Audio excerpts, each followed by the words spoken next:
Good morning, Sam.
Good morning, Sam.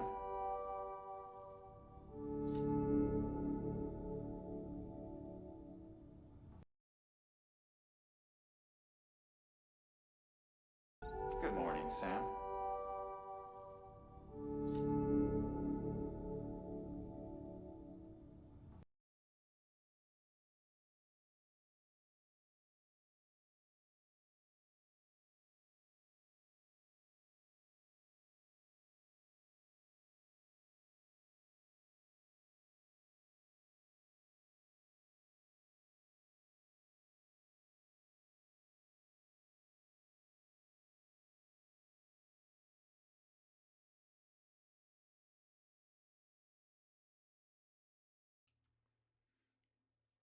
Well,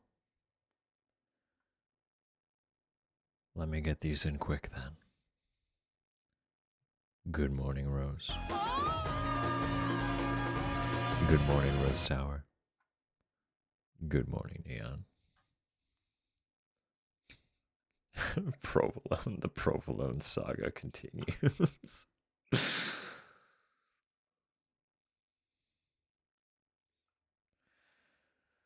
How are we all going?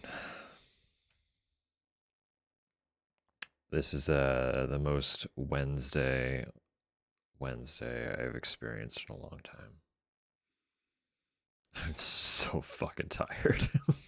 It's like the weather has just been fucked and it is kicking us in the back of the head. I can't win. Safe shopping. Enjoy your trip. We'll see you soon.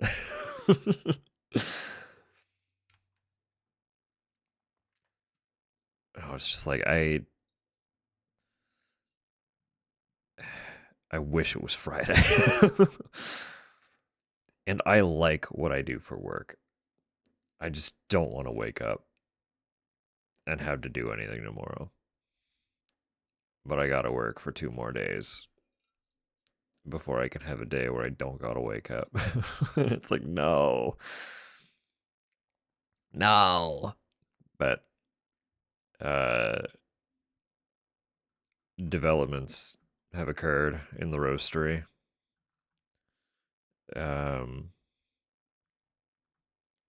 They are different, but we got 2 replacement probes yesterday.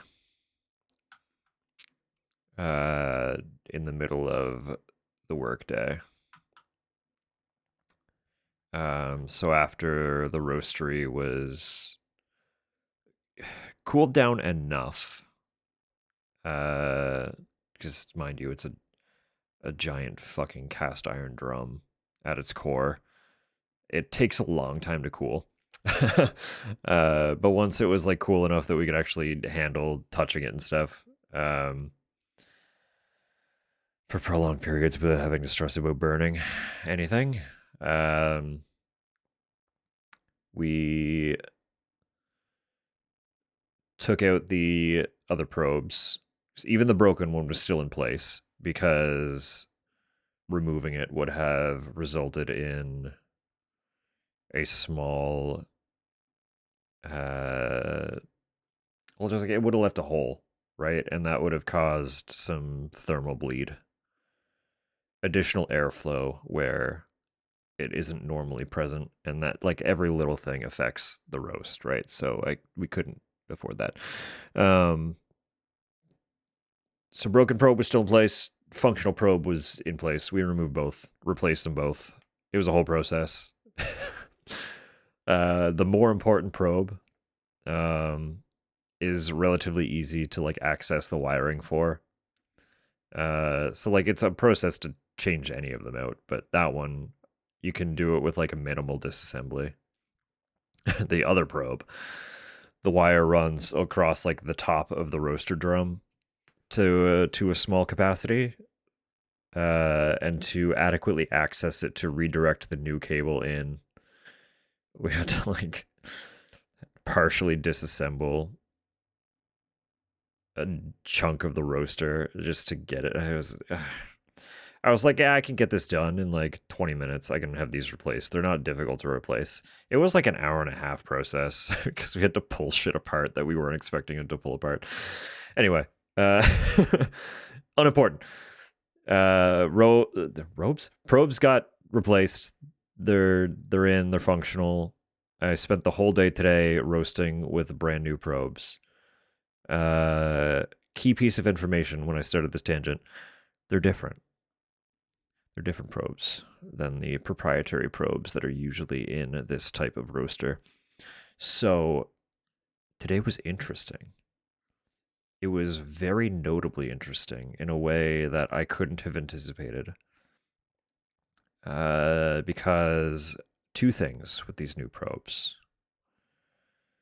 They are more responsive. So like they have a quicker response speed to refreshing the data that they are sending from the readout into the PID that gets pumped into our program.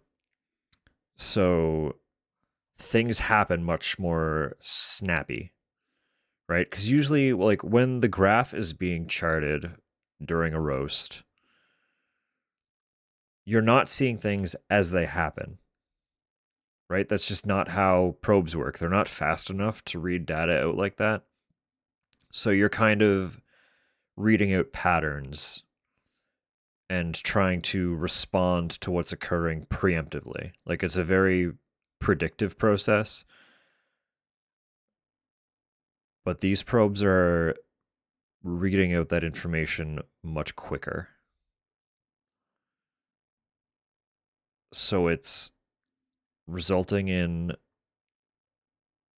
being able to kind of like adapt and respond to things a little more readily, which is interesting. But the more important aspect of this is the probes are also more sensitive than the previous ones. So not only am I getting information faster than I was before, I'm getting more information than I've ever gotten before during a roast. So I'm seeing like a lot of little parts during the charting of a roast that just didn't exist in previous charts because the readout wasn't that detailed. I didn't think it would have made such a dramatic impact, but suddenly I'm looking at things like, oh, how can I level that out?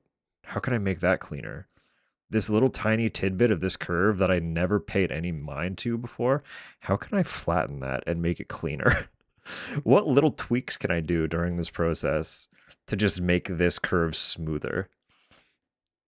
Because, like, how do I even explain? I know I've pulled up a roast chart before. They're weird and specific. Hang on.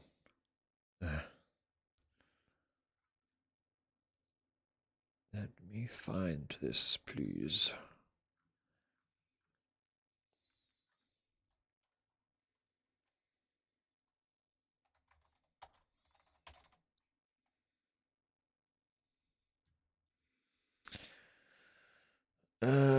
Sure.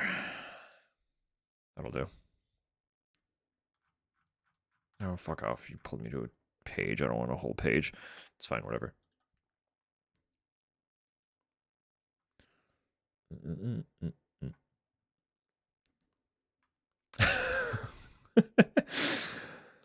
What sensory equipment have you worked with? Pray tell. I'm very curious. Also, hello, Mel. I'm going to hop over here for 2 seconds. I'm just going to pull this up. So you can see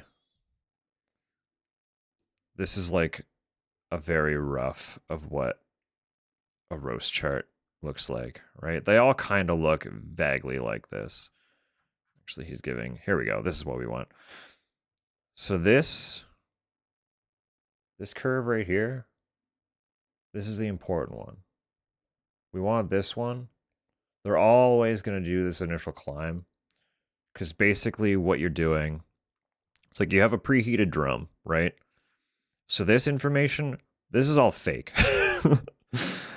It's not fake, but like basically you can see what's happening, right? You've got your preheated drum reading out, like, what would this be? Like 420 degrees Fahrenheit, basically. And then you drop a room temperature mass of beans into the roaster. Naturally, the probes are going to be like, oh, shit's crashing, right? Like, shit's suddenly really cold. So it plummets. And then once things start to level out, you get this climb. So this is your approximate bean temperature. So this curve is obviously very important because this is what your bean mass's approximate roast temperature is. But this curve is the really important one. It's basically what's happening here. It's called the rate of rise. And what's happening with it is it's declining as a, how do I even fucking explain this? It's basically like you want the beans to get hotter slower as the roast goes on. If they heat up too quick, it's going to burn them, right? So as their temperature increase slows down, this is reading that and should always be on a gradual decline. If this plummets too fast, your temperatures are crashing. If it plateaus, your temperatures are baking. And both of those result in unpleasant flavors forming in your final roast. It's a gradient. Yeah. So you want it like you can see how this one's really smooth. I know it's like all squiggly.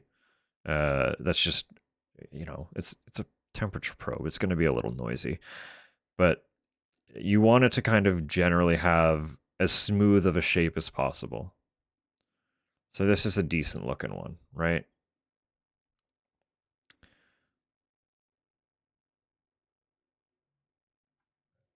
I with the new probes, I have more information for making this a lot smoother than I've ever been able to before. And there's one interesting thing. So like the probes that usually get paired with the type of roaster that we have this really infamous thing that they do where right around this point they spike for no reason and then go back to declining like normal. That happens with all the probes that come with that roaster. Just do that. They've always done it. It's always been a discussion about the type of roaster that we use. Not even the type, the specific brand that we use is the only roaster on the market that has this weird uptick issue. And they've never like directly addressed it. So it's kind of just become this consensus of, well, ignore it and just continue following the information after the spike. These new probes don't have the spike because they're not the same probes that usually get paired with this roaster. So I've got a whole new breadth of information in this weird little like minute, 2 minute period where the spike is no longer occurring. And suddenly I'm like, oh fuck, there's so much additional stuff going on right there that I've never been able to see before because that uptick was unavoidable. I did the first roast and noticed how much more level it was and was like, oh no, I'm spending my whole day flattening that. The hump is gone. I need to figure out how to get that smooth because that section was always just like no man's land. I could not do anything about it because it would always spike. Just no matter what I changed, the probes did the thing where they spiked. So now suddenly I'm like, oh, there's an entire middle section where I can make adjustments and have information about those adjustments that I'd never had before. So it was a very interesting day, a very insightful day, to say the least. And it's going to be a very interesting handful of months kind of relearning the nuances of roasting to a capacity. It's I'm like it's intriguing. It's all very intriguing. In the grand scheme, good morning, Tupper. In the grand scheme, I'm a very young roaster, right? Like I have very very little experience. Um and where we live, we don't have a lot of specialty coffee roasters to kind of bounce information off of. Like you go somewhere like I'm pretty sure Montreal has I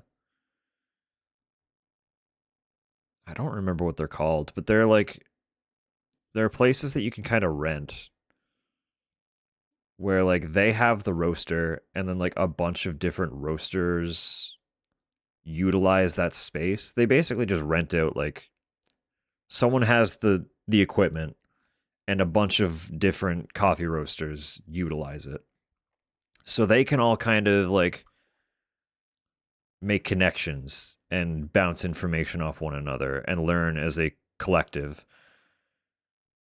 For me, it's basically just like my boss is largely self-taught, and then in whatever way he was able to passed information on to me. So I've also been with slight mentoring, largely self-taught. place near me is not the Liverpool Cheese Company. Tragic. So only one of you got your request. Neon tried, but only one of you can be fulfilled today, and I'm sorry. um, yeah, anyway, I just it's there's gonna be a lot of learning.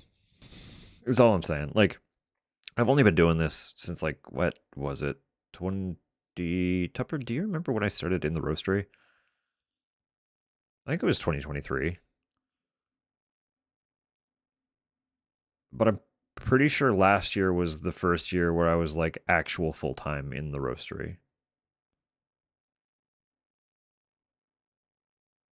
So I think even no, yeah, I think even 2024 I was laid off for the start of the year and then roasting like 2 days a week.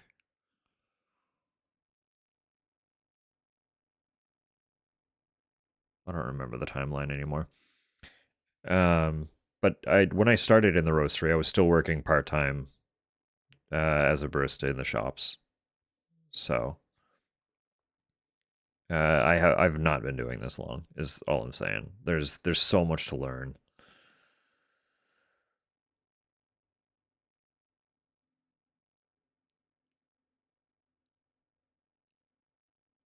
Yeah, a little bit. I was also working downtown when you were in the greenhouse. So I remember a good handful of shifts where I would finish up for the day and then make my way to your work to wait for you to finish up.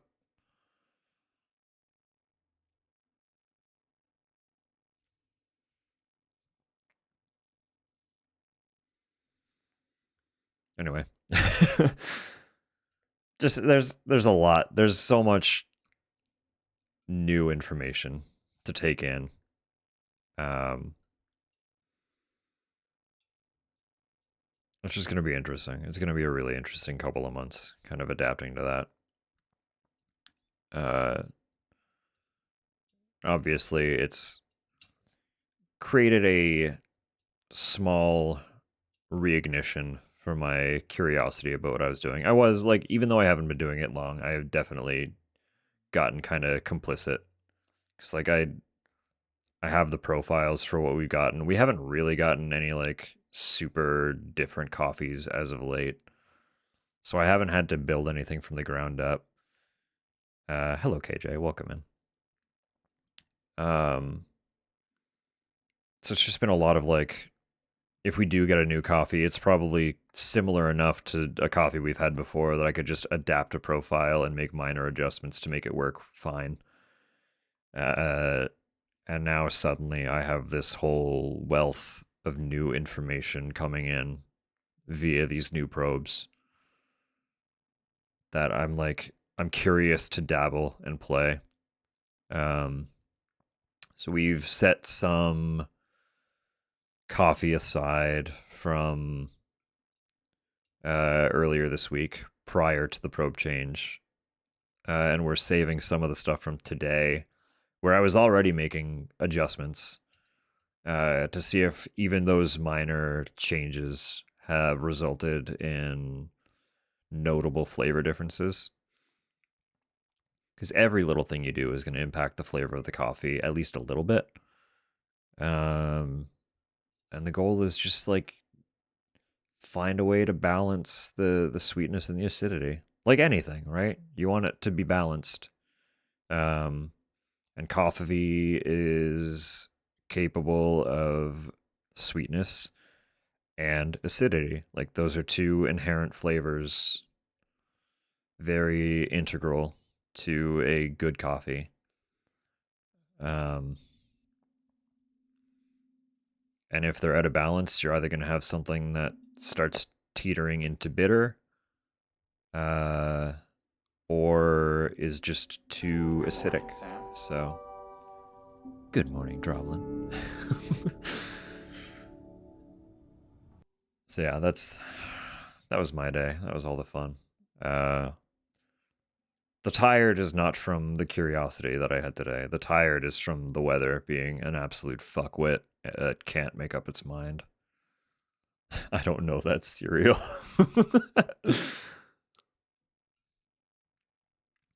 um,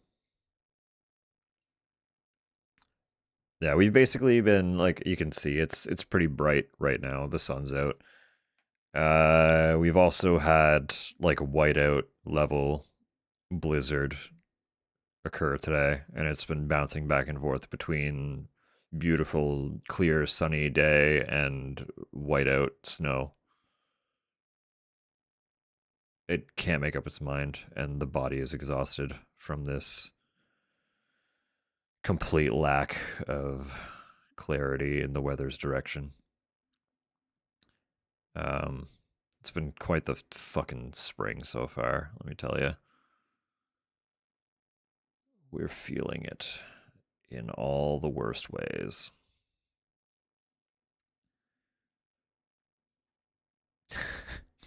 Amazing. Yeah, that's all the excitement. Um, other than that, nothing else new is going on. So my legs started cooking in the sun. Yeah, it's very bright. But if the trend keeps up, it's gonna be a blizzard within an hour or so. So we'll see what happens. No, actually, it looks like it's supposed to be pretty clear all night. But it's gonna be a disaster all day tomorrow. We're getting snow in the morning, and because it's gonna be warming up all day, Tupper. It's gonna be snowing in the morning because it's gonna be warm all day. It's gonna turn to rain and just be a mess. And it's supposed to be precipitous all day. So not exciting. Quite literally all day. I'm looking at the forecast and it's supposed to be shitty wet weather all the way into Friday morning. God fucking damn it.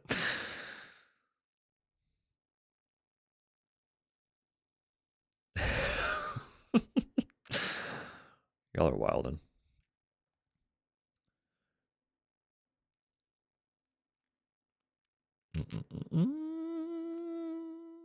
Yeah. No, that is all the excitement.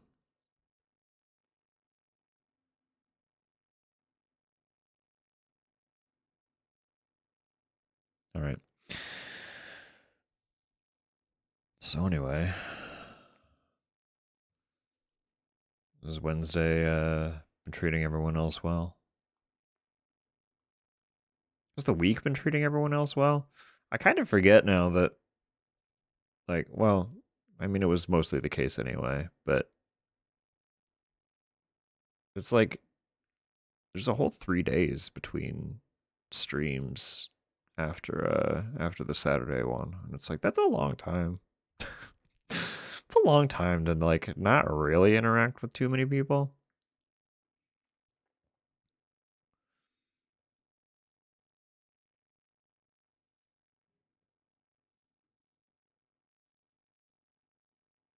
Trying to get out the door looking presentable. Yeah,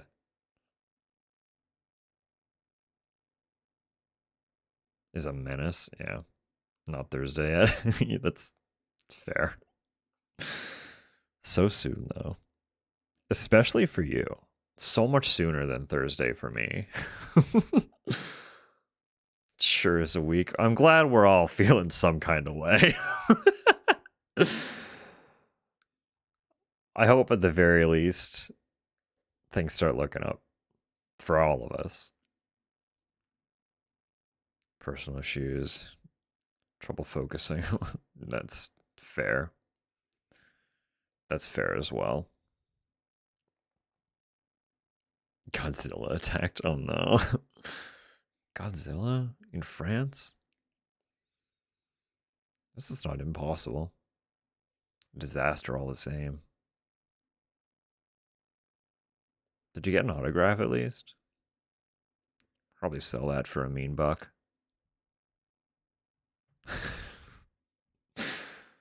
Or like hang it on your wall. That'd be cool too. Assuming you still have a wall.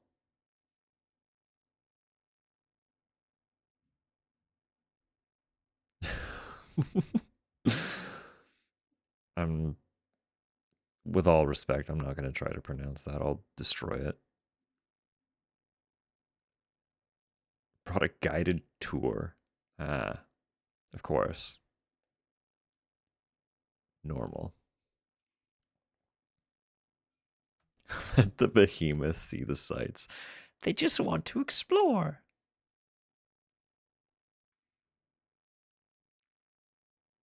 It's that simple, is it? Droblin, we love you so much, but why do French do so many letter? Like so many letter that just don't you don't use. They don't do. Why? Why so many?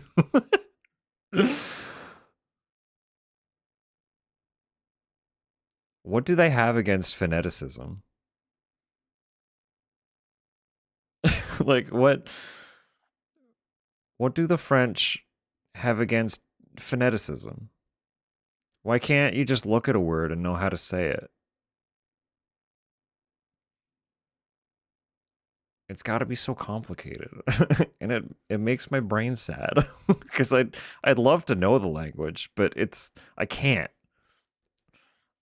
I can't just know it. I have to like deconstruct it like a huge fucking puzzle. It's not phonetic. You say that, but it's not. Just in a French way. But that's not what phonetic is. It's not visually phonetic.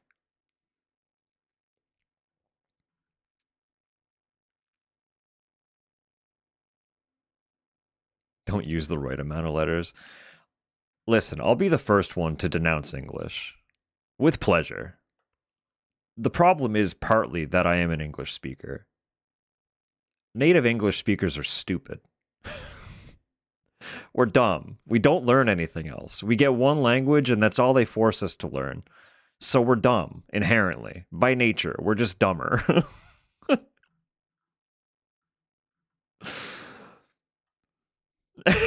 Yeah, that is. Listen, you're not wrong. KJ, that's true. German is quite the thing. I'm not even gonna. Like, the fact that that's a word, I don't think I can mentally process the characters happening. There are too many. It's too many at once. There aren't enough spaces. I get lost.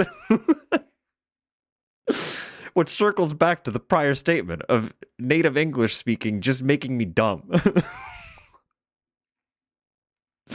I need a recording. That's fair. It would take me like 20 minutes to even finish trying to piece together that word. And then I would have to course correct when someone tells me it's pronounced wrong. It's like, fuck. God damn it.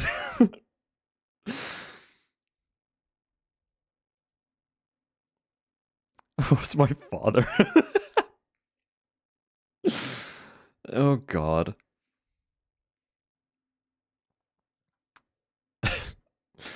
Anyway, let's.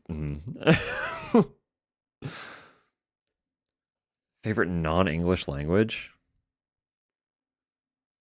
I don't know enough about language to have an answer for this either. But circling back to my complaints about phoneticism, what little I do know about Japanese is very pleasing because I can look at a word and know how to say it. Japanese is very good for that. The problem comes in when they start using Good morning, Sam. like kanji and hiragana and stuff. Then I'm like, oh, I can't read that now. Good morning, water. Welcome in.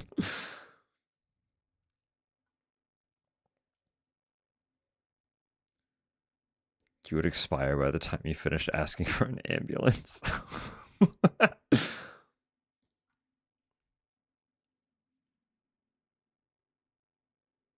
Put a certain emphasis in order for it to mean a certain word. I mean, English is the same way, though.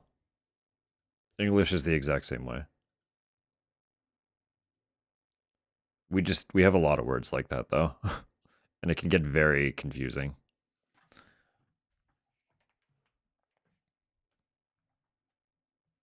No audio? Interesting. Maybe I did that. I probably did that. That's my bad. But I can listen to I can listen to the DM through Tupper at some point.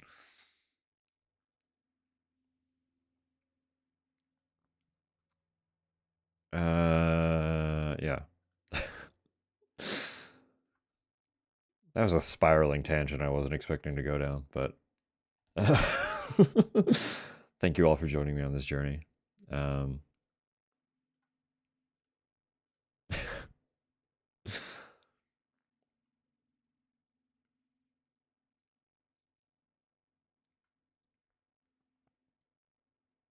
Yes, no, I do know kanji is largely Chinese.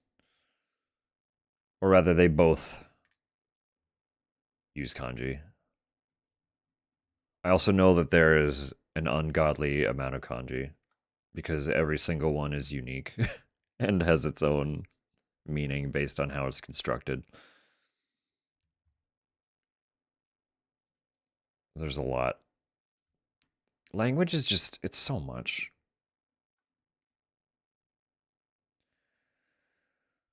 We do that without actually using accents. Exactly, yeah.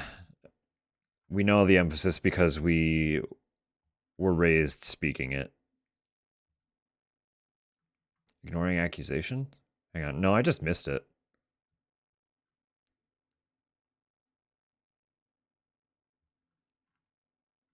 I actually don't know what you're referring to.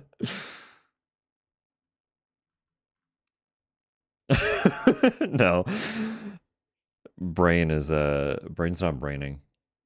There are only 1,500 kanji. Yeah, of course. Yeah. Only 1,500 you need to be literate. That's such a small amount.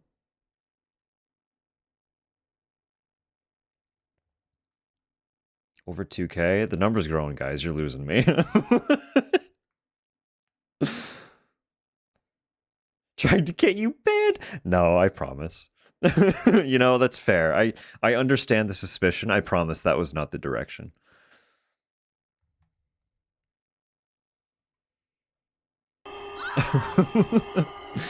You're fair to be no, listen, you're fair to be you're fair to wonder that.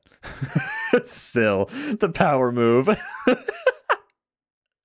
Rolling in just like I could say it. Automod won't ban me for it.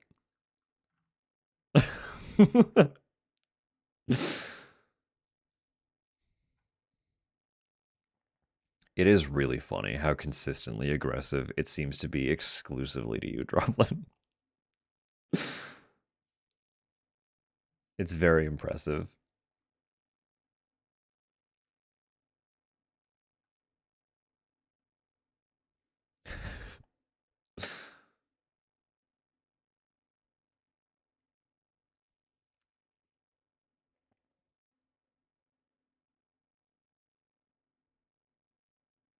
Oh, yeah, no, I did know that part.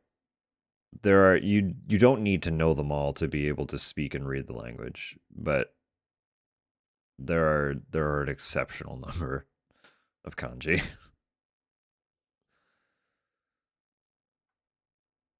Waving your privilege? You could try. Test the water.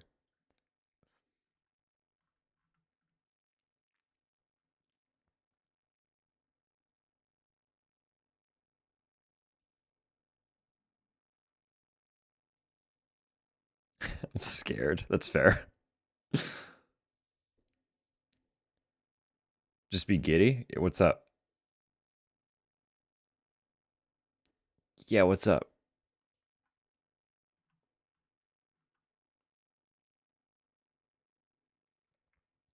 You're allowed. Have all the giddy. You can have it. It's free.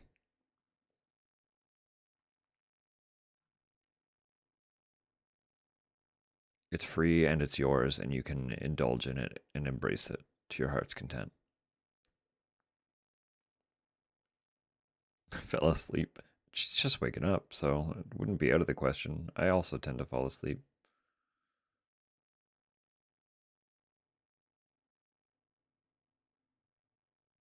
Ever so slightly over the last week, 2 weeks. Yeah, it's working.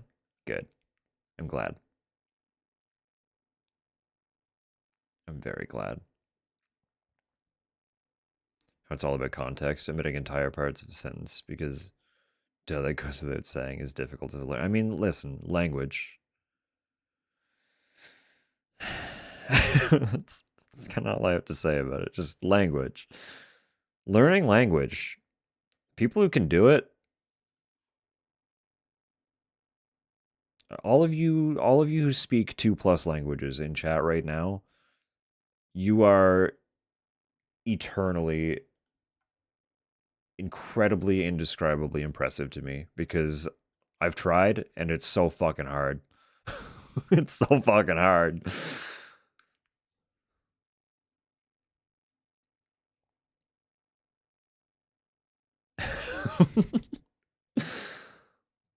I can flip a fried egg. Also impressive.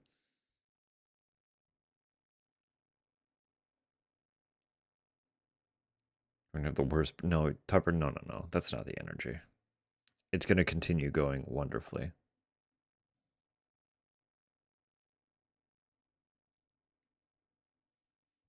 Listen, you posted a selfie earlier with your hair all done up and you were fucking glowing. Absolutely sparkling. The joy was in your eye. We could all see it. We could all see it.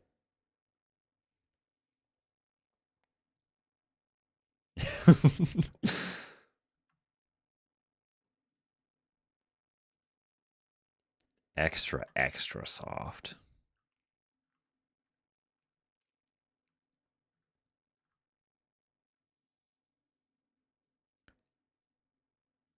Listen, soon the weather is also going to level out. And we're going to start sleeping a little more normal because we're not going to be assaulted by weird barometric pressure. Tougher.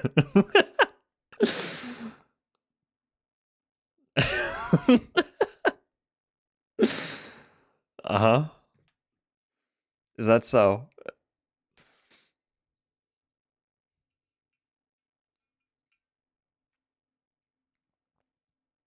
Eggs make me so nervous for some reason. I mean, listen. Chef hats get their little notches based on how many different ways they can prepare an egg. So there's some merit to being intimidated by egg.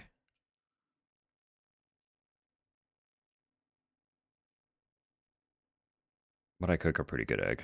I'm good at cooking eggs. I'll toot my own horn on that one. I can cook a real good egg.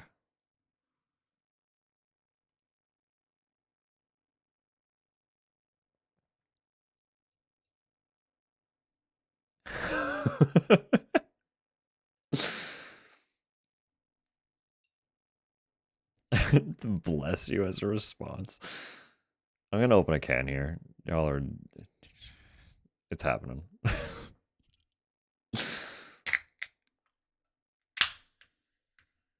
All right. So anyway, the happening. What's happening today? So little from your semester. That's fair. We in Canada, like French is the other national language, right? Like you can speak French or English and become a citizen. You only need one of the two. Obviously, most of the country speaks English, which is why like we're part of North America. We do have some of that working against us.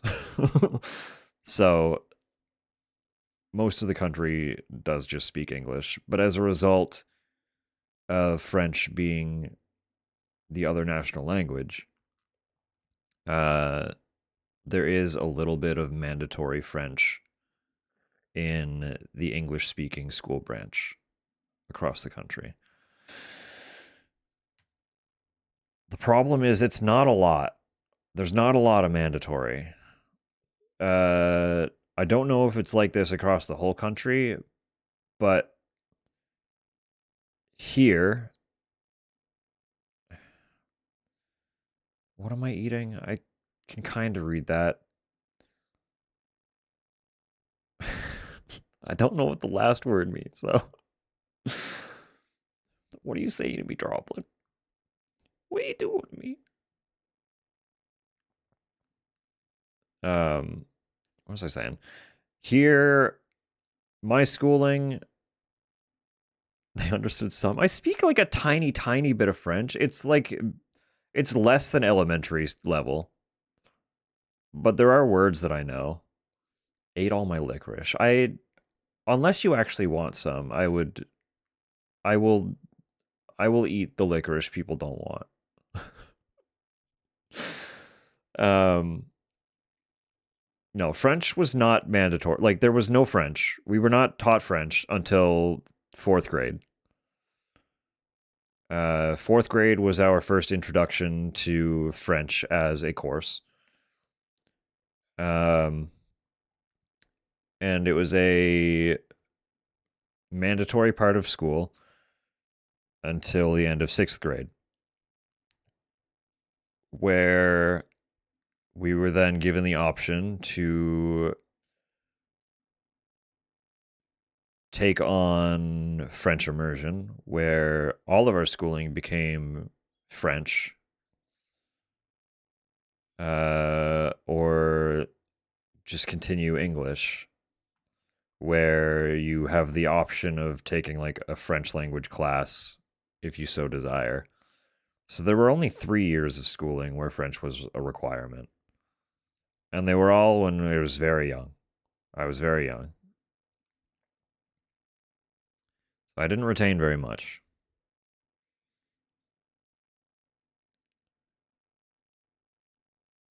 I did later start trying to learn French on my own.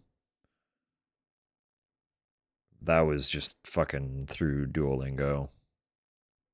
And I was learning a little bit, and then it just became more about maintaining the streak rather than actually learning anything. And you know, I fell off,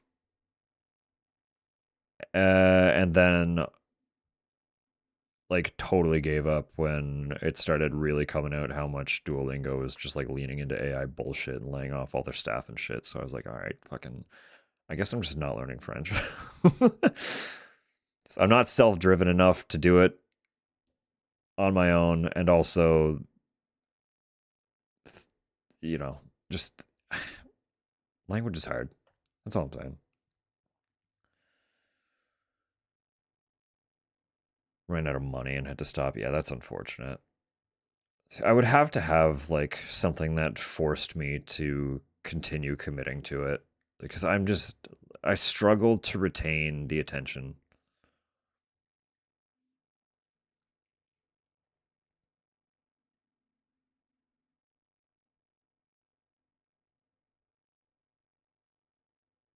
Good morning, Sam. Good morning, Kaz. Welcome in. I hope you're doing well. I have a little hobbit and some human in my ancestry. Was an elf because I'm insecure.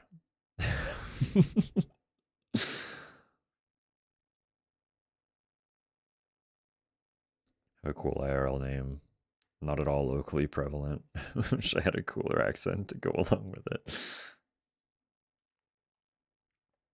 I don't really know my whole ancestry.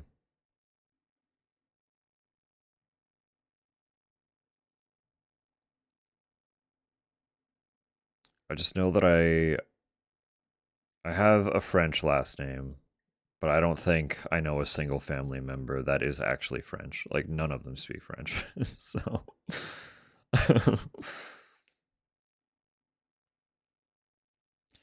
It's true.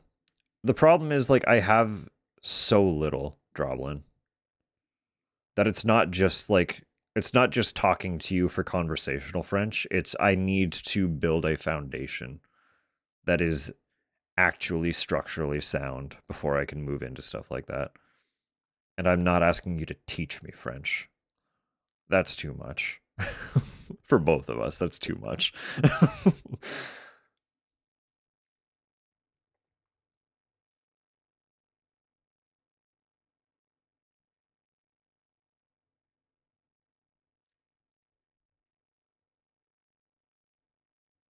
Gotta be careful with accidentally making real links.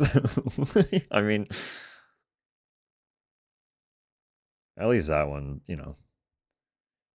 Yeah, if you're worried about it, just put a space between any dot domain. And then a link won't actually form. You'll be fine.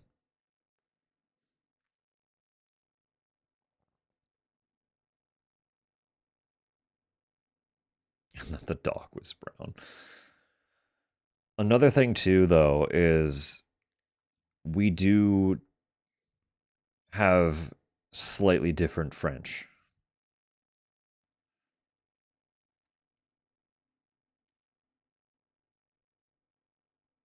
Like, France French and Canada French are not the same beast.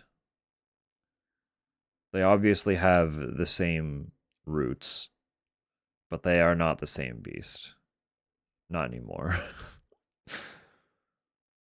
Divergent evolution has occurred.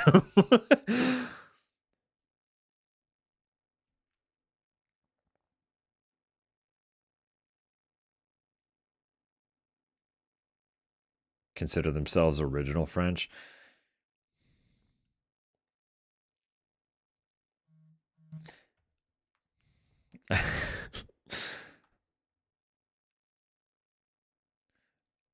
I love the French Canadians.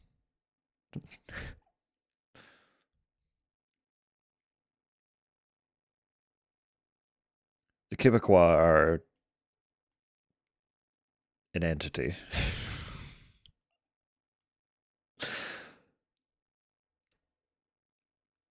And that's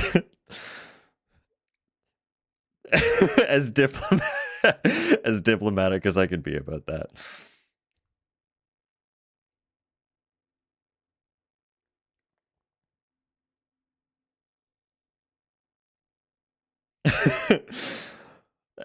Listen, Sil, the problem is not whether or not there's one in the room with me right now. The problem is if I say the wrong thing, there will be. And with that, I've probably already said too much. So allow me to divert away from this topic of conversation before I offend the wrong person. And thereby, is it someone? No, it's not so. No, listen. I can't discuss this. Or somebody somehow will catch wind of it. Not anybody any of us know. Just somebody somewhere will catch wind of it. And there will be a hit. There will be a hit on my head.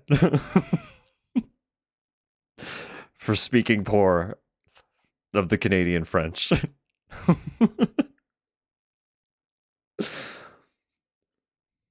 There's always someone somewhere.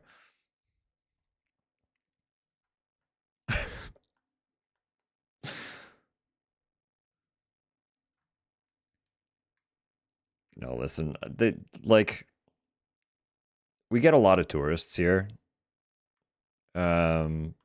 Obviously from like outside of the country, but we also get a lot of tourists from across the country.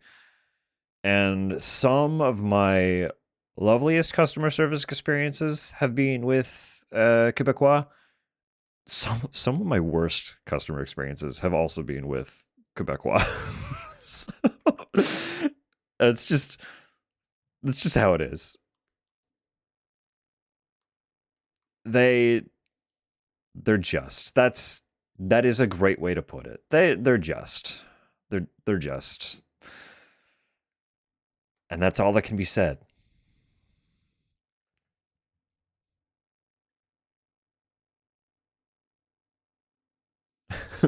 Beyond learning Italian.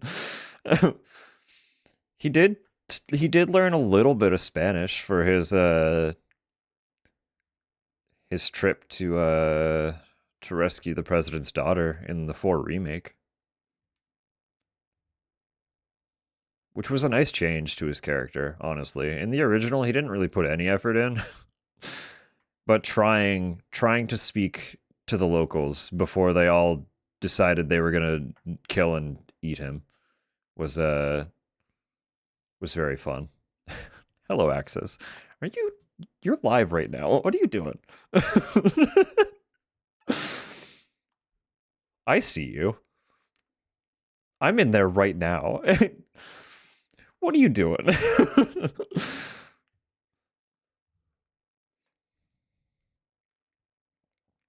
Anyway, we do have ads coming up.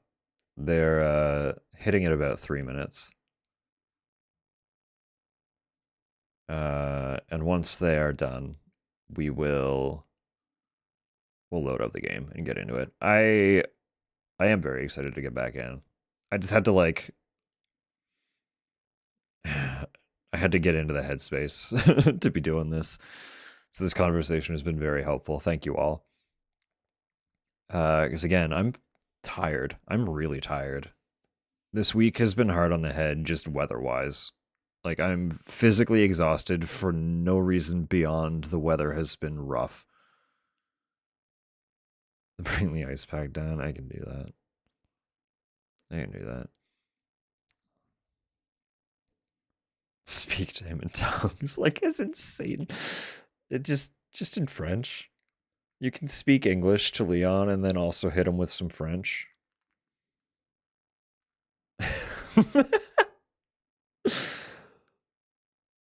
And I guess also Spanish.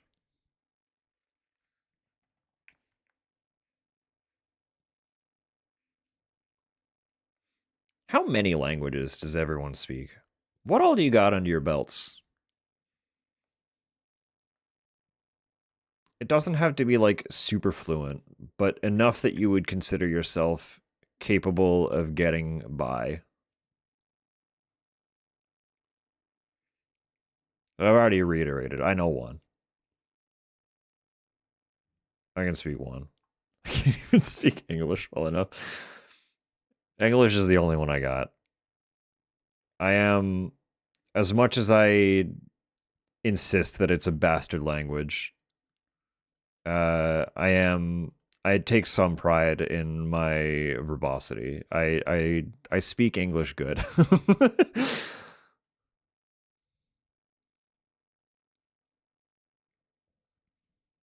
Trying to learn Irish. Yeah.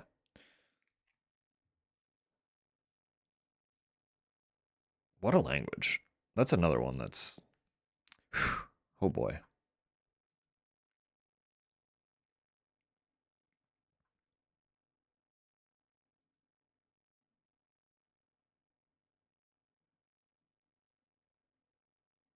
Little bits of French, Vietnamese, and Latin. That's fun. Well, that's a lot of fun.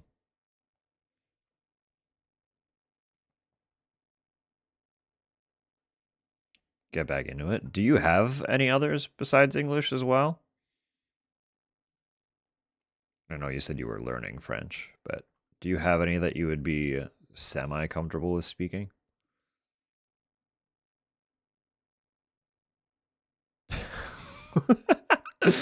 Just English? All right, we're in the same boat then. Also fluent in shitpost. All right, those ads are literally about to hit any second.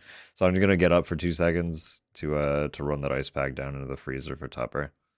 I'm not even gonna BRB screen. We're just you can hang out with BB. BB is gonna keep you company for a minute. All right, I'll be right back. I'm gonna mute. Fuck it. Whatever. I don't care. Who cares? Be right back.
Did you behave? Did BB behave?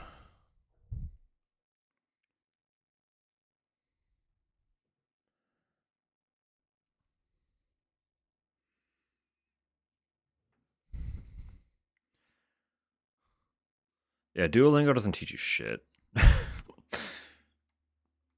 That's why I started falling out of it so much. And then, yeah, all the AI shit that they're doing. Something,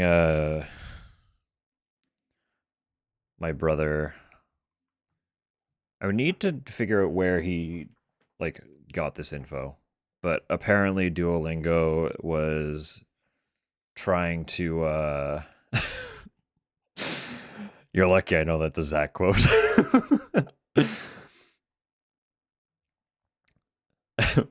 No, Zach was saying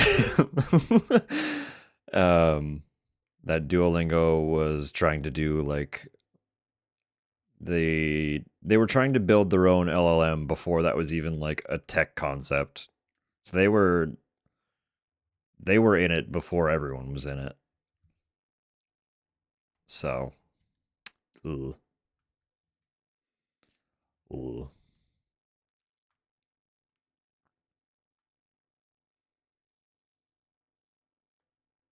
Keeping languages you already speak in mind, and that's fair. Like at one point it was okay.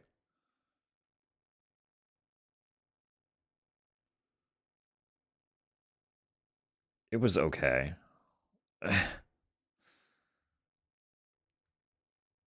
And then it rapidly wasn't and didn't really get better. So,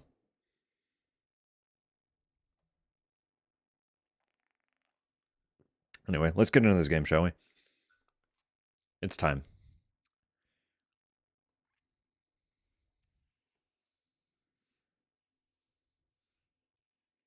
Need to Spanish up. Do it. Do it.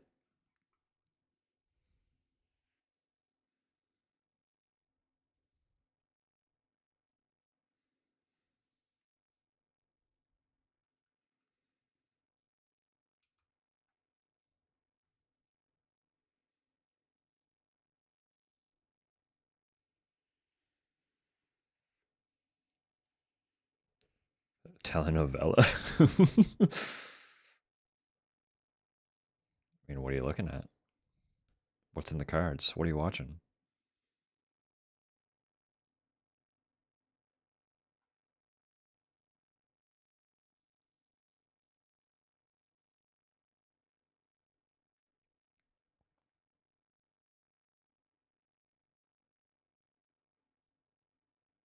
And it has gay representation. The Irish would. Irish keep winning.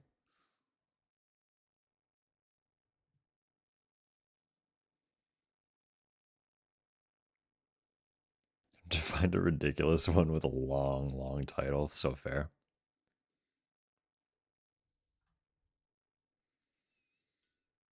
I hope you're all ready for funky bleep loops again. They're almost certainly on the way. I doubt anything has changed. I certainly didn't dig any deeper, so wow, that's really just popping up. Oh, I still have the display capture. That's what's going on.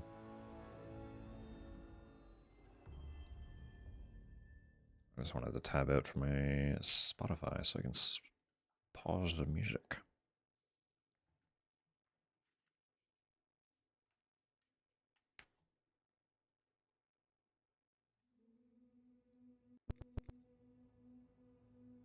All right. Update overview. No, it's okay.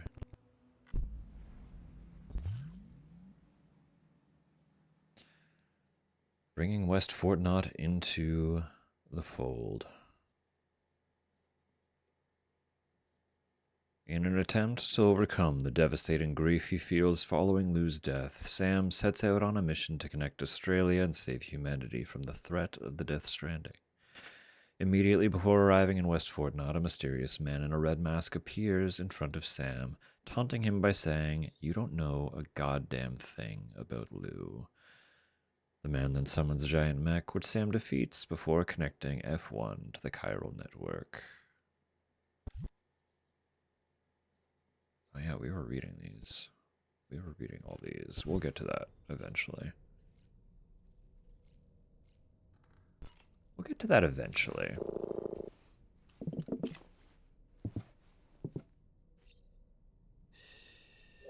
That's it. Everything's okay.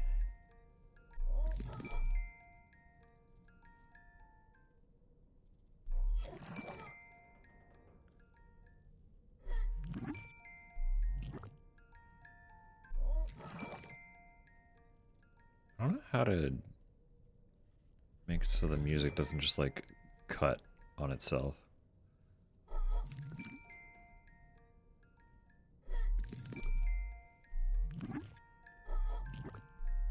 Now we figured it out. Never mind.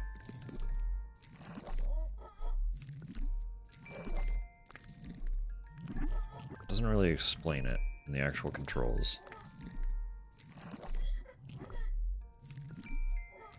But if you tilt the stick, like, All good. It's all back and forth, you can actually rock BB.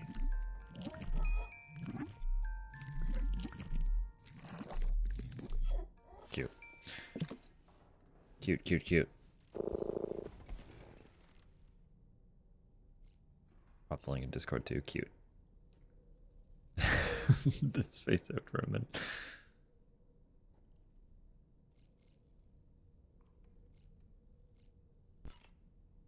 I just want to get to it. I'm sure you have wonderful insights, doll man. I just don't care right now.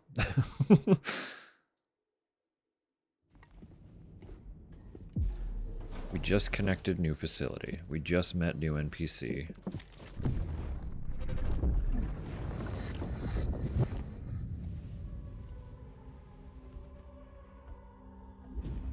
If you refuse, there will be severe repercussions.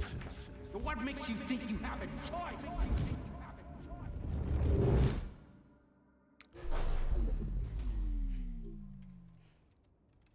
Very curious.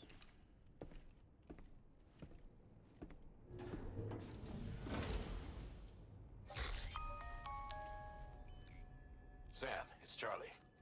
Another request is ready for you.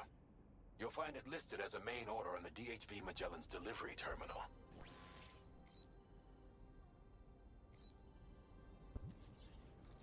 Relevant to exactly 5 seconds ago. What? Which part? I forgot about Awkward Zombie.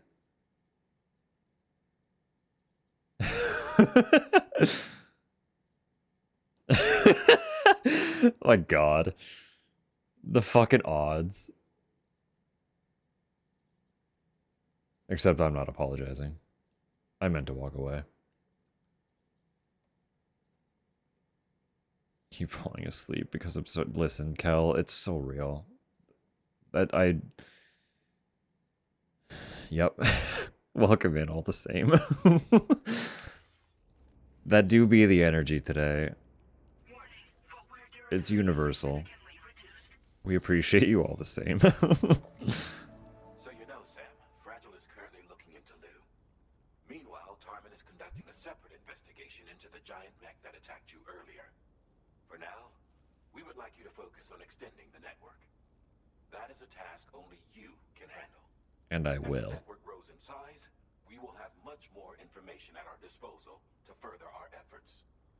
That said, you won't be able to proceed until the situation at West Fort Knott has been resolved. It appears that Slurry there is thinks if they valuable become additional relevant. supplies, to the point that they don't even have enough to prepare cargo for your next destination. Damn. This next order is intended to alleviate the situation. You're to restore the mine north of F1 Oh yeah, the and monorail. rail station to working order and link up West Fort Knott. After which, you'll deliver a large quantity of excavated materials from the mine to the settlement by rail. As By this rail. is a somewhat complicated order, I'll brief you on the details as you review the map. Anyway, I'd appreciate it if you could make this main order your top priority.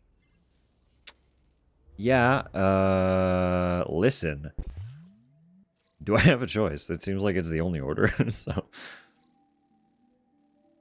Because it's going to benefit West Fort Knott anyway.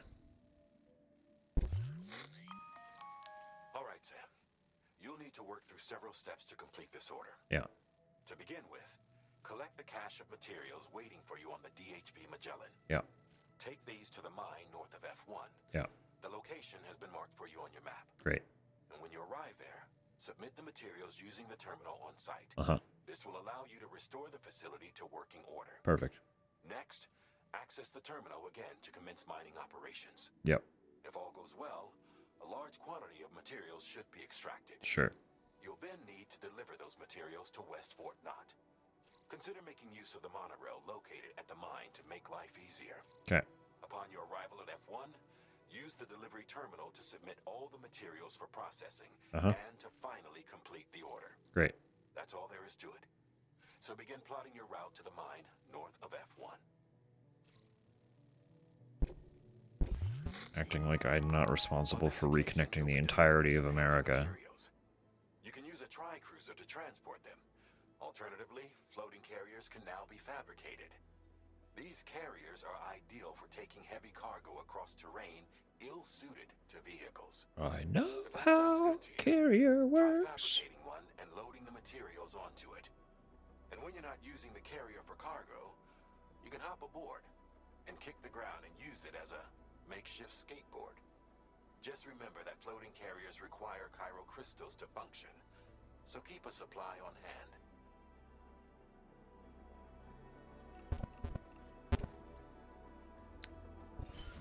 I can also just... Like, I'm standing fine.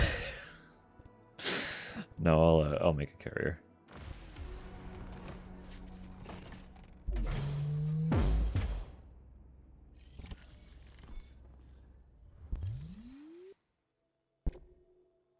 Sam's literally like, I don't care. I've carried worse. Fuck it. I don't know what's gonna be out there, and I kind of want to have another sniper on hand. Oh, can't make that. Can I recycle first to make it? Because like I had stuff I could get rid of. I'm pretty sure.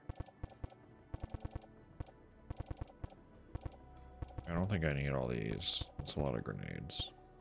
They're not going to give much. They're just grenades.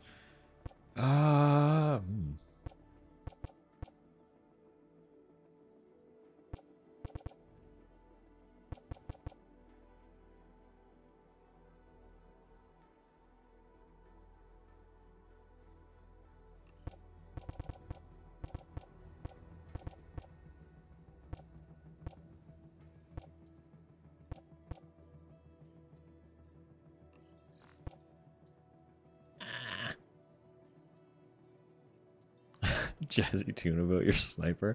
Would you expect anything less?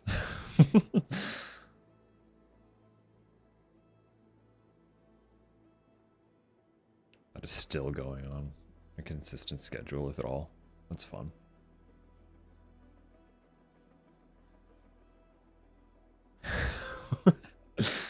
Sniper jazz hands. Fire off a shot and just do jazz hands until it lands its target.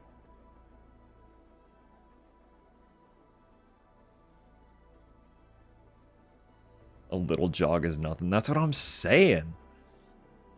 And I have the support skeleton now. How else would you control the bullet?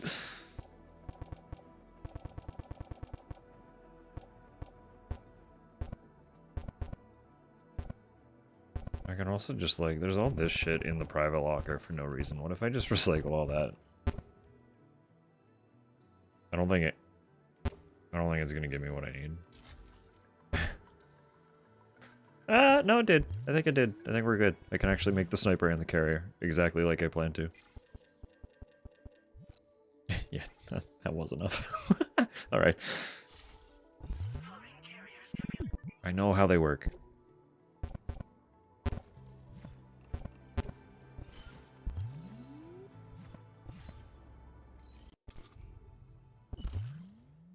Carrier, you go on ground.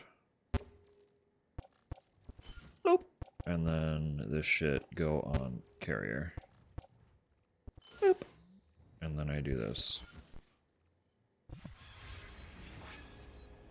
Perfect. Beautiful. Do do do do do do.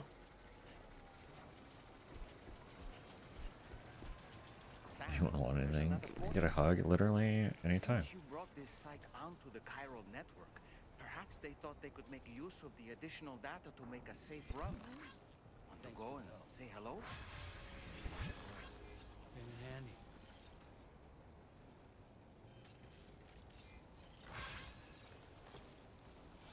Listen. Topper and I, absolute huggers. We'll hug.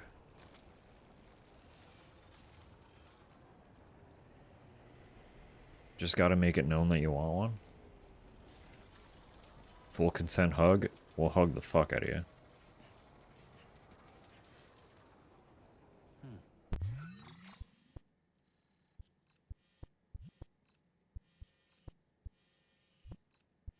That is quite the terrain.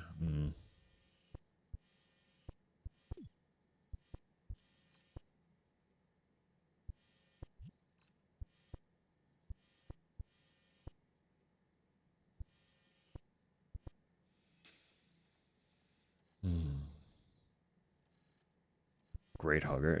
Honestly, anybody being like, you're a great hugger, that's something you ride to the grave. It's like, hell yeah. Hell yeah, I give good hug. That one stays with you.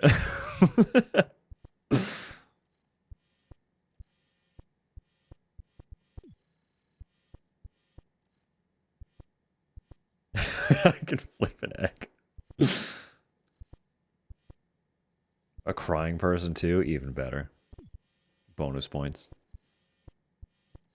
You feel comforted and soothed in this moment, and it is all my hug.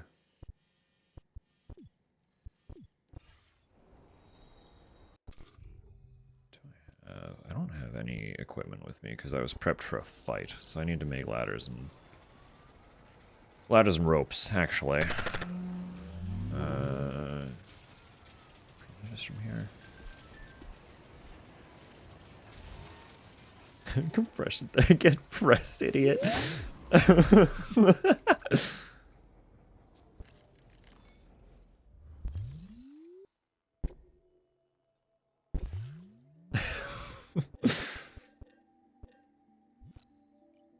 like, I know you're not ready to move yet, so you're not gonna move until you are definitely, absolutely ready to move.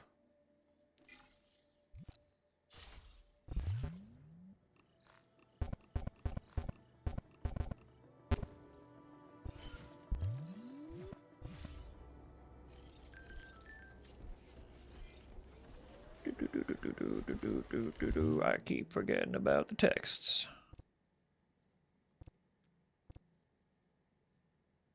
Yeah, we read that one. I don't really care. Stealth weapon. Oh yeah, he's... I'm able to make the... Hang on. I can make those. I can make the trank handgun. No, I want that handgun. I want it more than the current handgun. We're playing this like it's Metal Gear.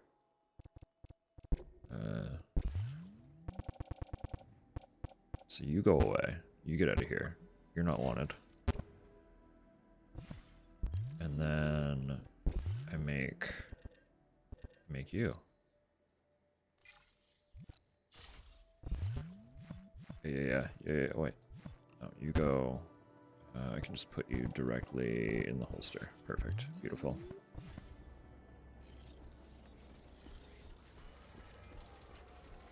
And hugging a rock energy.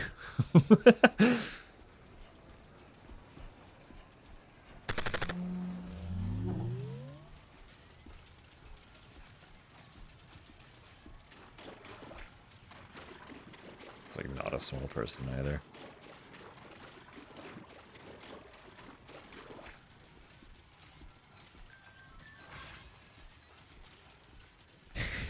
Bracing his knees.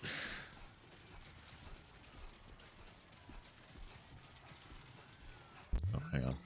I forgot. I was gonna read. I wanted to pull up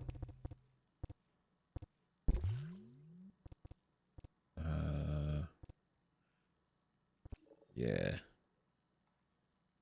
Sam, I heard you're able to take on standard orders now. We've actually been looking for someone who might be able to help out with a few... They're starting to pile up. Yes, yes, yes. If you ever need to come out this way again, it'd be great if you could pitch in. Oh yeah, we gotta go back to Mexico at some point.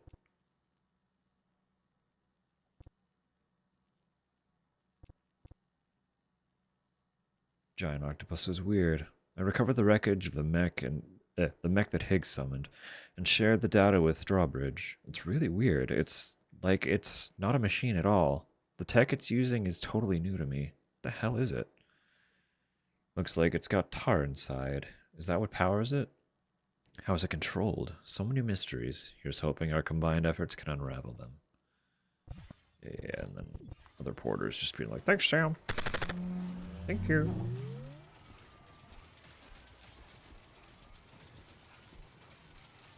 That's a failed tackle.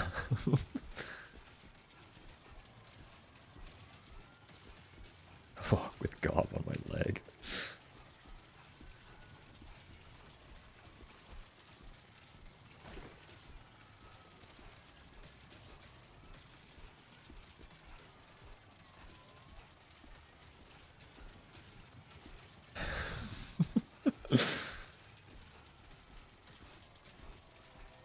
Everyone get a hug. Everyone get a hug. All the hug. Well, Conan, you're invited. You can hug too. Everyone out here hugging now. Welcome in.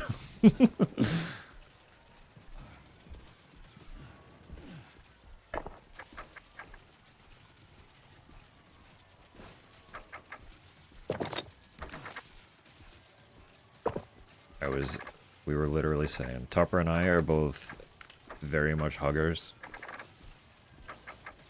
So long as people make it known that they're open to being hugged, they will be hugged.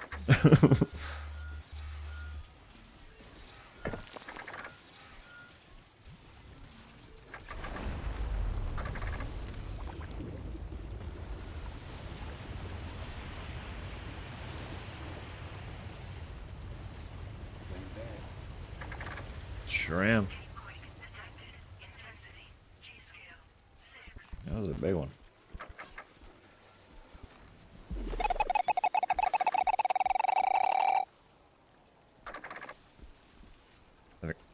A rough shift.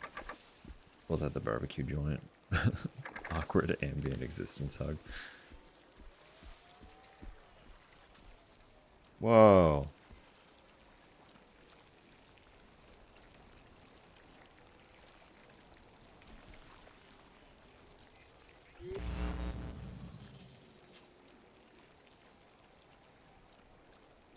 Weird fish. Weird fish.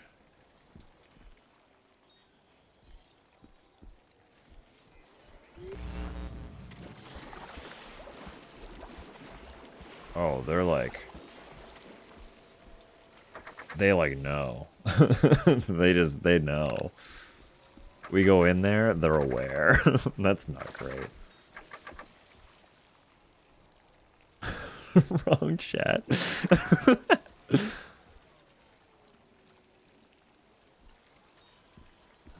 Immediately tried to escape his wife while carrying him. My favorite thing. Two people I have scooped up and run off with, and both have been utterly flabbergasted by it. He is one of them. I've done that to Joel, and I've done that to Mongoose, and they've both been like, how are you standing, let alone carrying me right now? Where are we going? How are you doing this?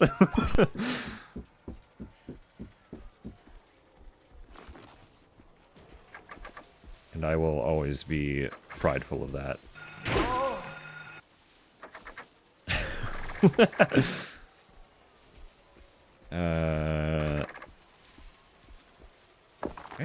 I mean, name dropping probably doesn't matter. He basically doesn't exist online anymore. It's Jordy.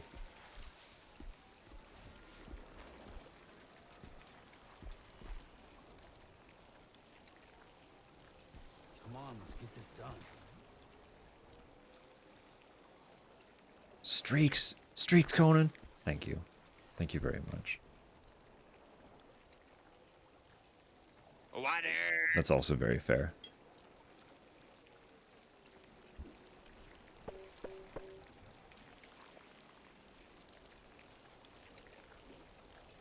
Didn't do hugs for a very long time. Had a friend that broke me of that.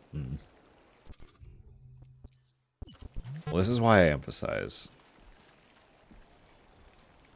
So long as we know that they are desired, Tupper and I will deliver.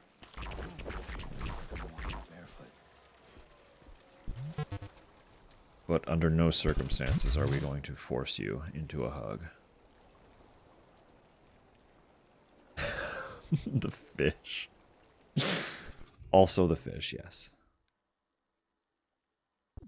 Other one. Footwear under attires.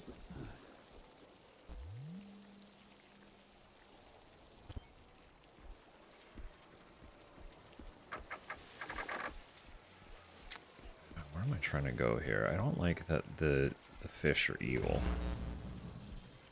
It makes this a very awkward predicament when they're kind of just like around. Evil tarfish. I can probably make this gap. It's not a big one. Sprint.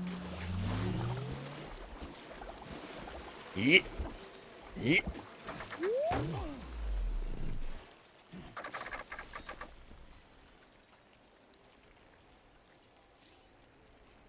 Trigger a short circuit. Oh, they just drained battery. We're fine. That's all they're doing.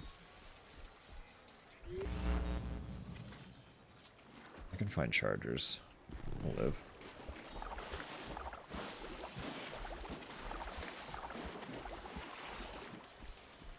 They're less scary knowing that they just eat battery.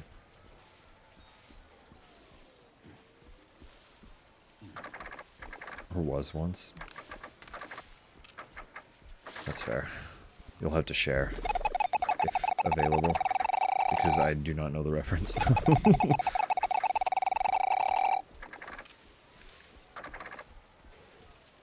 Should have brought more ladders, good god.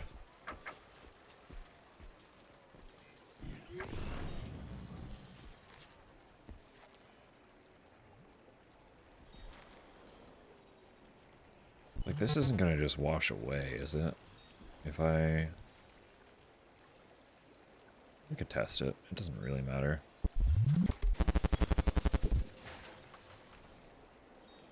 No, it kind of gets me across. It's a start. And then there's one assembled there already. Ooh, that's a big one.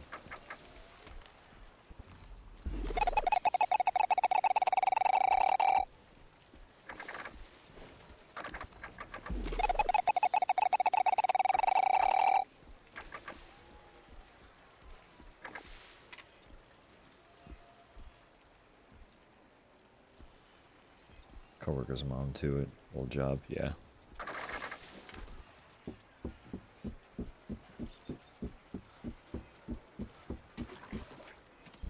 No, I didn't want to do that. I didn't want to do that at all. Put those back, please.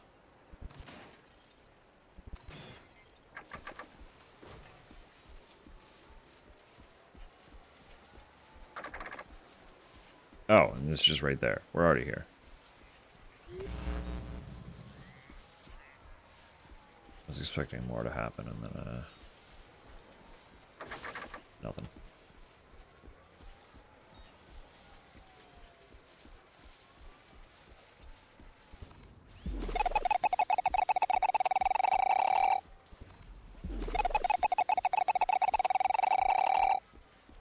That's fair.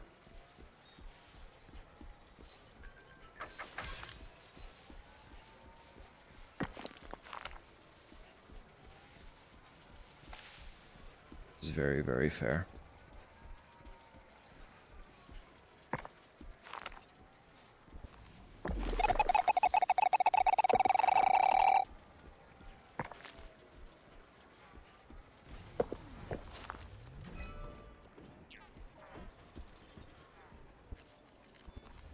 Oh yeah, I feel like she would be devastated if we crossed paths for even a moment and she didn't get a hug.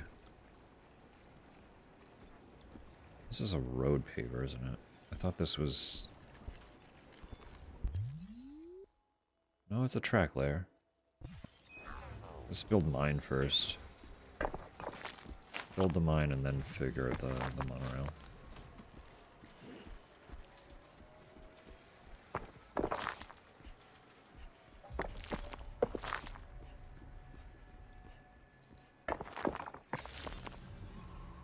Good day, Sam. Drawbridge credentials verified. Welcome, Sam.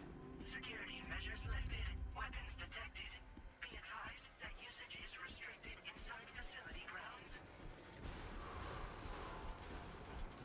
Chiral decontamination in progress. No anomalies detected. Welcome, Sam. Every time.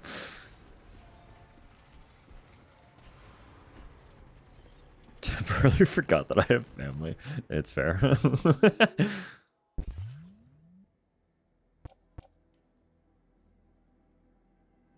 Sometimes things happen.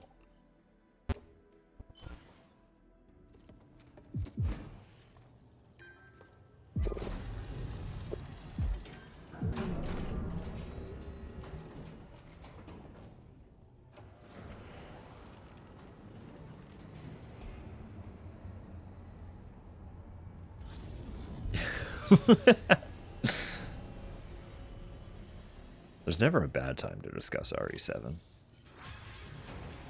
Well done, Sam. I've never seen a working monorail before. Think of all the stuff it could carry.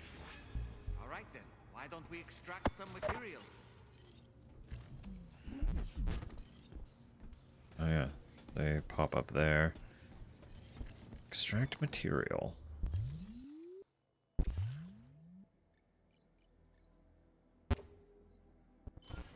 So much crystal, but hey, here we are.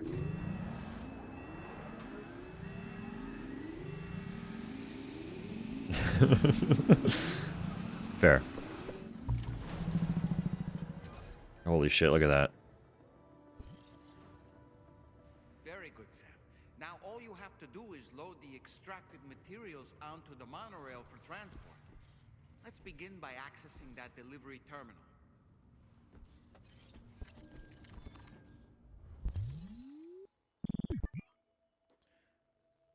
Load the monorail with cargo and vehicles, or get on board yourself. The monorail can also be dispatched from this terminal. Okay.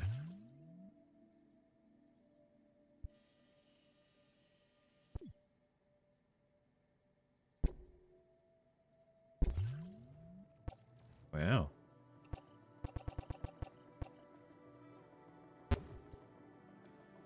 Holy shit. Okay. That's only 10% capacity too. Let's go.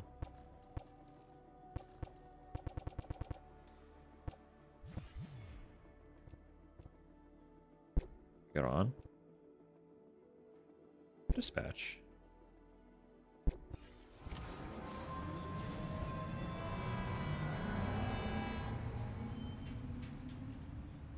You would just stand on it like that, huh? Better hold on tight if you want to stay safe. I can jump.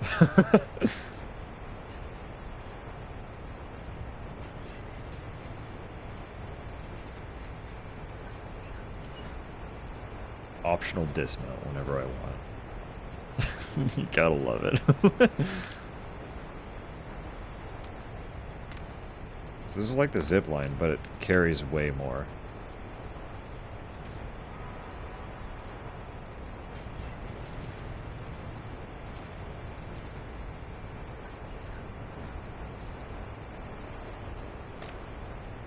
Switch camera? Ooh. Ooh. Feels good.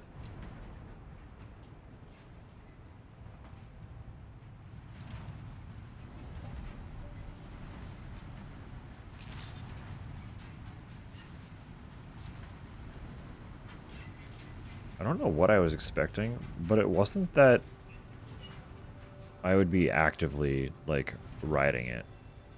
I kind of just assumed that it would be like a fast travel thing. But no, I ride it from A to B.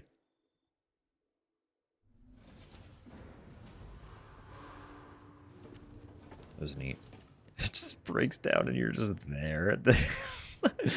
Sandwiches jump, he'd be fine. Turn it into a big container. Listen, don't worry about it.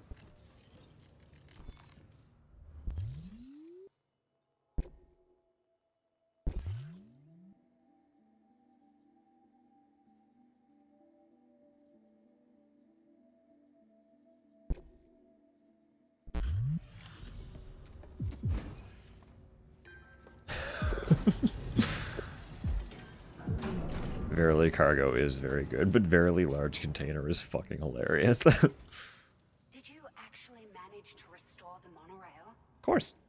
Awesome. With it back up and running, you'll be able to transport materials from the mines. Right. Sorry. Let's take a look at these materials you brought.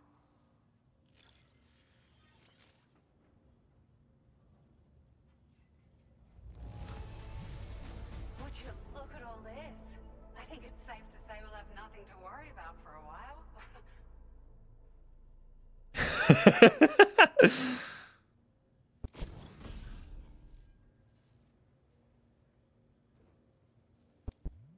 Found some of our missing stuff, did you? I thought this was gone for good. We've made some great strides in our research thanks to you. If it's alright, we'd like you to have this. Okay. So I can just install better batteries on vehicles now. That's cool. I like that. Increase our connection level. Just wanted to let you know that we're increasing the amount Gotta of hit 5 materials star. you can withdraw. Now displaying your current porter grade. Oh,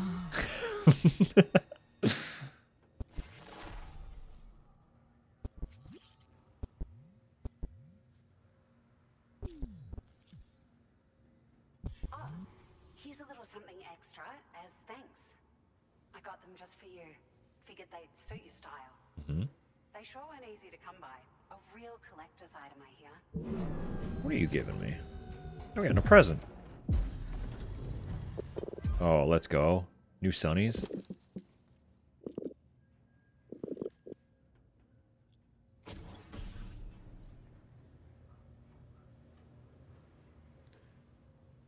Released as part of the Gentle Monster 2024 collection. Notable for their balanced structure, square shape, simple black frame.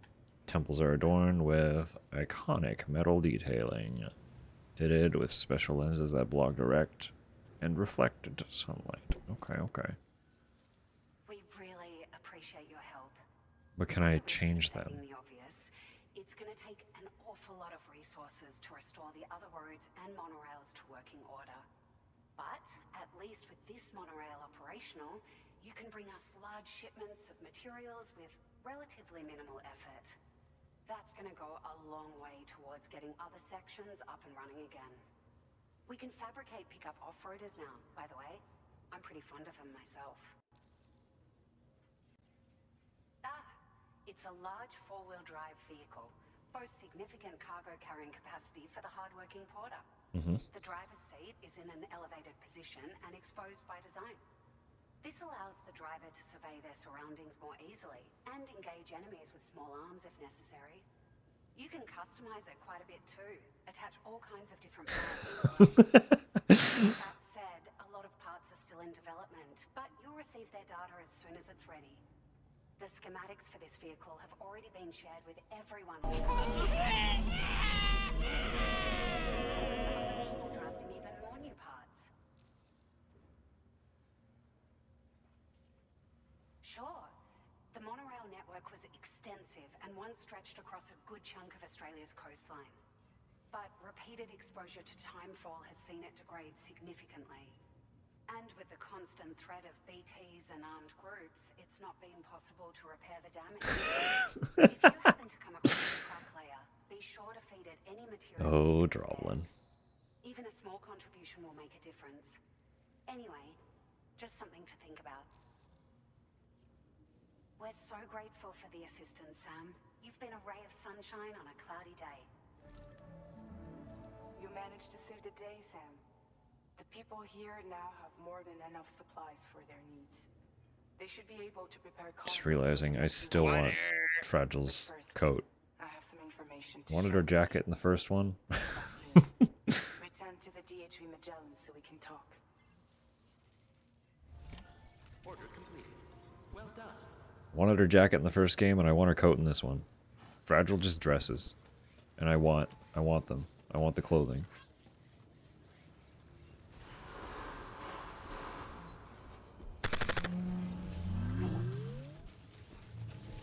Take care of yourself.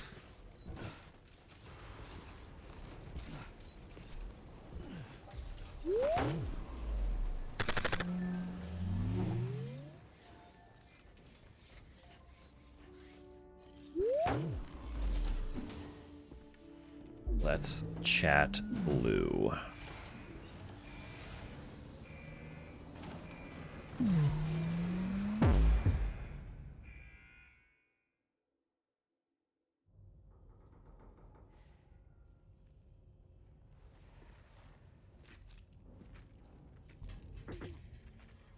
Hey, Sam. How's it going? I have a word for you. If you have time. No, L-O-U. We followed up on the message Deadman left for you at the lab. About how there was another BB-28, not Lou, who, according to the records, was decommissioned 4 years ago. The first time you and Lou met was about 2 years ago now, when you were entrusted with the BB previously issued to Bridges Corp's disposal. And together, the two of you made it all the way across North America. Deadman and everyone else at Bridges, they all called Lou BB-28. Right. Because that was Lou's serial number. You see, we found the records for the BB storage facility. By cross-referencing the data, confirmed that after BB-28 was decommissioned 4 years ago, Lou was assigned the same designation and placed into storage. So what you're telling me is that instead of getting a new serial number, Lou inherited an old one? As for Lou's mother, following the C-section, it seems she passed away. And that pretty much is the extent of our recent discoveries. Without a still mother to provide support, it makes sense that Lou was kept in reserve. But we still have no idea who approved the serial number reassignment, much less why they did it. Higgs said there were things I didn't know. Maybe this is what he was talking about. I think... How would Higgs know? Why would Higgs know? I want to know everything about Lou. You're playing his game, Sam. Chasing after the past is what Higgs wants you to do.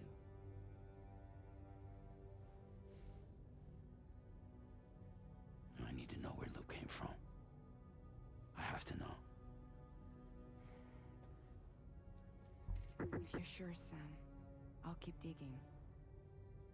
In the meantime, you should get plenty of rest before your next mission.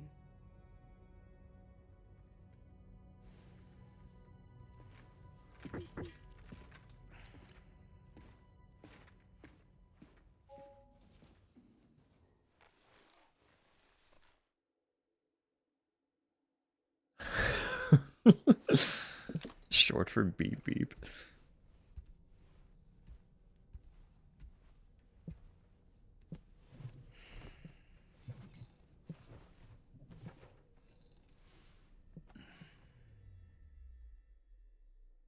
Sleepy siren eyes.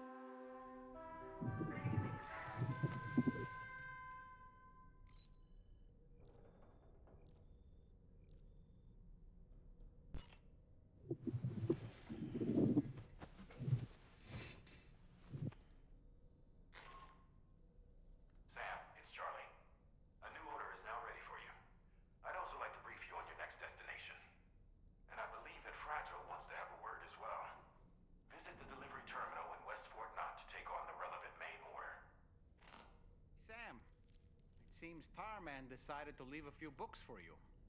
Right there, by your bed. Reading is a wonderful way to take your mind off things. Trust me. Where? What?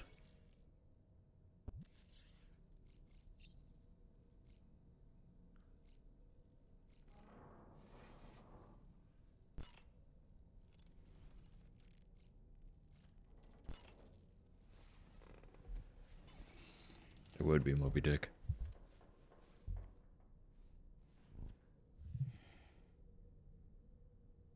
That's Tarman's son. He must have placed a photograph in here for safekeeping. This is an important memento. Why don't we go and take it to him? Yeah, sure. We'll bond with Tarman a little bit. Why not? Seems like a character.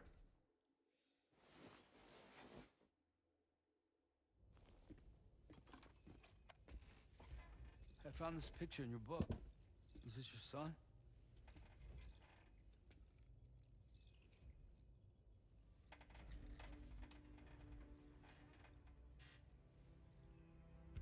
Thank you. Yes. He's still out there somewhere, borne along on the currents, with this right hand of mine.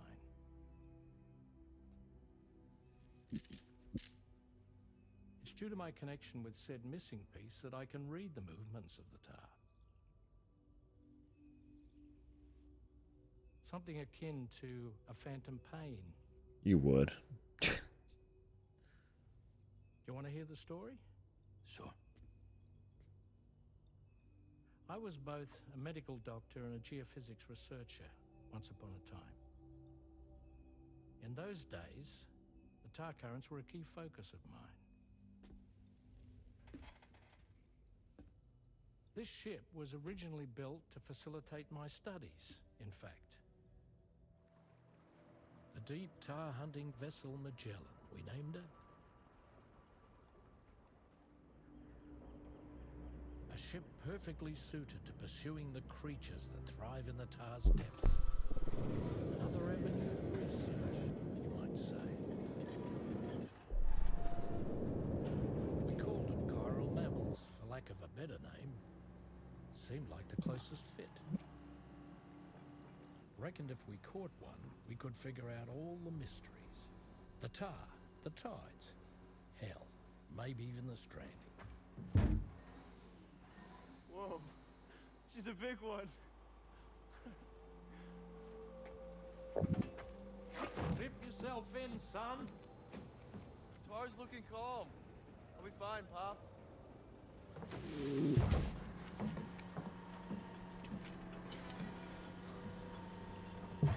You seeing this?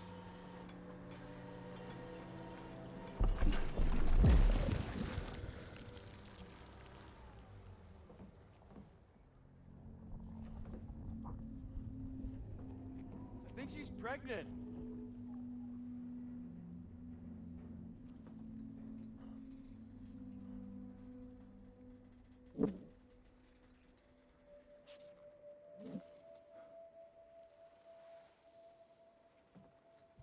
Hey, Pop.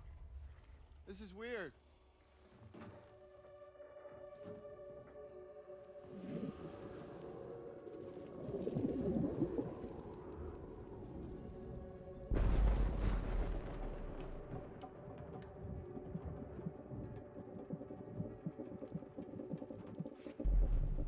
Stop!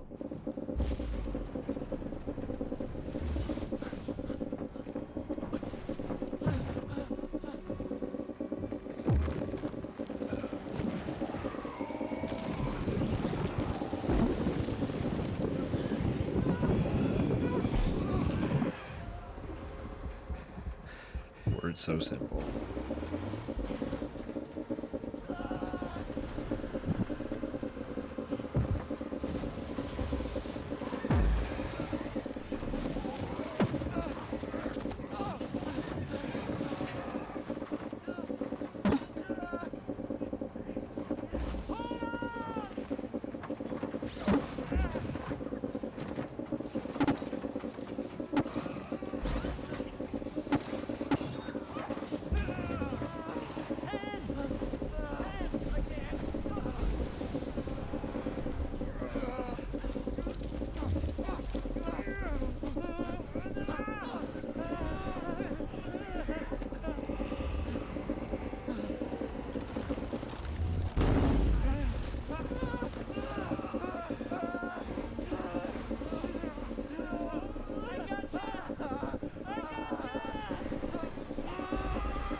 just like that, the tar took my boy and my hand along with him.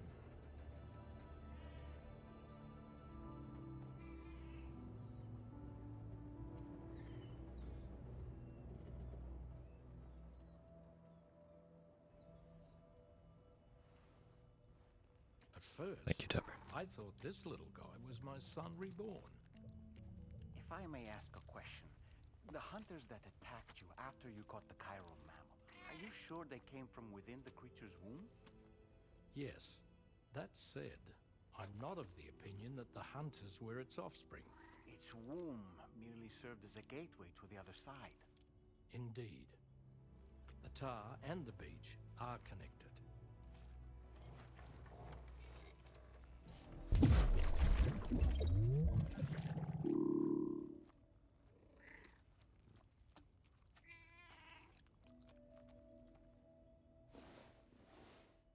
It's quite the creature.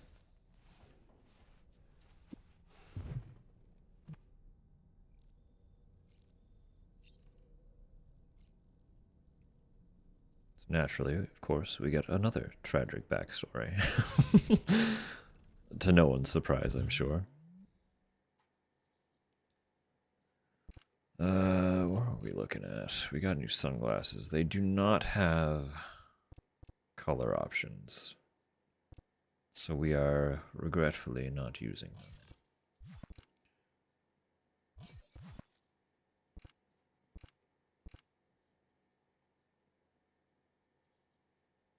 We gotta maintain our dad fit.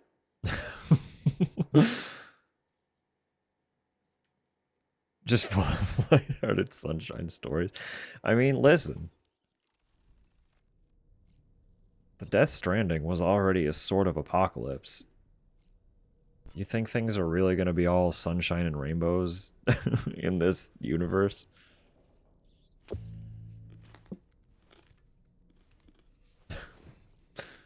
A lot of child unalignment. Listen, that's going to be the through line for Sam and Tarman to actually bond and connect as people, as fathers. That's how it's happening. The groundwork is being laid.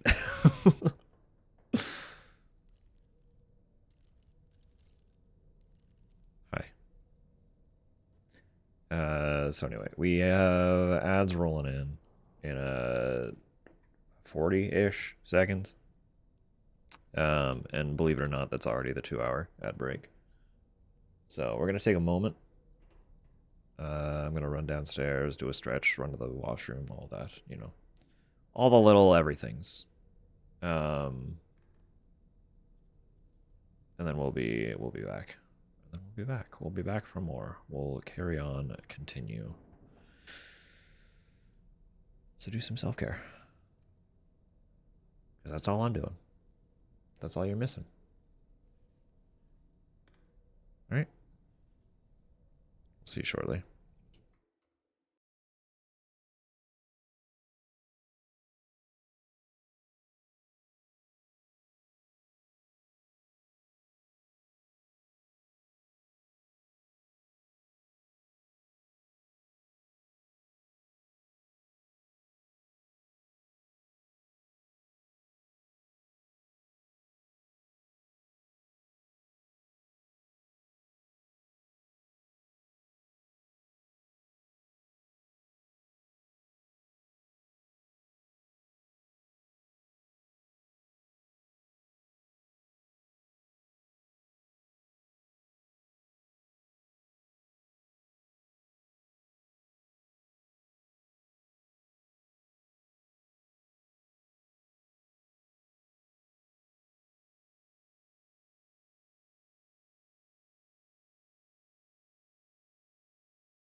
Oh, this is a long one.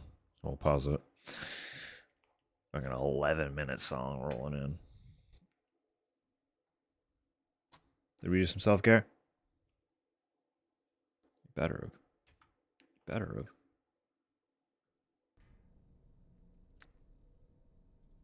So we got some new mission. We got some new mission to do. Being that we have a new facility that's probably gonna have just like an order to go connect another new facility somewhere. I would assume, I would imagine.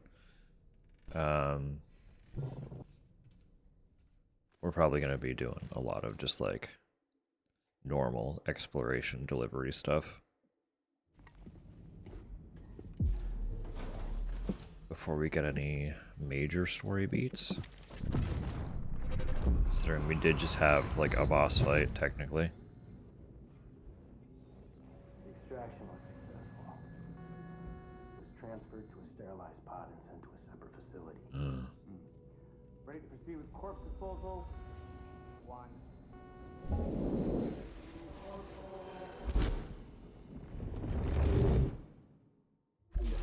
Whose visions are we seeing?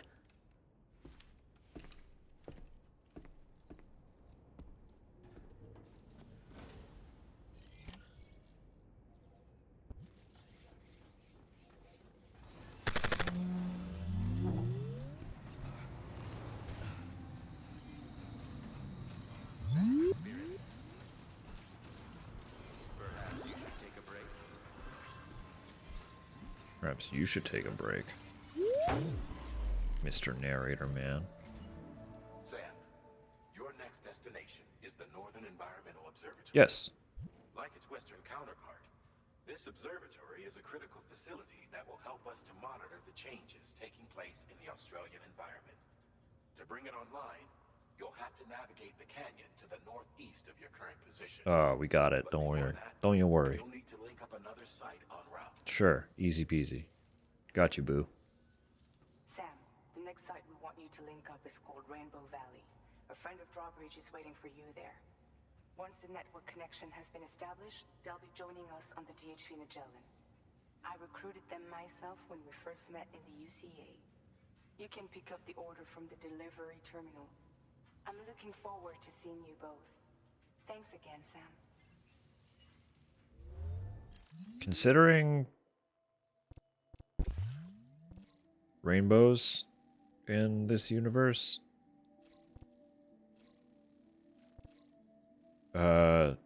ominous, to say the very least. I should probably do these first, huh? Recover cargo.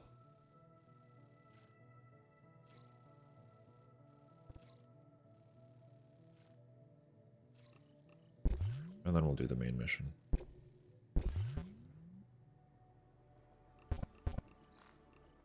Please.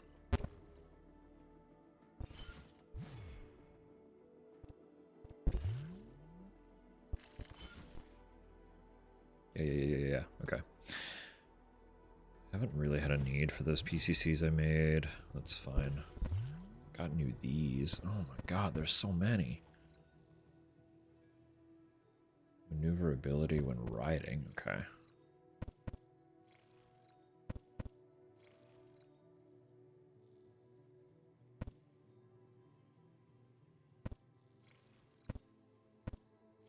Yeah, I don't think I can... Well, I can get that, but...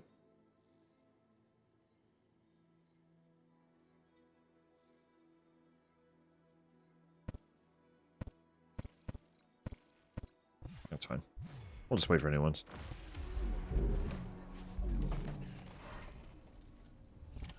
Order accepted. Thank you. Bring Nance his food, and then go retrieve cargo.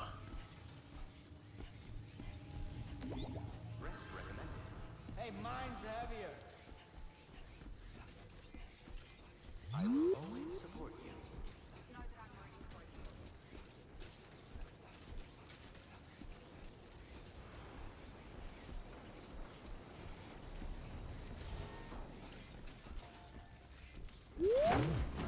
Let's get it. Wing.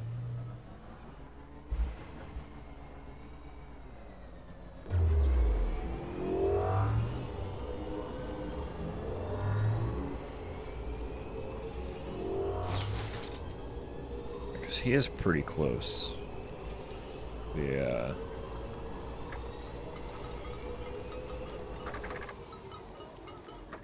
Well, we basically... Oh, there's the road. I was like, we came here by vehicle. Where did we... How are we connected?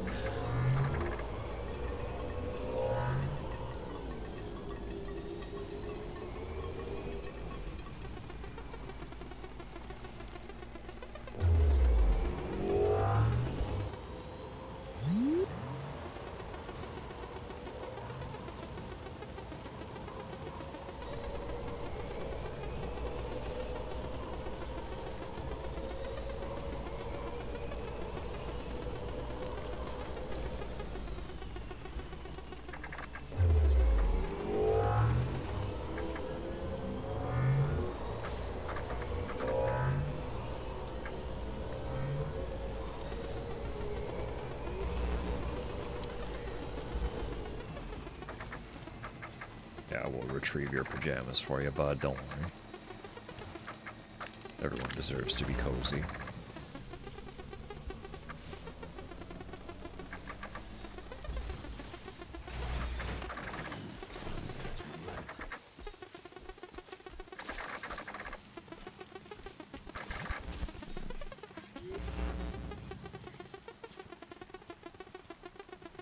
And then the purifiers for the destination we're retrieving stuff for the other delivery, so we can go get that as well. And it's all on course, technically.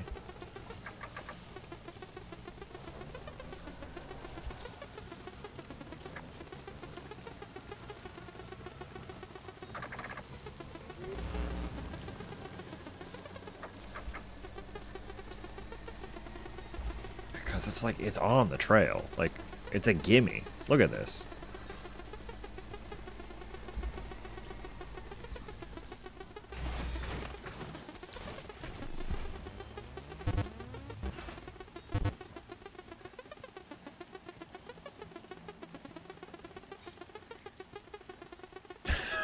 Alright. Godspeed.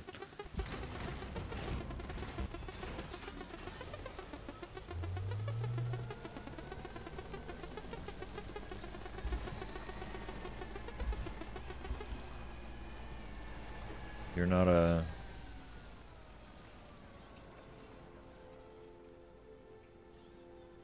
going with your pal? Are you two not a group? I thought y'all always worked in pairs.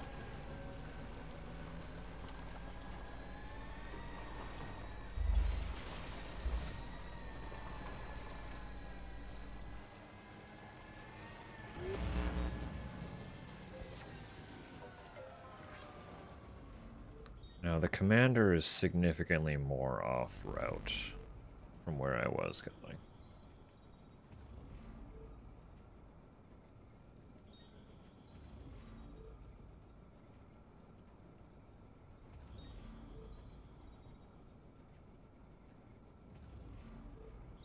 There'll be more.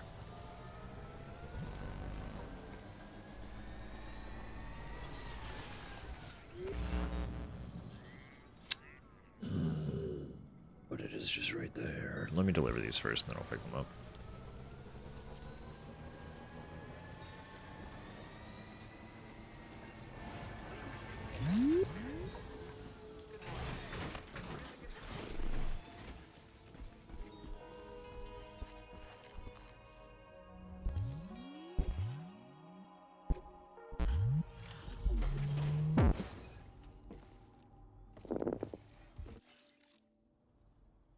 Well, we meet again. We do. Just bringing up the orders. Uh-huh. Mm-hmm. Uh-huh. Mm-hmm. Take them.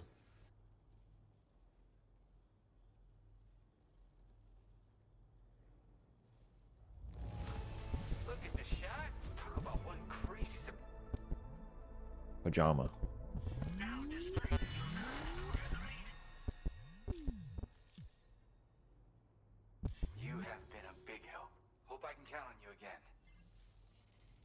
close to maxed out with him. Well done. Well done. You do have standard orders too. Okay. Recovery. And then that's just going back.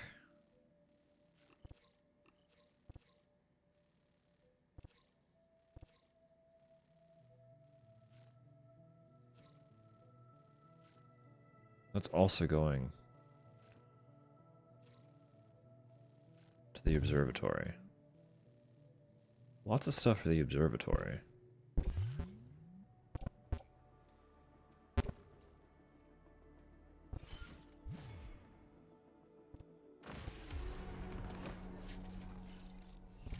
Order accepted. Thank you.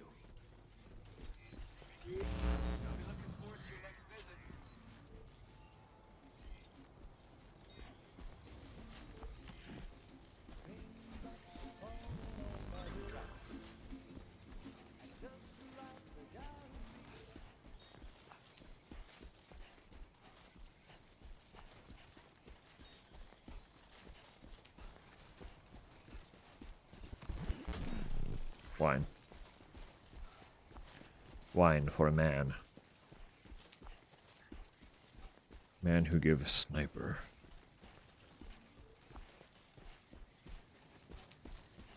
And if sniper is to be improved, I would like to support man for better sniper.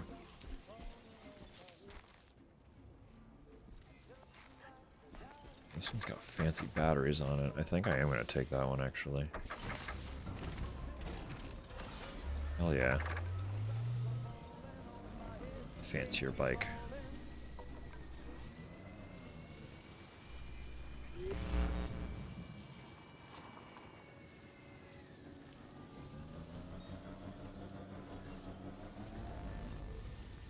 Oh my god, it does not want to stop when you're going downhill. Wait. Beg your pardon.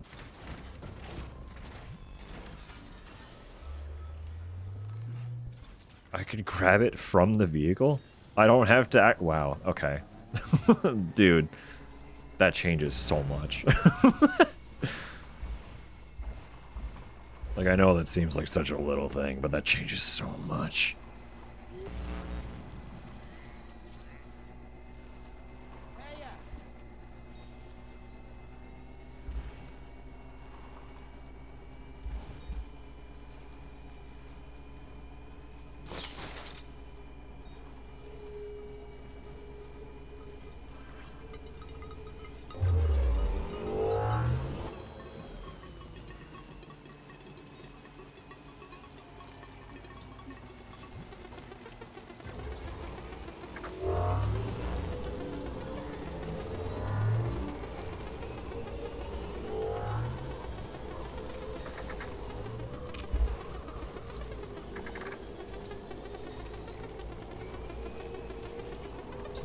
Just roll up on this mid-motion. Oh my god.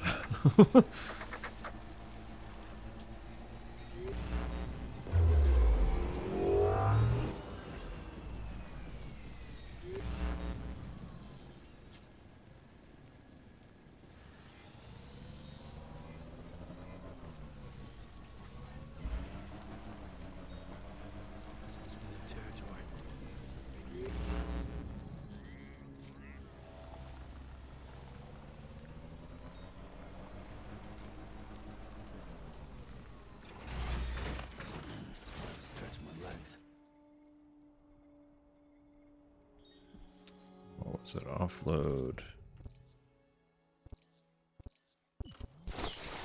Then I just have my weaponry. Right?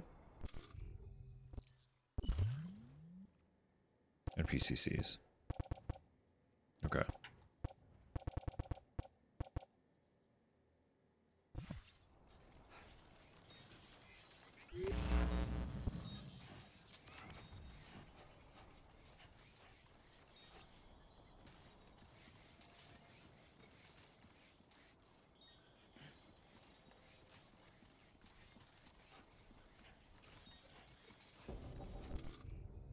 And frankly, I'm not that concerned about them knowing where I am.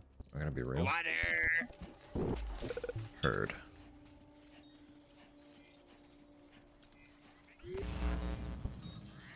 Thank you, KJ.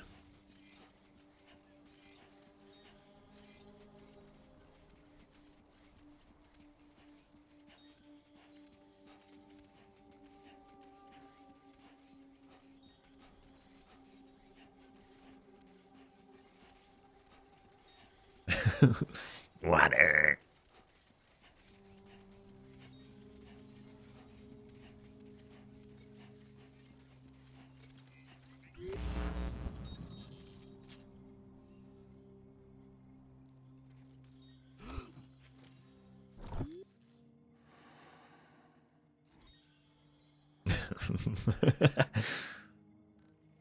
Like, you know?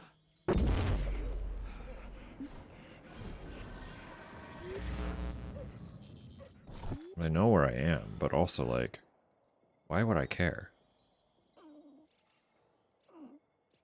Oh, you stop moving that way.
Just like that. All is fine and dandy.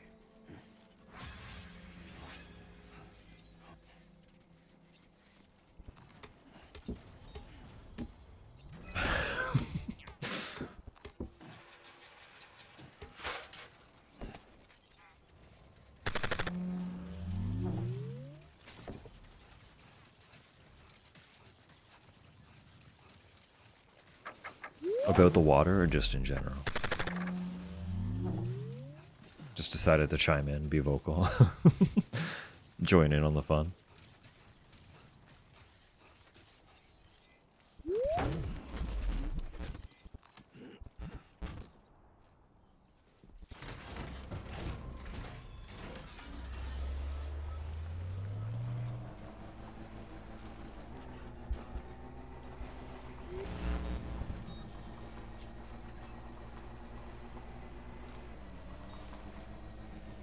So there's 3 of them. I see.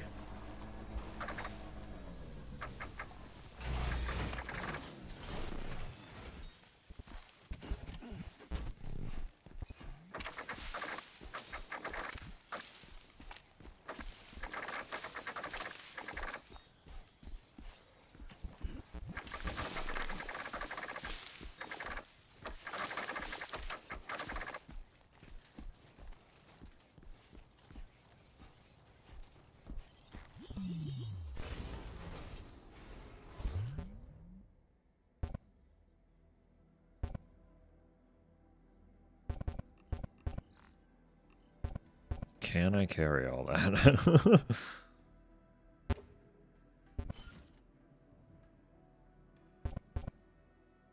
Not quite.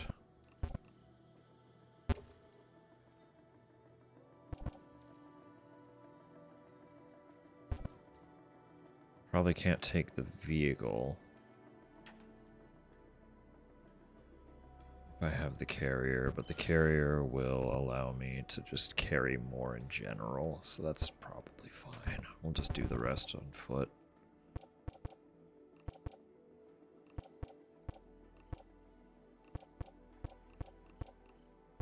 So we can drop that one off on the way as well.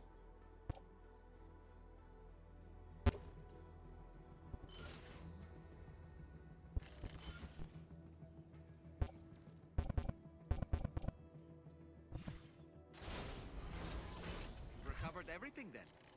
Great. Let's get it delivered.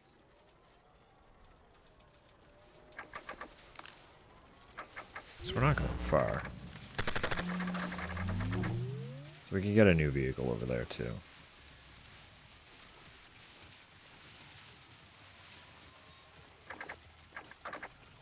Says it's my turn to go to bed.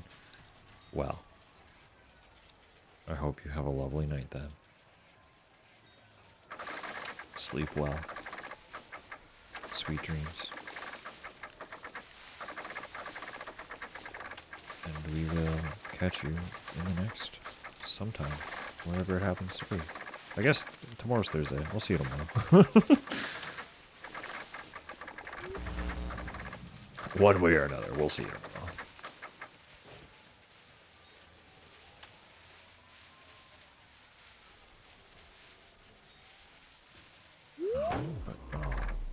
Oh. Finally download sniper game. Heard. Duly noted.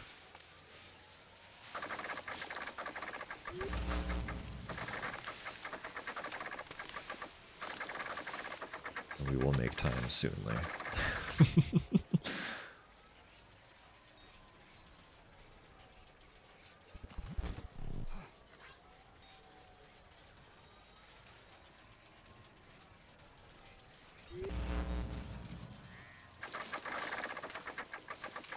Guess I could just make a truck.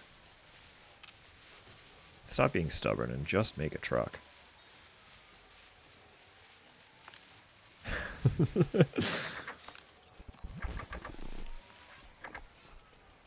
Bring more into the sniper realm.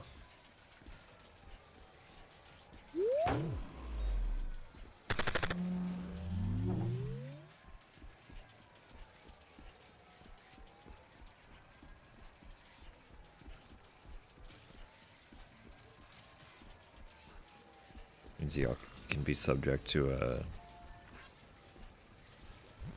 survival mode.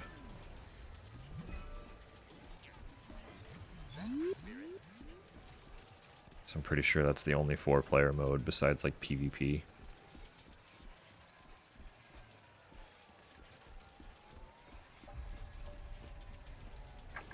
Can't wait to stab again. Of course, work takes precedent, but when the time comes,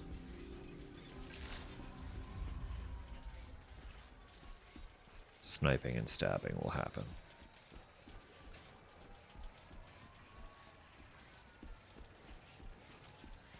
Yeah, I'm not gonna deliver yet. I'm just gonna make a truck. Oh wait, hang on, actually. We have to go back through BT territory.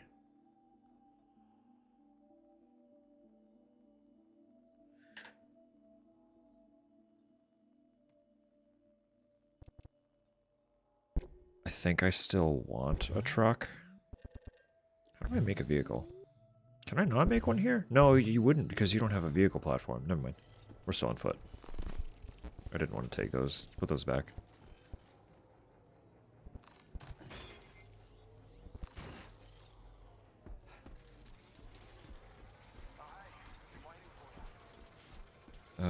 So as long...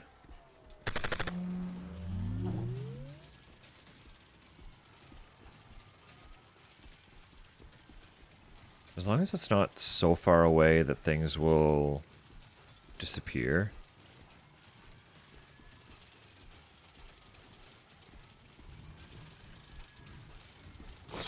I can leave them just before the BT zone and then sneak through. and retrieve the goods. That is quite far, though.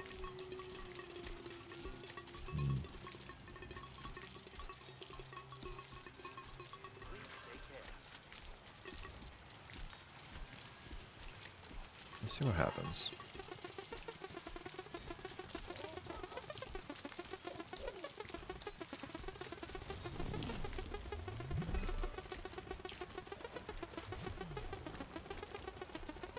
Oh, we're not peopleless, no. We're, well, I mean, it's this small group here.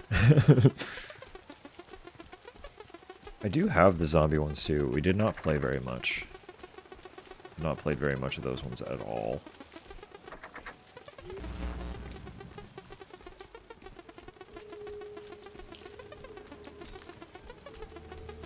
Sniper Elite is a different energy than the zombie ones, though.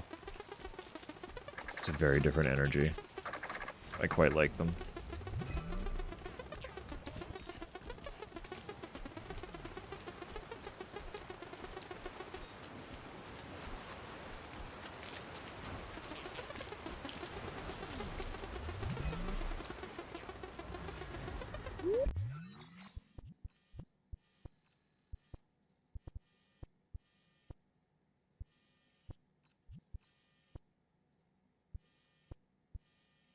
Okay. So I can probably make like a timefall shelter somewhere around here. Leave my shit under the timefall shelter.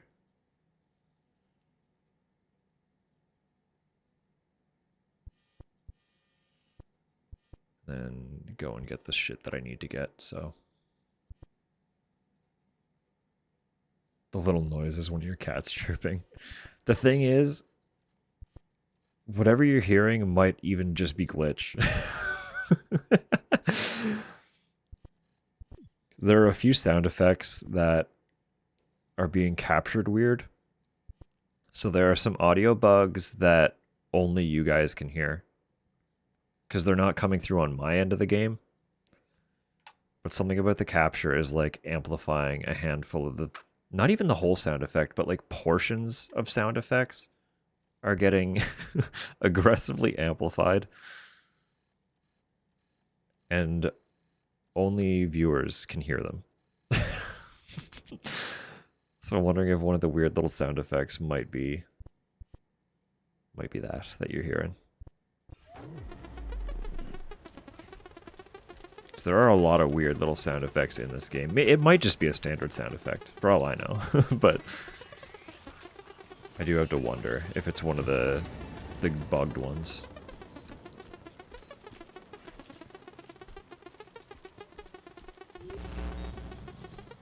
At least I'm assuming that's still happening. I didn't actually... Oh, God, I thought I was... I was like, what's happened to my vision? So those two nameplates for those items were overlapped. Hello, rat. It is happening, okay. But no, those nameplates were overlapped, so they just looked blurred, and I was like, what am I seeing? PCC, I need to make... How do I PCC? There it is. I want you.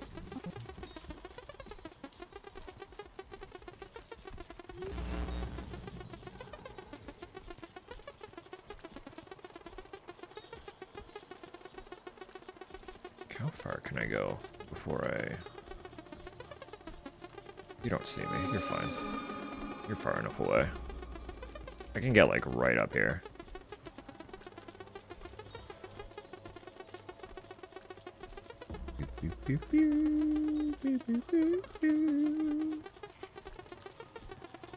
Throw this here.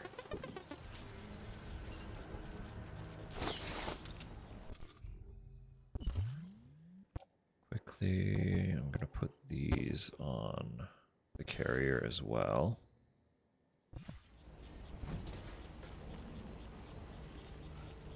I'm going to detach the carrier, and it's just going to vibe under the shelter for a minute. And then there are these.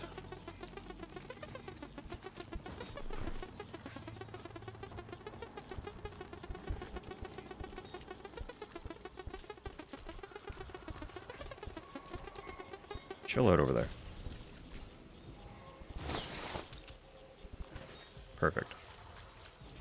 So I can live there. And I can continue this way.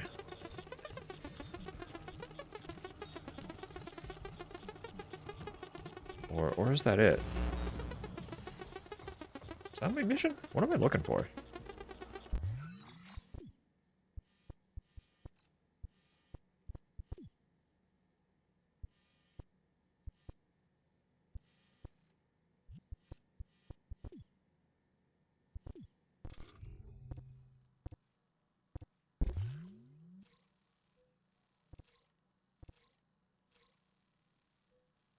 No, I do have to go all the way to placate. Okay, cool.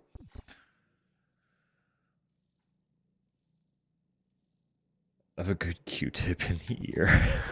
The sound effects are broken. I'm sorry. Or you're welcome. I don't know.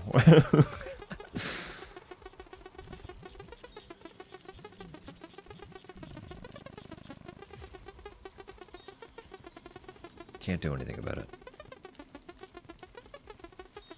That's the broken part. Probably, yeah. They're like the ones that sound extra video gamey and are like a little bit louder than everything else. Only you guys can hear that. It's a glitch with the capture. Yeah.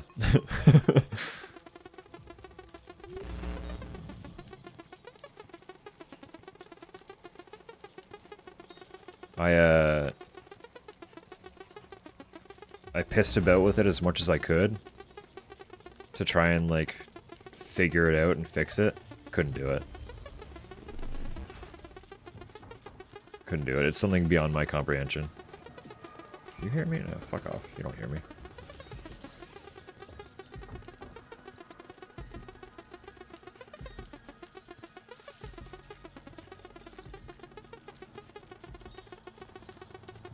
I haven't really pieced together how I'm gonna get back out of here. I just like... Do I have 2 ladders? I don't think I have 2 ladders, do I? Should have made more ladders. I would have made this really easy. I can get down that way, but I don't think I can get up that way. I don't have any ladders. I've fucked up.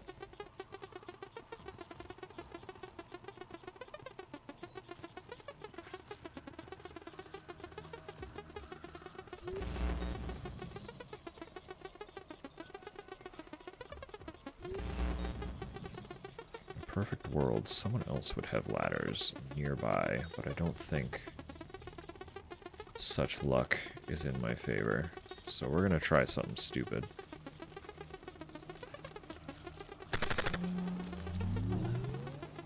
More than fine.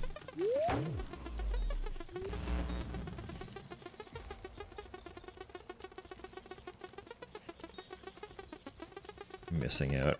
Well, I have heard them, thankfully. They were brought to my attention because Tupper was like, something seems wrong.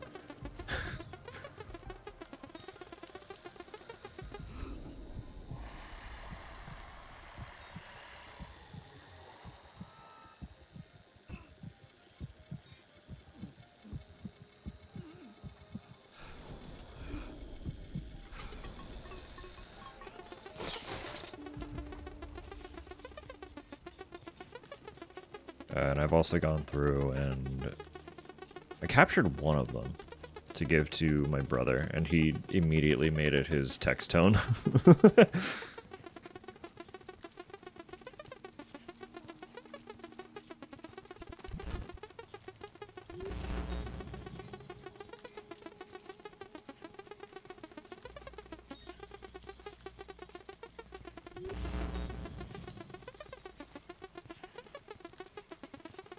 Can I... Do I have the tenacity to climb this? Am I a stubborn enough asshole?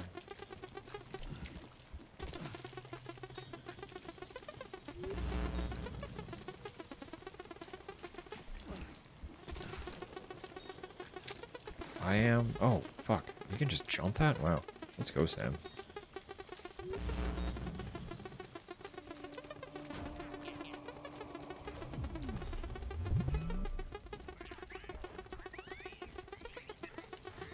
We're through it. We're fine.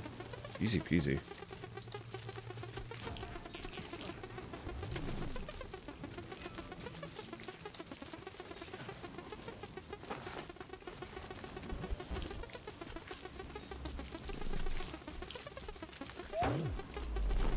I want to go back through and collect some of the additional sound effects to potentially use for stuff.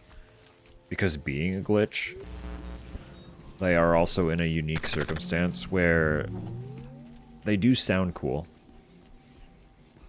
And if the glitch ever gets fixed, they will be impossible to replicate. So I've made a little bit of a note of some of them to take at some point. What will they get used for? I'm not totally sure. Great. Let's get it delivered.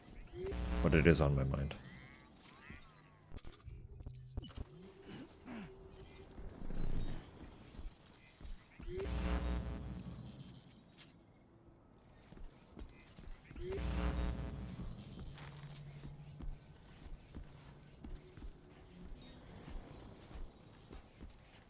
I know the rain in particular is quite funky.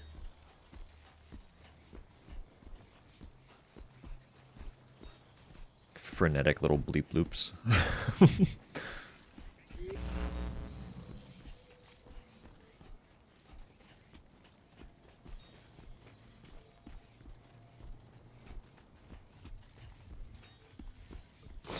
Oh, and these as well.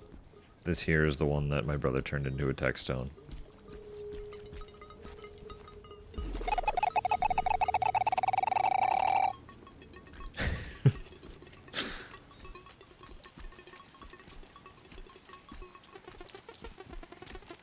Got a clean clip of one of those for him.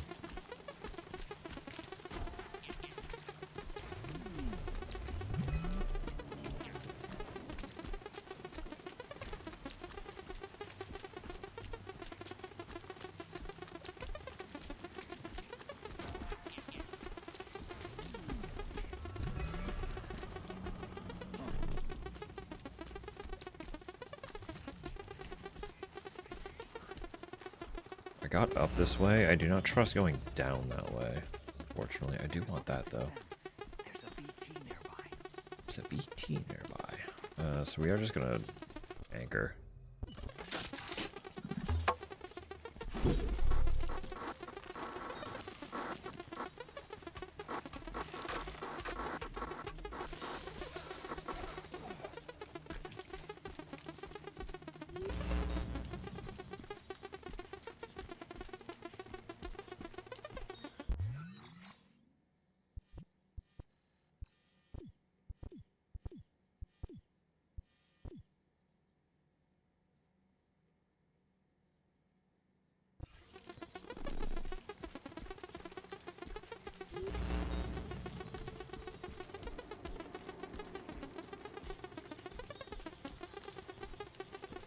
Not like how you've set that ladder up very much at all, but I suppose... No, I'm not gonna take it. Fuck it. We're just gonna hit this guy with a couple of grenades. We'll be done. Never mind. We don't have any blood grenades. That's a mistake. I do have these, though, and these can be used on BTs. Don't know how many shots it's gonna take, but we're gonna find out.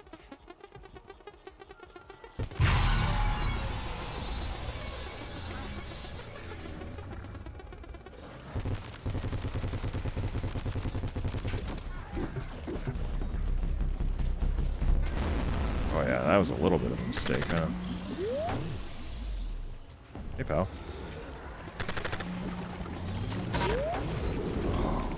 Well, there goes my cargo. Are you injured, Sam? No, I'm fine. I just want to reload now.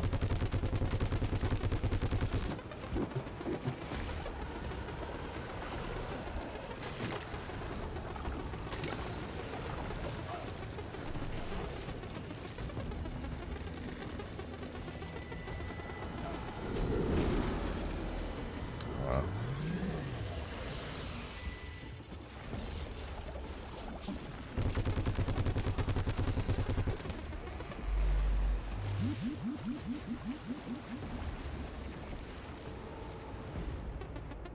My stuff. It's all broken. Where's my last save then? 'Cause I have so much stuff that's okay.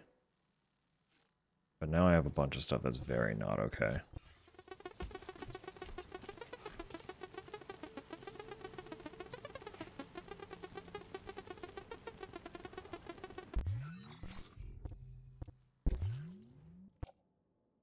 Yeah, completely destroyed. That's so tragic. Oh, that was just a... Okay, that was fine. The mystery cargo is in bad shape, though. That sucks. Fool and an idiot enters the BT zone with no blood grenades. And it is I, the fool and idiot.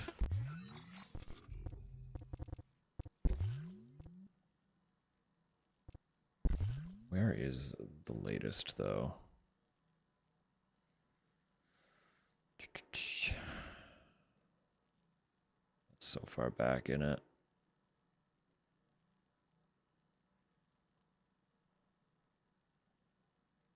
It's so far back in it.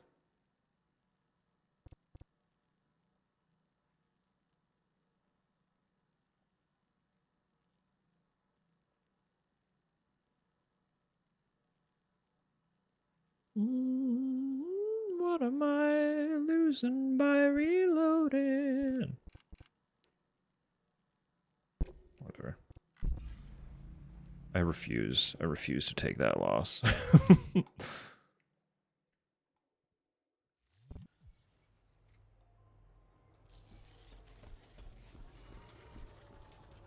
Oh, we're so close. That's so fine.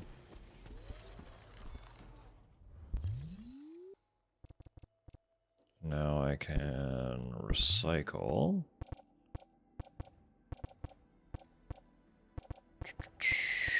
All these. All these can be used on BTs? Blood grenades are probably better, though.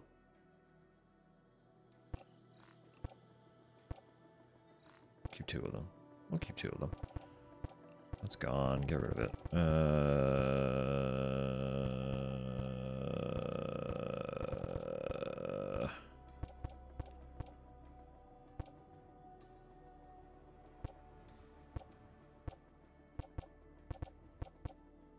Maybe that is it.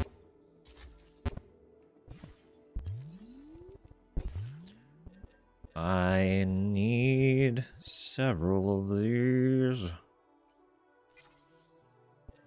And I would also like ladders, because that was a problem.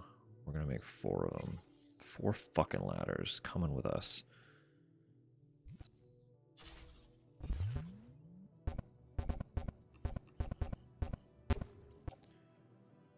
Puts thems in pouch, puts thems on back. Do a cheeky one of... It's already auto-arranged, we're so fine. But you and you need to go on the carrier. We're ready, we're rocking, we're rolling. Retry.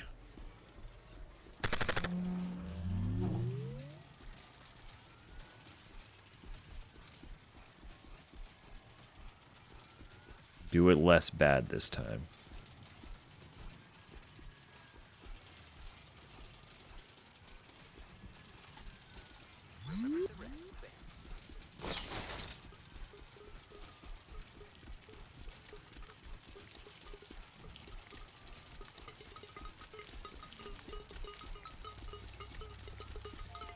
The dynamic sky is a lot of fun.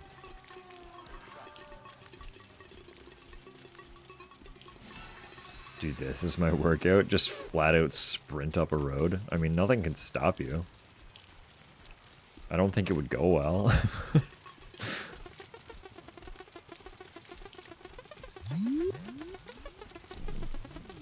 Dragging a floaty little package wagon. Imagine.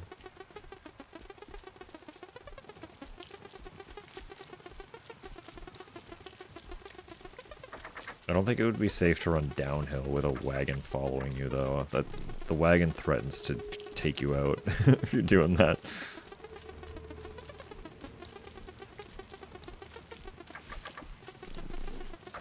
Also, running downhill does not feel good.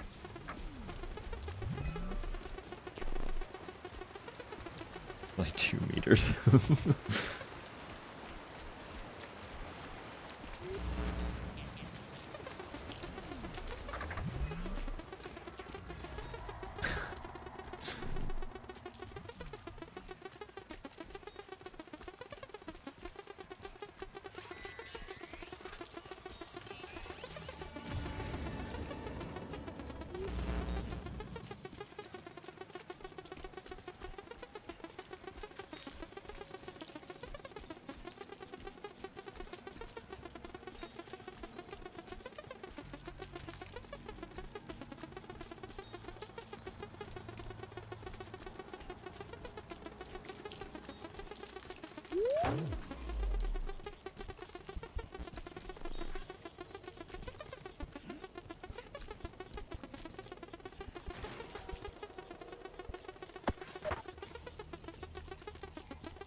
Okay. Still, no, it is that. PCC is under here.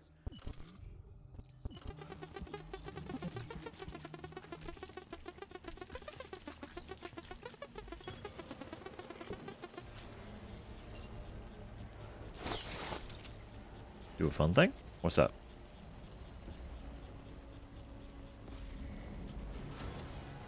Construction process now complete.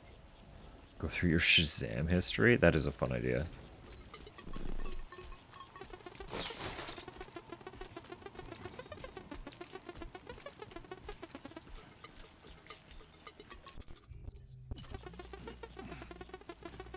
That sounds satisfying.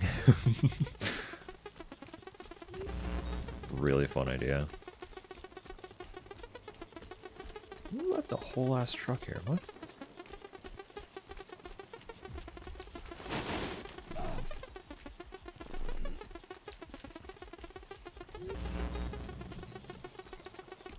What direction did I go last time? I don't even remember. Was it up here? I think it was up here.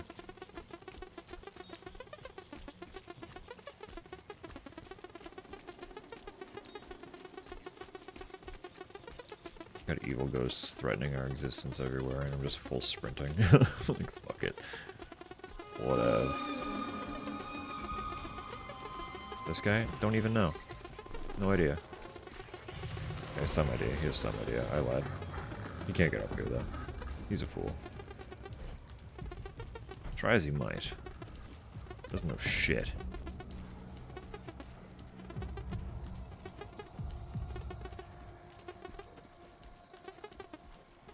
Okay, and then what I wanted to do from here...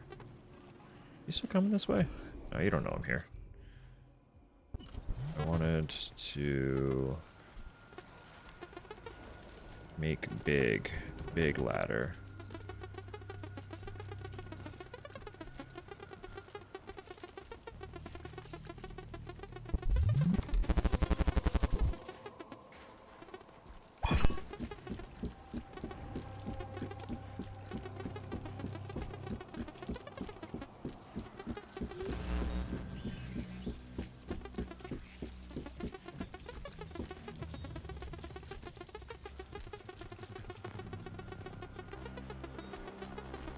I don't know if I'm better off for being up here. I don't think I am.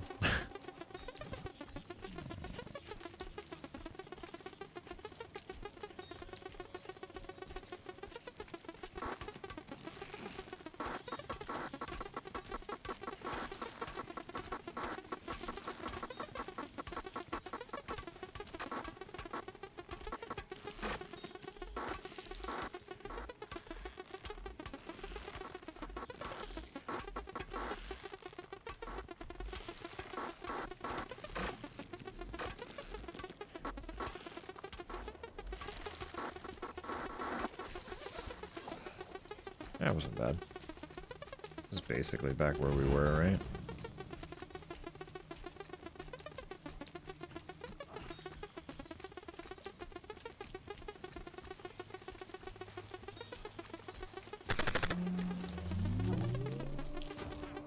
The routing to get up here was just a little different.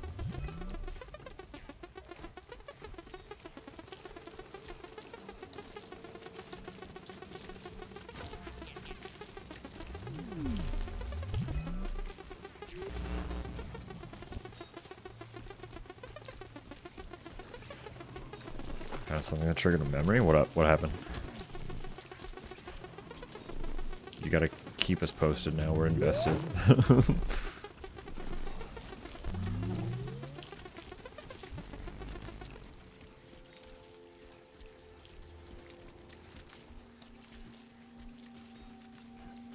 Back to back of the same song? Within minutes of each other? Okay. What happened?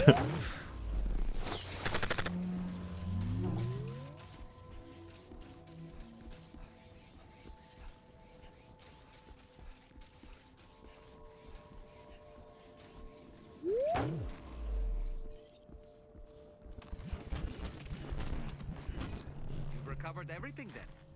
Great. Let's Does get the it delivered. terminal do anything? What's the point of the terminal? Storage. Didn't want to admit that it was... Thought it was wrong. That's so funny.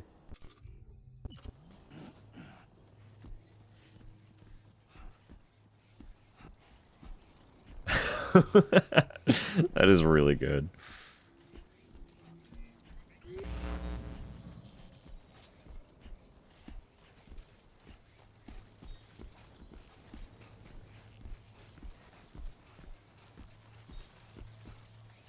It can't be.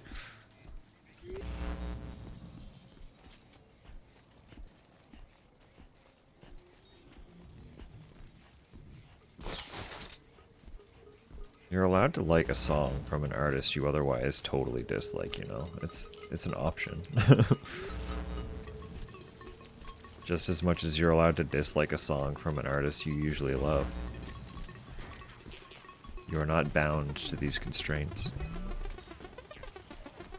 Still think the lyrics are stupid. You can still enjoy the song, though.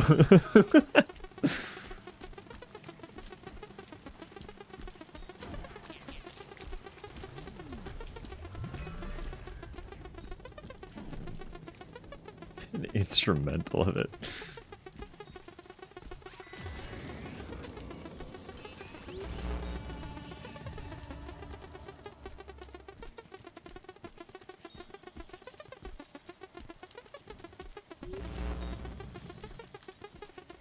Alright, now I'm like, can I get that?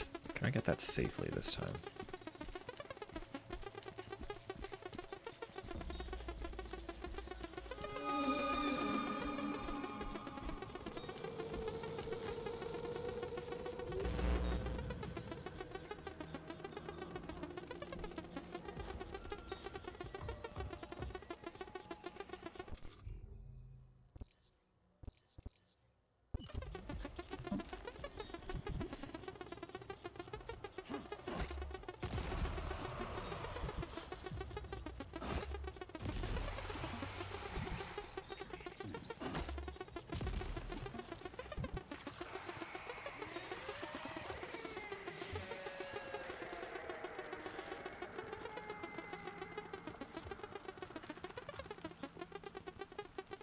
Right, ads are literally about to play. I'm so sorry.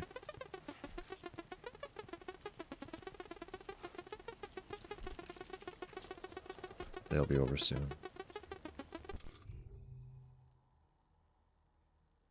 Actually, give me 2 seconds.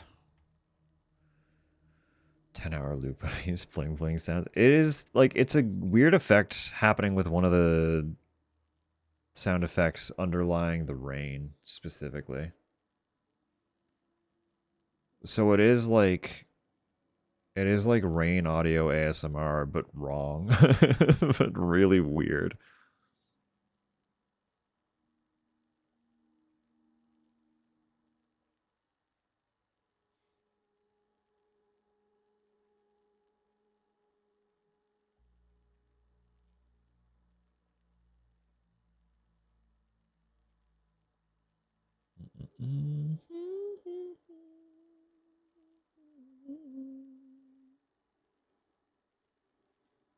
Just adjusting some lyrics here real quick.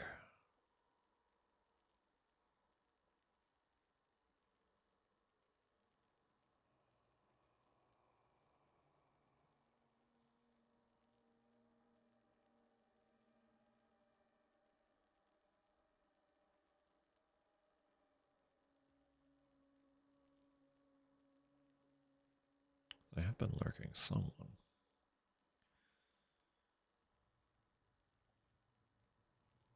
But my player is doing that fun thing where it likes to bug out. Even though I only had the 3 lurks, as I've determined is allowed. Sometimes it likes to be like, no, actually the 3rd one, we can't do it. We don't know what that is. I refuse to accept that.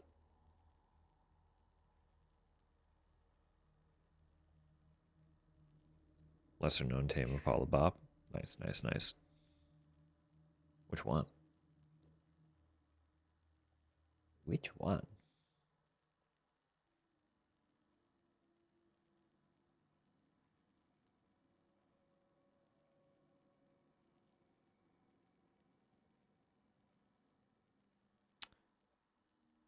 Hang on a second. Hang on 1 second.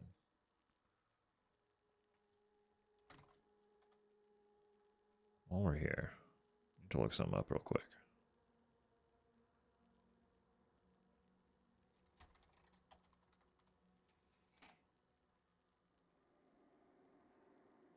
Yeah, that's what I thought.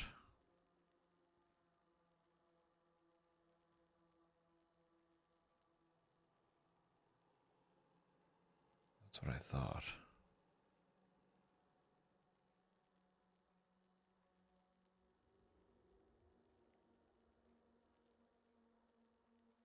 KJ, that music video you shared in the Discord just unlocked a core memory that I'd forgotten about. Because I'm following it up with a song, by the way. I'm posting a link in the Discord. I used to listen to this song quite a bit. Because in our teens, my friend group used to do a handful of different EDM dances. And I was learning jump style, which is what they're doing in this video. So I would practice to this song.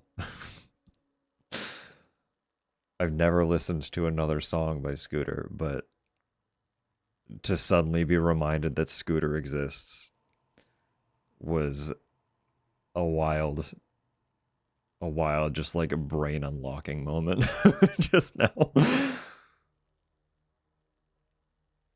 So thank you for that recollection.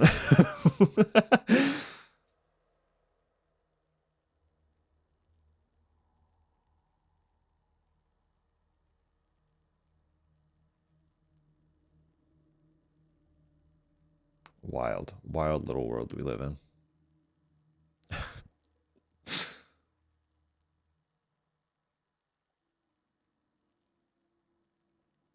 Anyway, we are back now. So we will resume the game. What was I looking for? Right, like a ladder or something. Probably just an anchor. I just need to get down there.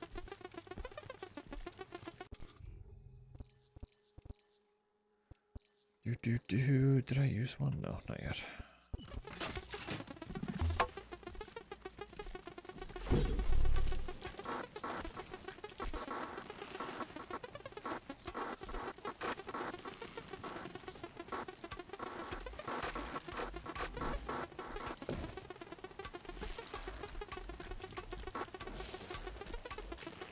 What is happening here? Sam, what is this?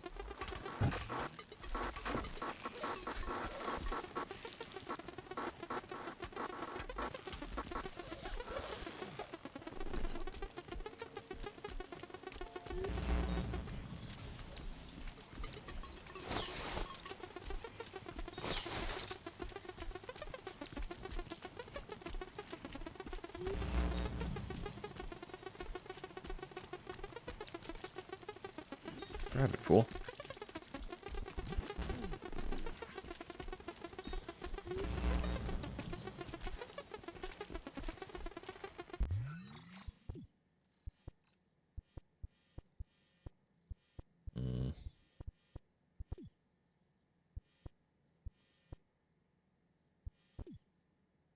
Photo spot. That's a thing?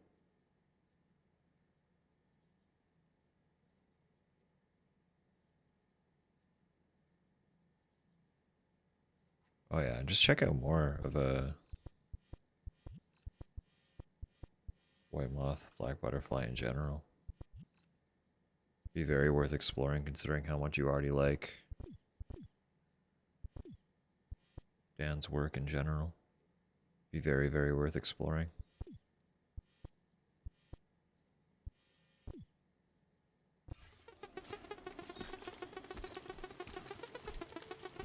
Any more news on that solo album? Oh.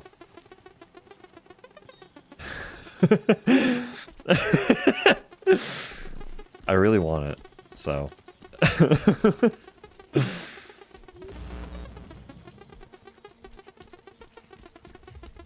Well, I'm glad we were going to the same place.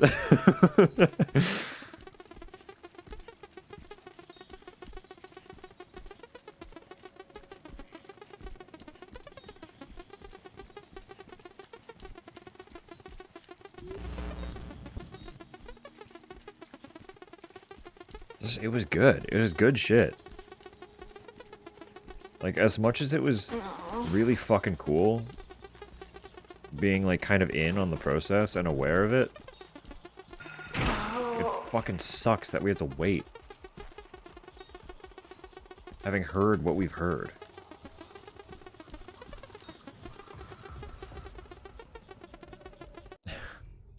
Are you okay, Droblin? Is there anything we can do for you? Can we offer you assistance in any way?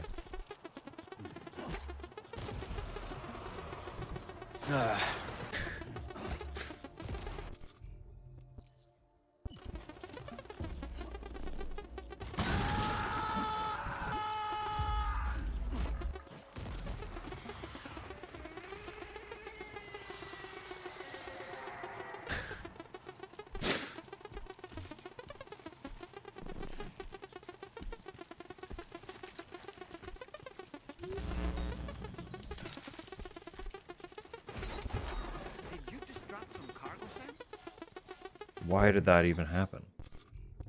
Is it okay? I'm gonna be pissed if it took fucking damage from that.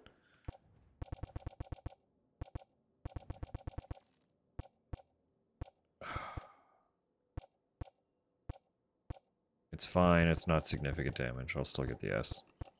That's a nuisance. What an asshole. This teeny little fucking cliffside. Didn't even realize I was under. Fucking rude.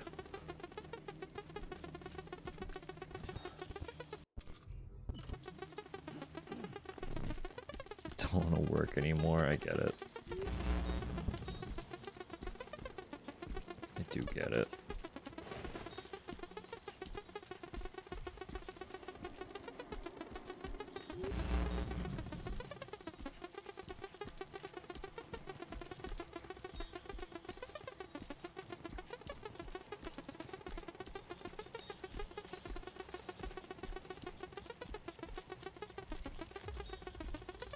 Draw the funny ha-has.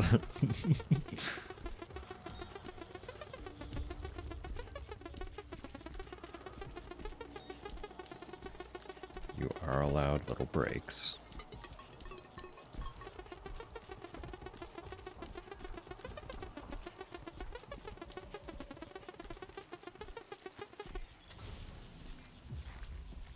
Body can do its internal chores, of course. Thank you for hanging out, KJ. Have a lovely night.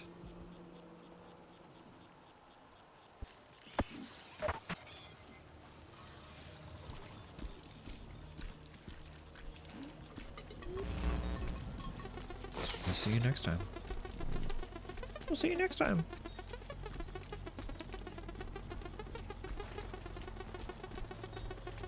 Such a cool one to see live. Yeah. They're kind of in a similar position where it's like, I feel like people know that they would be fun live, and unfortunately that means they're harder to see live now. You know what I mean? I could be wrong.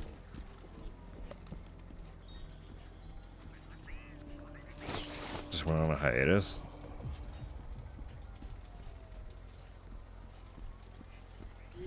That could work in our benefit, but it might also make things that much more expensive when they come back. It's tired. That's fair.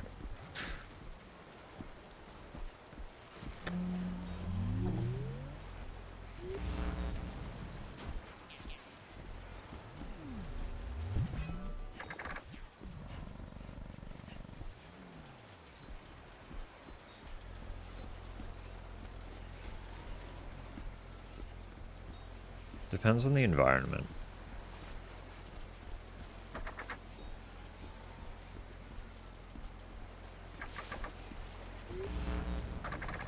There is a lot to it. It's not as simple as I like or dislike live music.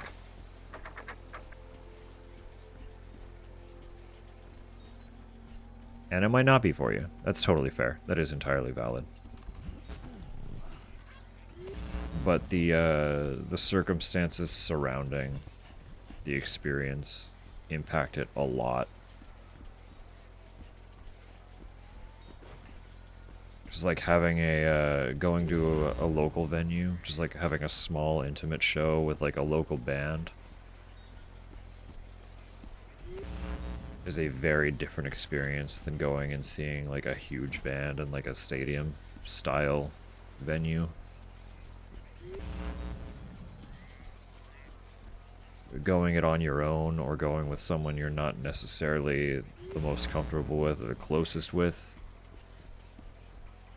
will be entirely different than going with people who you are very close with.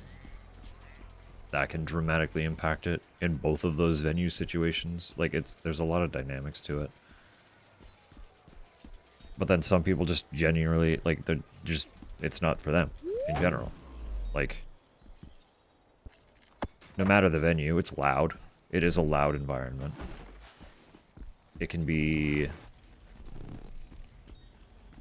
very smothering in a way. But I do personally really, really like live music. There's an energy to it that can't really be replicated just by listening to music in a recorded sense.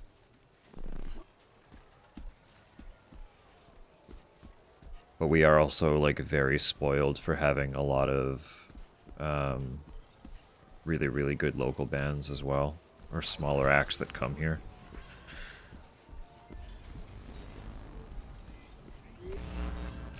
I can't deny that. And the people who put on local shows really care about them. Like really, really care about them.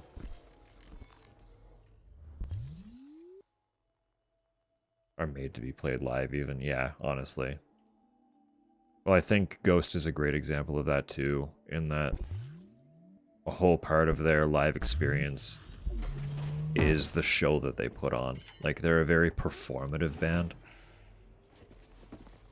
Seeing artists that go out of their way to have, like, huge, intricate stage sets would impact a lot differently than just seeing a band who gets up there, plays, and then leaves.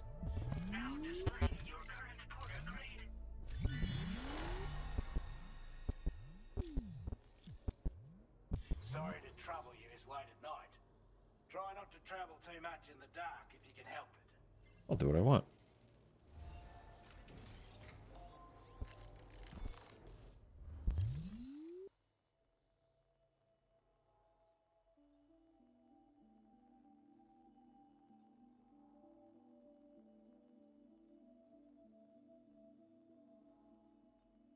I don't think I took in much of their set.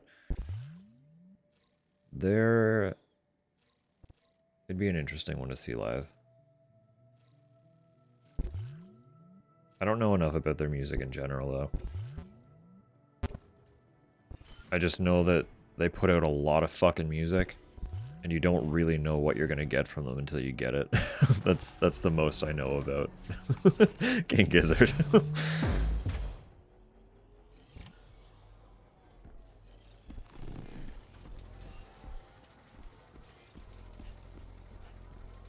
have a song about fishing for fish. Yeah, that's one of them.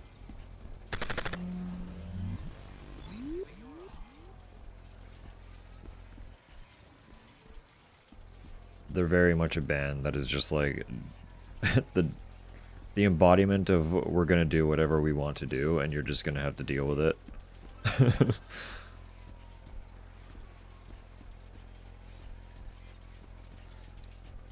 Like a few of their songs. I'm sure I like a lot of their songs. I've just never gone out of my way to like get familiar with any of it. So I wouldn't know whether or not I know I've heard their music, but I was not aware that I was listening to it necessarily. You know, they're one of those. I've been in situations where I know their music has been playing while I've been around.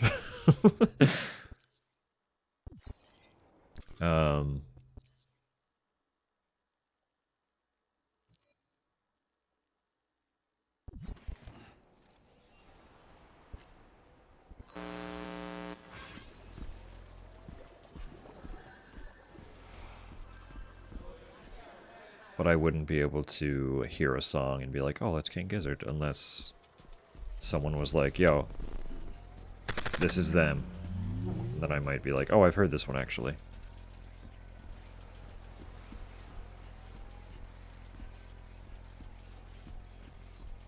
Yeah, you've been spoiled for music. A lot more than I have. I've been fortunate to see some of the bands I've seen. But I have not seen very many, like, large bands live. Most of my music experience, when it comes to listening to live music, has been smaller local acts. I used to go to a lot of our local punk shows in my teens. We have a very, very strong alternative scene here.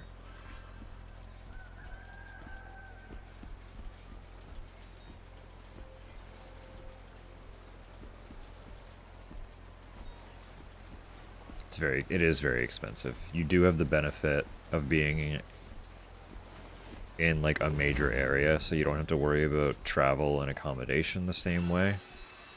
But that doesn't make tickets any cheaper. No, that's the thing. Like, for us, we got to see My Chemical Romance in 2022. But we had to travel to Toronto for that. So we were dealing with plane tickets and hotel costs on top of the ticket cost. And we were fortunate in 2022 that they hadn't, like...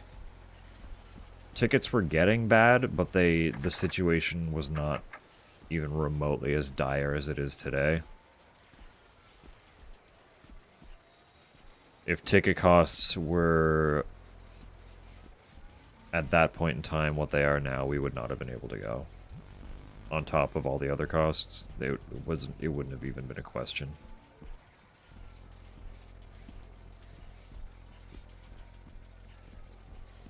Ticketmaster is another one of those services where we need to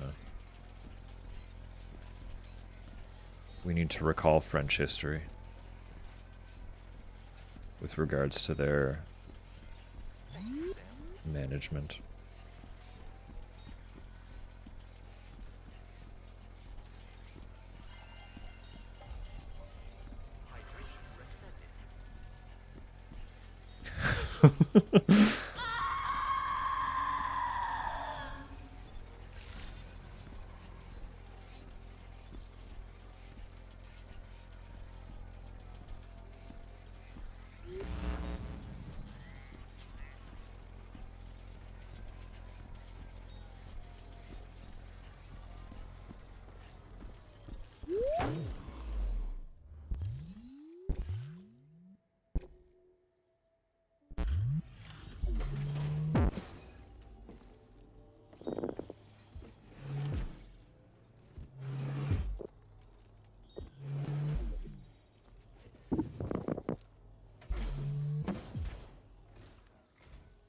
Hey, Sam.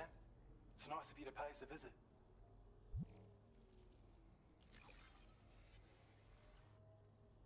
This melody randomly haunts me.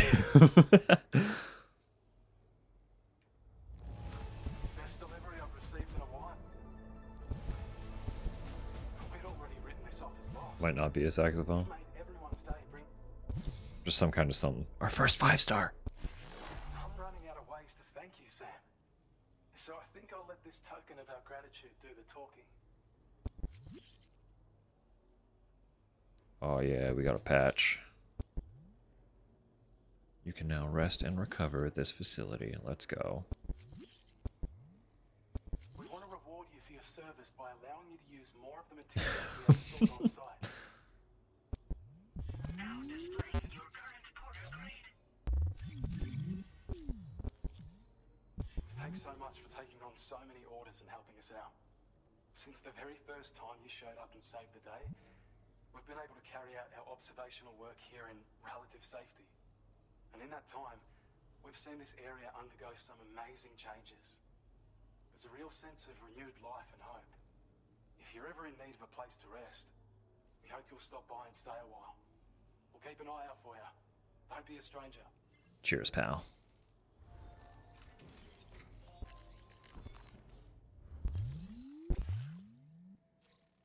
Oh, that's where we're going anyway. Let's fucking rip, dude.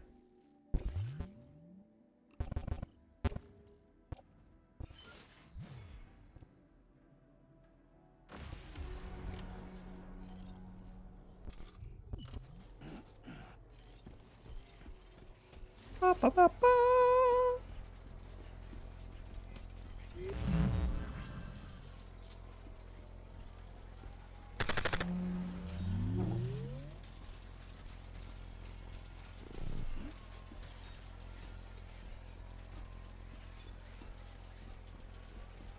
Super fun. You'll have to share. You'll have to share.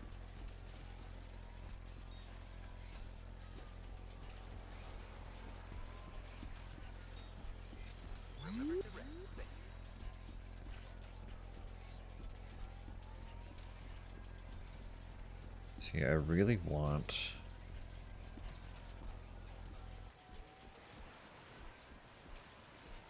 to get the Lone Commando 5-star. Because I get the feeling, well, I probably don't even need 5. I get the feeling when we hit 4-star, he's gonna give me like a silent sniper or something, and I want it. Want it. Want that silent sniper. Actually, we know what he's gonna give us. I read it last time, I just don't remember what it was.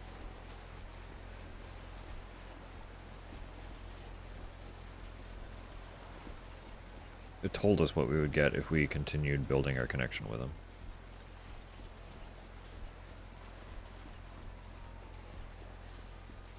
I have simply forgotten, because I am a fool.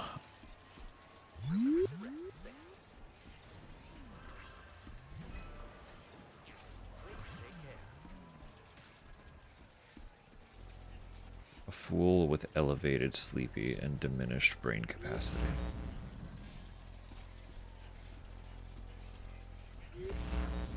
Due to much elevated sleepy.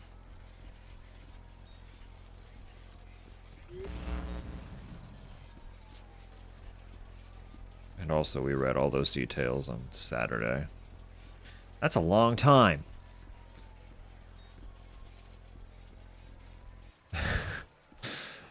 Merely to be the ultimate career. Except for this one unique circumstance where I might get a better sniper.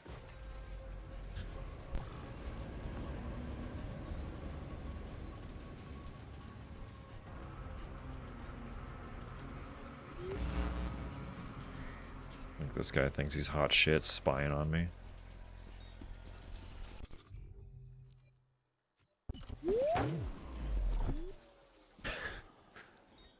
Think you see me? You wanna keep seeing me?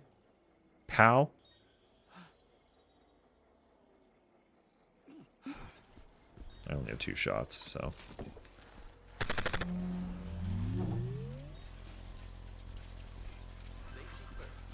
Take up precious room. It's true. A lot of rewards do take up precious room that I could be using for more cargo to deliver to other people. You're entirely not wrong about that.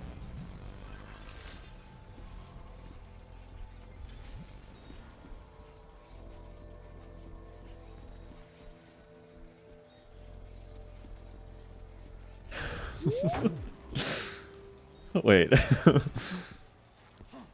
Oh, the duck. I was like, where's the duck thing coming in? The big hologram. That's where.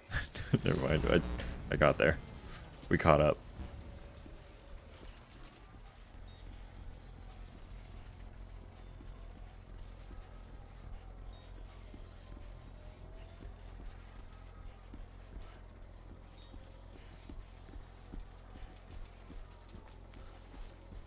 I know. I saw it. I figured it out. It just took me a minute. I'm sorry. This ain't bad.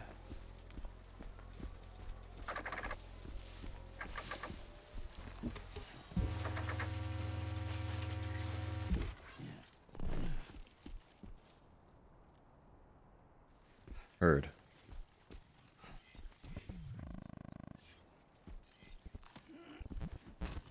Loading carrier cannot come all the way up that ladder.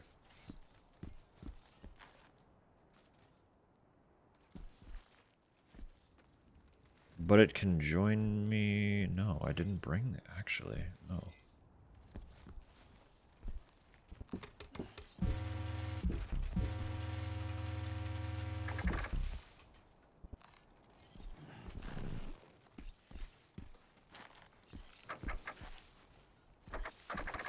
No. Fucking.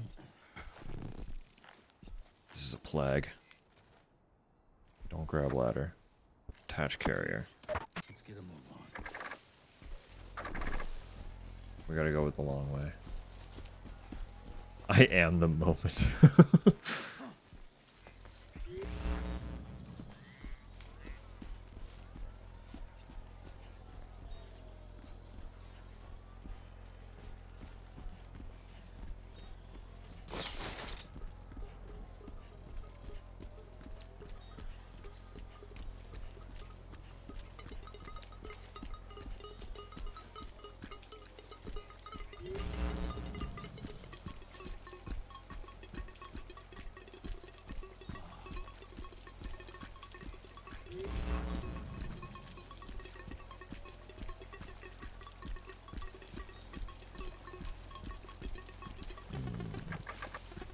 West Fort Knot we will be going back to at some point.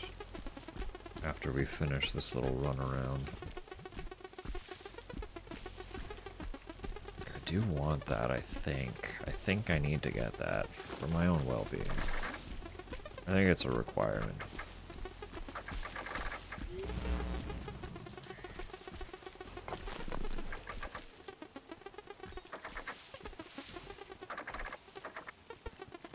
Can I get up there? Surely.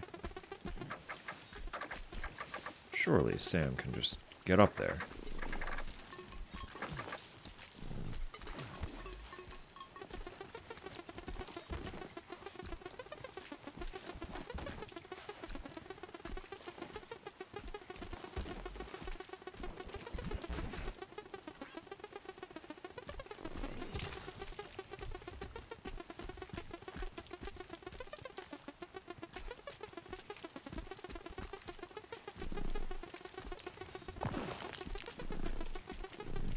How do I get down safe? I could just use an anchor. That would do it. But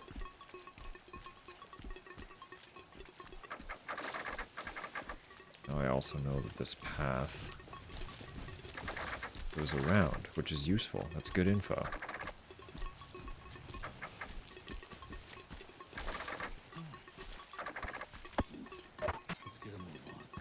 I don't think I need it though. I'm pretty sure I can just go this way.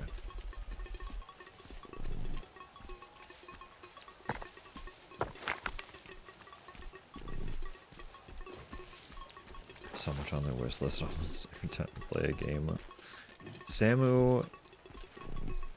Samu's a powerful, unstoppable entity when it comes to both having unplayed games and wishlisting new games.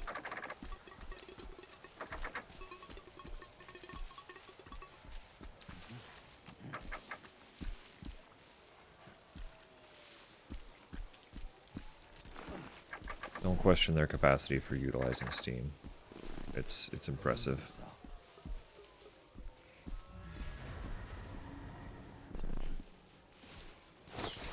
Steady job.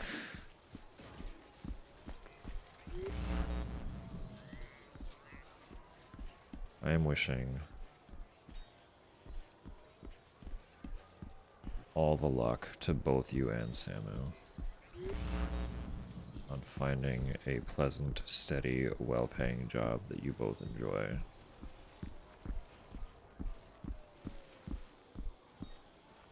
Just push on through.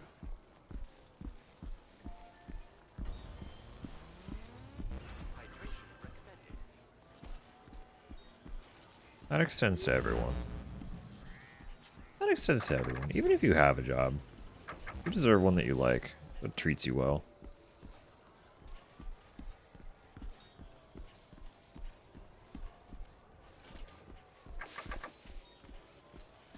So get that job. You deserve it.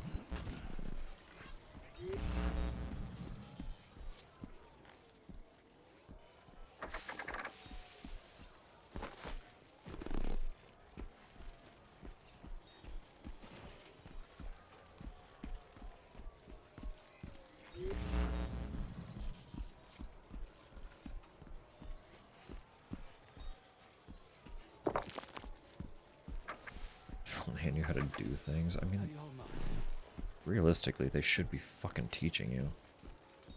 Ridiculous.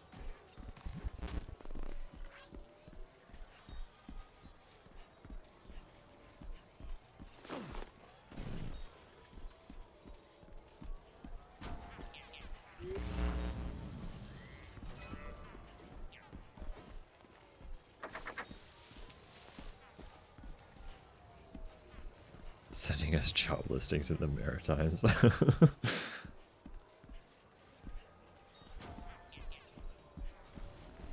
I mean, it'd be complicated, but y'all are welcome. I just also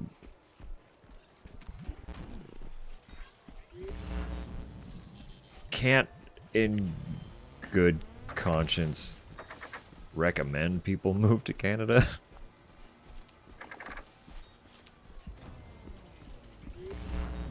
There are better places out there.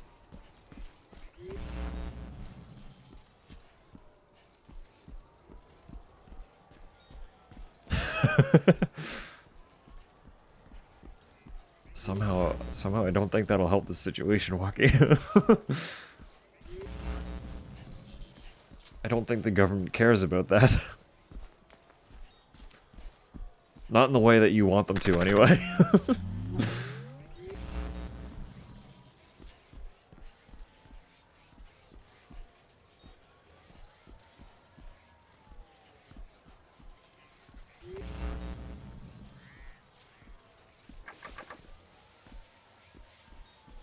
Oh, geez. I mean, yeah, but not for a polycule.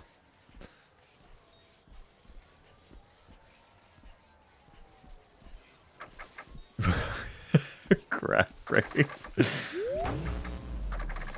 You just had to know what those crabs were listening to. Well, better get it done. Little did you know it was in the name.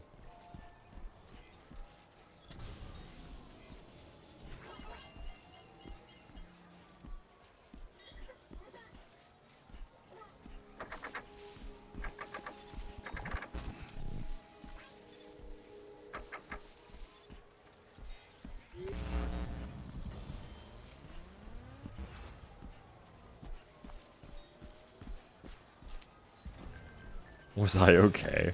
You just needed some high octane good vibes. Metal crab rave? Ah.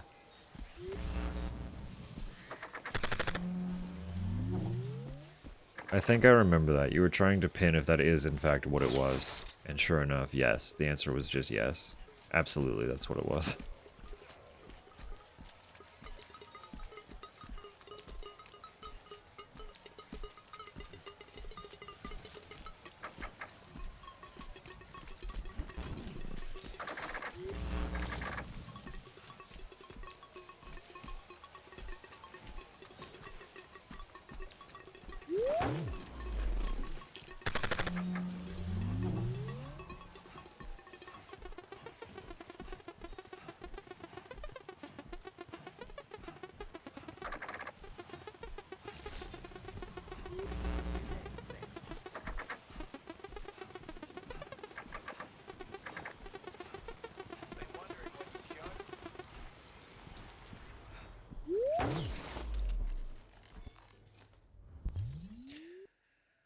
First Persona playthrough.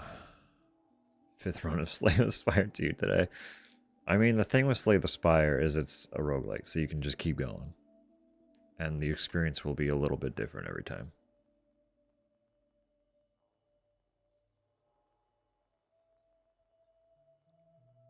Summer Days is such a cute tune. Summer in Japan must feel like. Unfortunately, I got nothing to confirm or deny that with.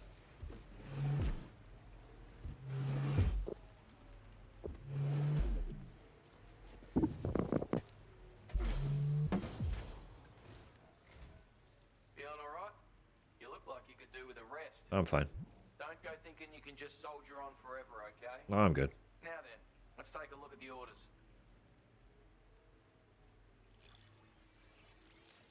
In the disco. Perfect. That's a bang-up job you did. Well done, mate. Of all the things I never expected to receive. Look at all that shit we got for this guy. Do you love us? Not fully, but enough. Oh, lightweight. Not silenced, but lightweight.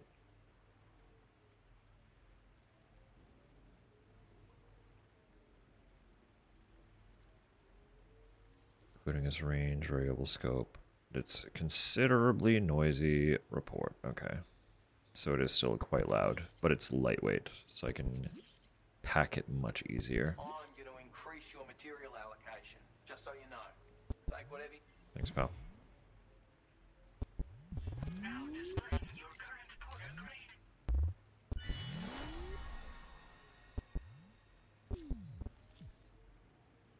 Gorgeous. I've succeeded in refining the design of my old sniper rifle, made it lighter. Packs more easily when carried as cargo too, which ought to make it more viable as a piece of kit.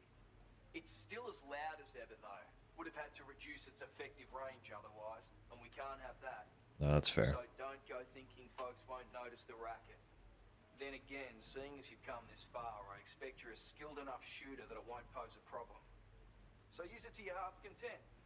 And come back again soon. Shoot as many blokes as you like. Sorry guys, I teleported. I didn't mean to. Sorry. Yo!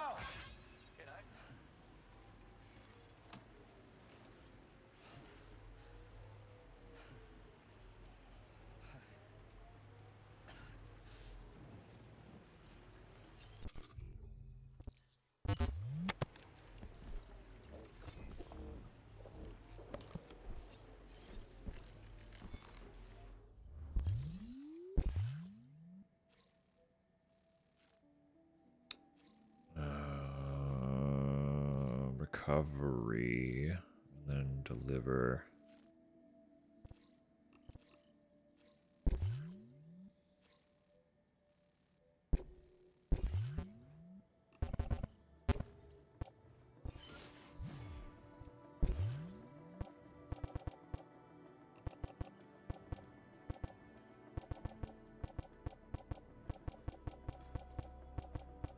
Okay, yeah, we're gonna put all that on the carrier. And then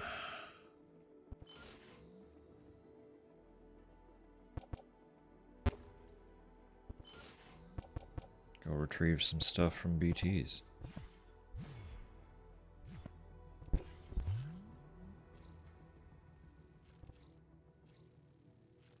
Wait, did I not accept those? What am I doing? God.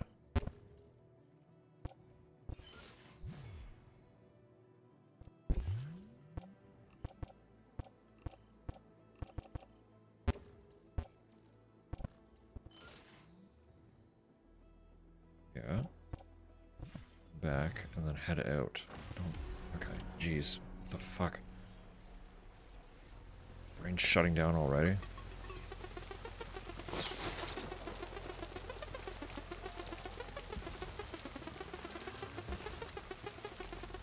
My boots are also almost trashed and I've only got one pair left, so I'll have to make more of those the next time we stop.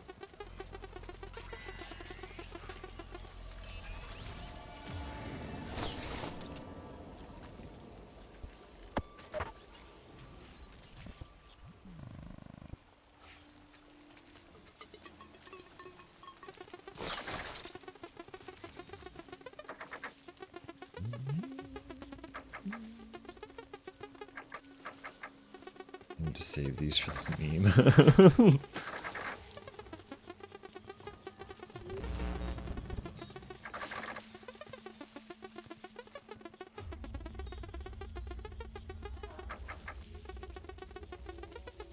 For the meme is a fair way to be. Anyone says gorgeous in any context, my brain immediately goes, you fucking donkey. What does that say? I don't know.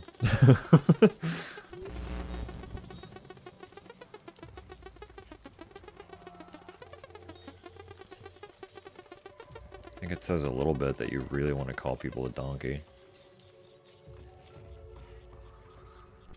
Which, like, probably fair. I don't think I can fault you for that.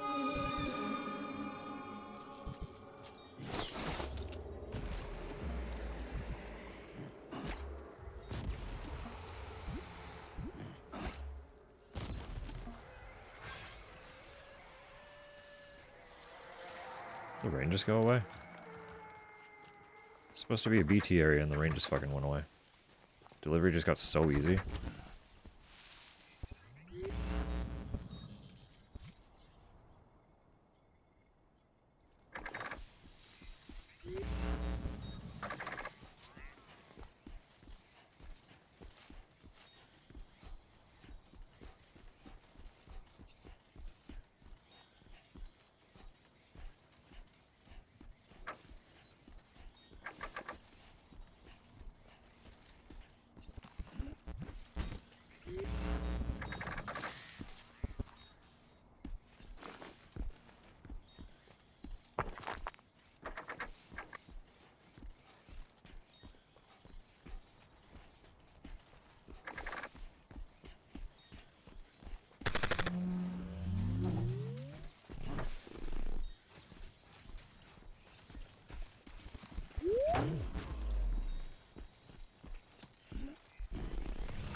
Recovered everything then.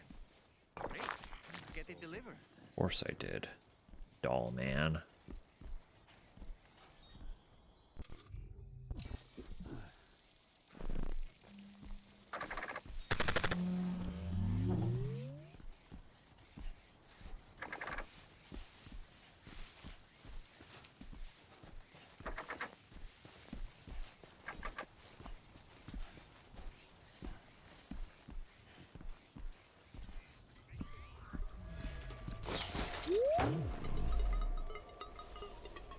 Really?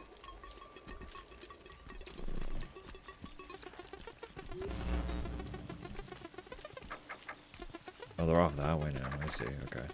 No, we're fine.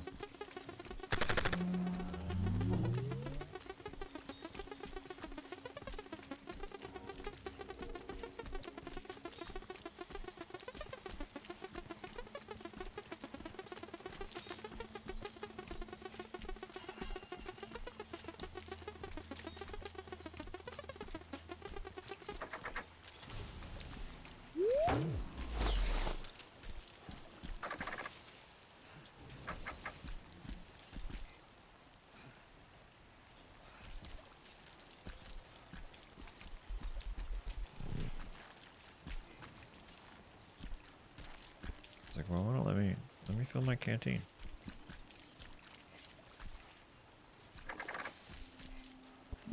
God, why was that so finicky?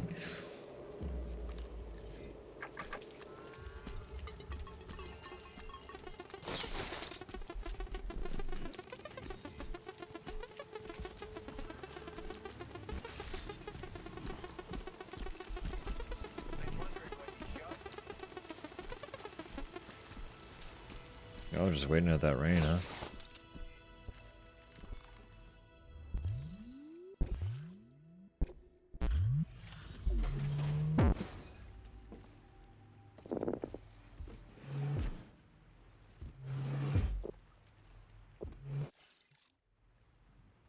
Out and about.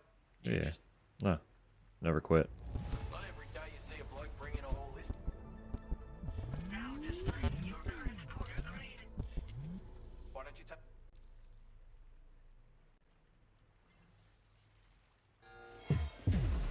he's letting me in? Yo.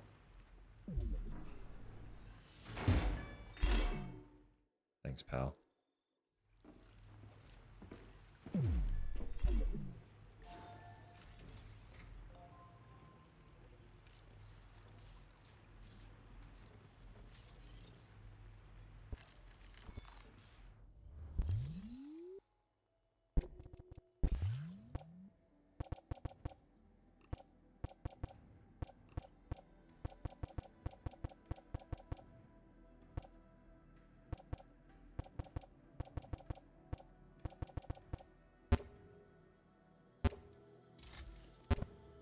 Why are you recycling your sniper? Because I'm gonna make a new one. I gotta make new pairs of boots, so I'm gonna also make one of the lightweight snipers.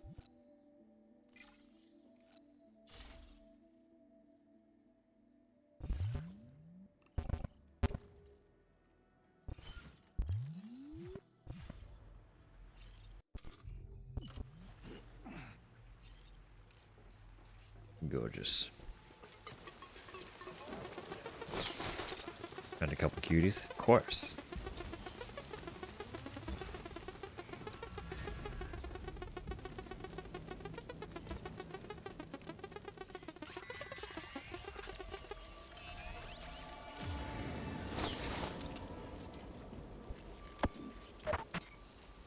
I can honestly go through mine sometime.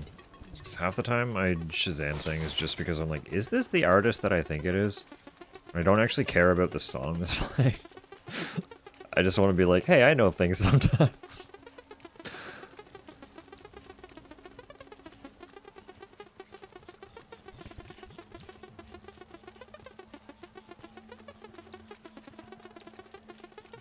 My new song's added, let's go.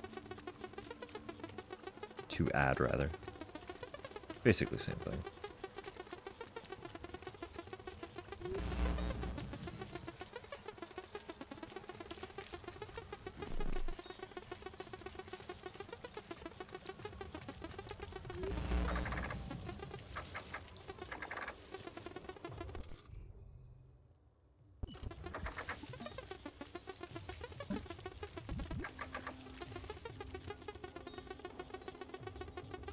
You are going away.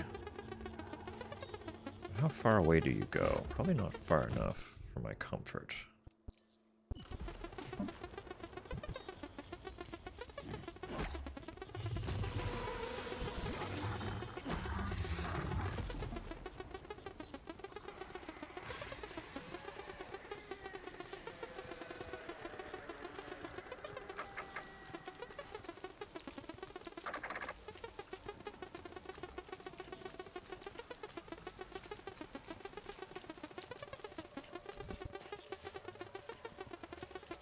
Like that they're just here like, get perceived, and then you just execute them anyway. Like, nah, idiot, you can't see shit.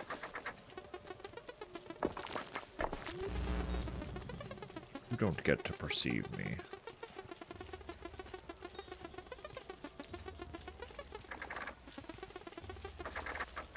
He is forbidden.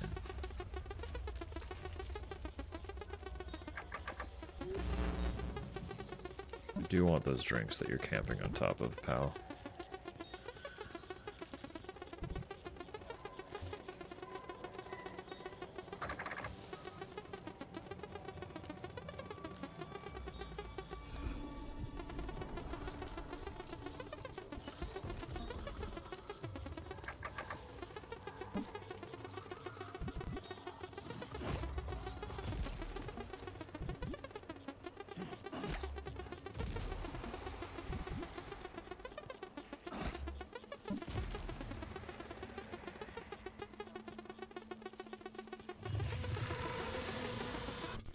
Wasn't enough to take you out, huh? Oh, there it goes. You just perceived me first. Rude. I said you're not allowed to do that.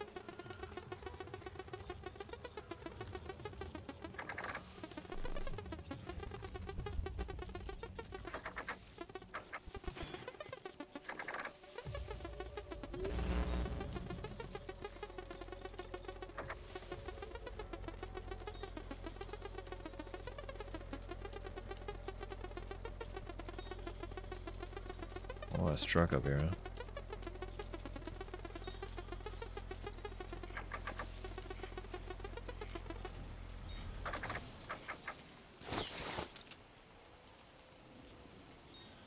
Seems like a little bit of a precarious thing to have brought up here, but I'm kind of like, I kind of want one.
God, I'm seeing so many little porters rolling around.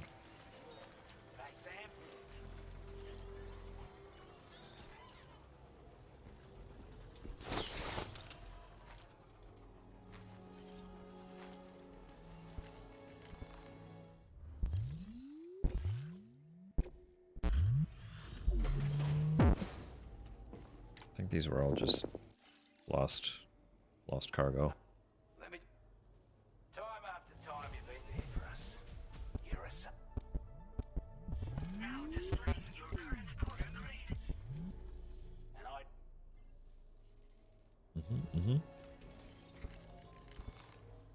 You don't have anything new, do you? No.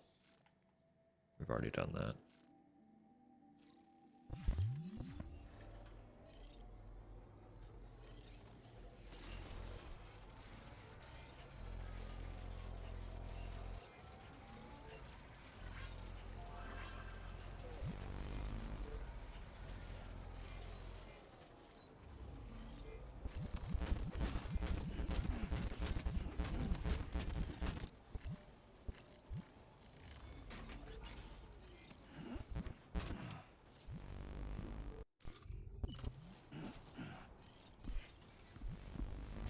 It's in rough shape, but it'll get us to where we need to go. Just got left out in the rain a little bit.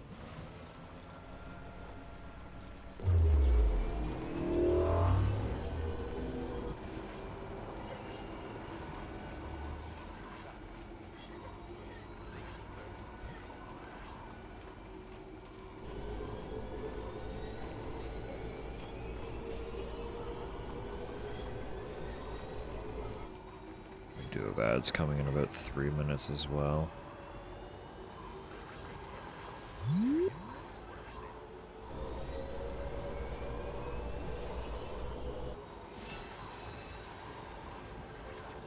I might have to just pause after we drop these off and do the wind down reading once ads are done. Again, it is unfortunately a Wednesday.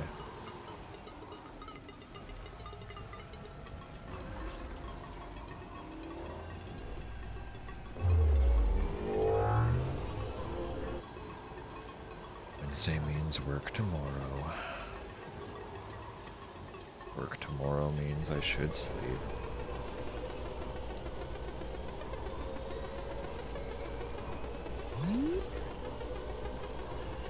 Especially with how tired we've been. Like, I don't I unfortunately don't think it's really going to help that much. Sleep, when it does come, has been pretty restless.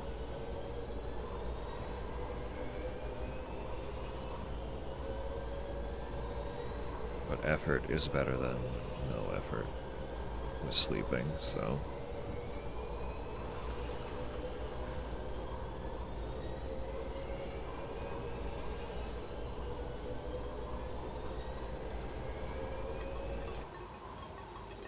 Should be able to get these dropped before the ads actually hit, though. What was that?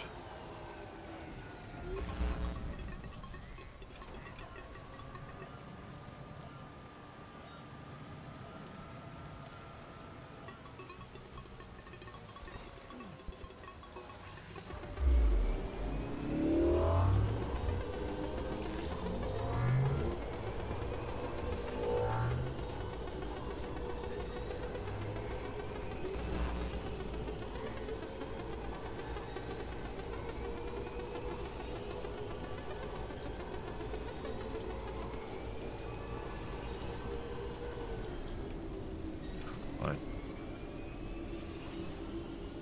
Fucking Magellan.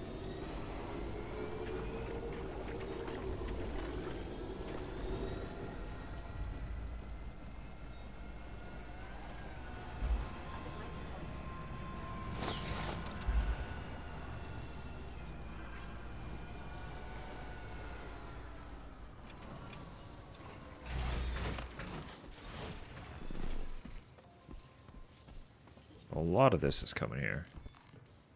I think. Pretty sure. Actually, I think a lot of the things coming here were smaller deliveries. Yeah, that's not a lot.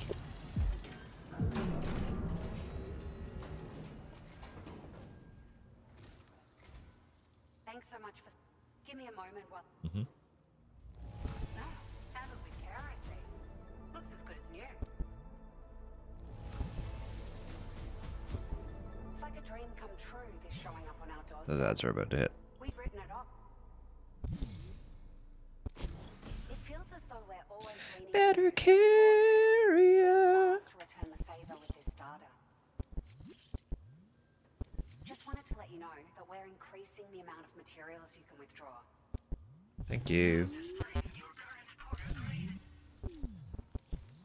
We've increased the carrying capacity of your floating... Needless to say, this improvement... Now, they still require a steady supply of chiral crystals to function. Hope this helps. I have many chiral crystals, it's okay. Order complete. Well done. I actually don't think I have that many on hand, but... spent them, I believe.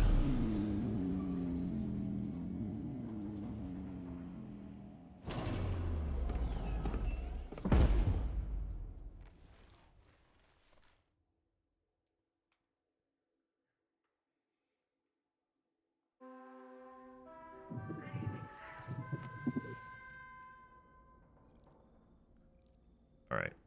Hang out with Sam for a minute while these ads run. I'll just leave it here like this. I'm just gonna go pee. That's all. That's all. Promise, that's it. I'll be back in a sec.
I'll do a little self-care.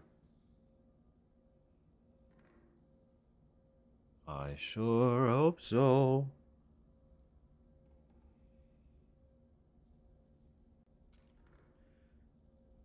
Ah. Just wanted to check. One of the alerts. Yeah, it's still working well. Still good. Okay. All is still fine. Gorgeous, beautiful, wonderful.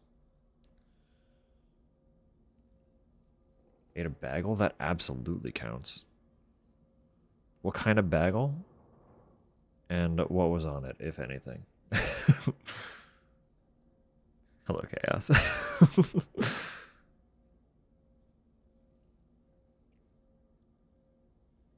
I feel like eating a bagel is the purest definition of self-care.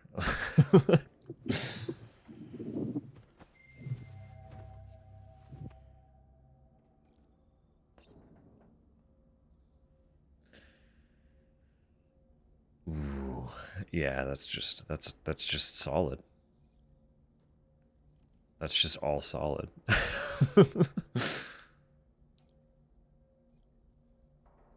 Oh, look at all the goodies. I can't look at them though. I can't zoom in on them like I could. There are organisms in this area that I don't believe I've ever laid eyes on before. My understanding is that they're called chiral creatures, and they come in all shapes and sizes. Hmm? Apparently, they will drain your batteries if you come into contact with them. There may be other deleterious effects for all we know. And really, you shouldn't be bothering them anyway. There's nothing to be gained from it. It's not like they drop coins when defeated.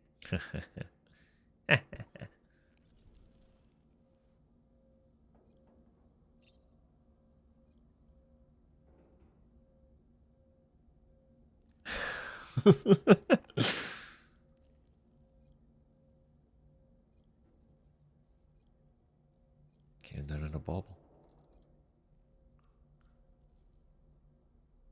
I feel like bagel's one of those words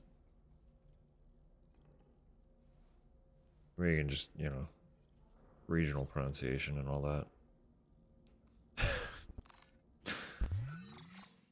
Regional pronunciation and all that. So we got a few new texts. Some of these seemed kind of cute. What were you saying about the monorail? Monorail's back in business. My dreams come true. We can use the monorail to transport huge quantities of cargo and material, even vehicles. This is just the first step, though. If we keep restoring this continent's transport network, people and goods will soon be zipping around again, just like they used to. To restore the monorail track, just contribute the necessary materials to the track layers. You'll find these attached to the monorail pillars. Once you've restored a section of track, you can use it as a zip line to zoom from one track layer to another. So, like, this is replacing the zip line, kinda. It's essentially a pre-built zipline network that we have to contribute to the same way that we contribute to the roads. Which means that we have to rebuild a road and a monorail this time around. Which is fine. Like, it's good to have quests and objectives, but, like, we're gonna be here for a while. This is gonna take a while, guys. Zipping around is a good way to transport the materials to track layer... Huh? To track layer down the line. Yes. It's also a good way of getting around when you're making regular deliveries, too, so be sure to try it out. The monorail can be used to transport raw materials from the mine, right? That's going to make restoring the road a whole lot easier. Nice. It's almost like the stranding never happened. That porter's giving this continent a new lease on life. Well done. Well done. Being able to feel safe is awesome. Yes, it is. Thanks for taking care of the bandits, Sam. It's good to know there are safe delivery routes out there. I mean, I hate to think that something might happen to my cargo. I hope we can all work together to make portering. Portering? Porting. Porter? Portering. We're gonna move on from that.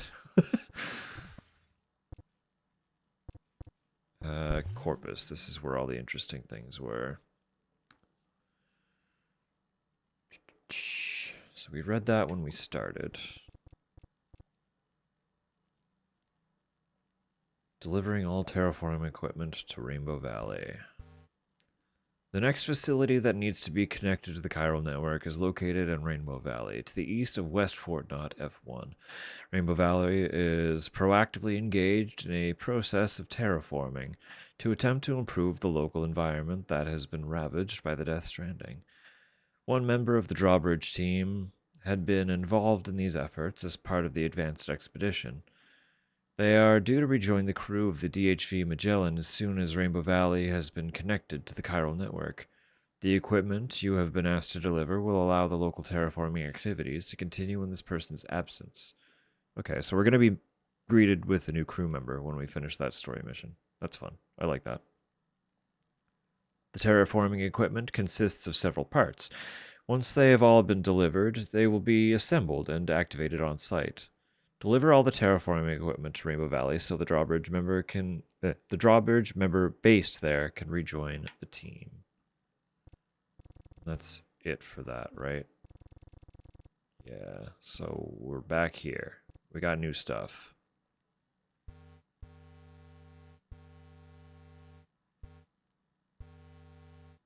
Did we read part of this, right? So these are going to keep getting updated?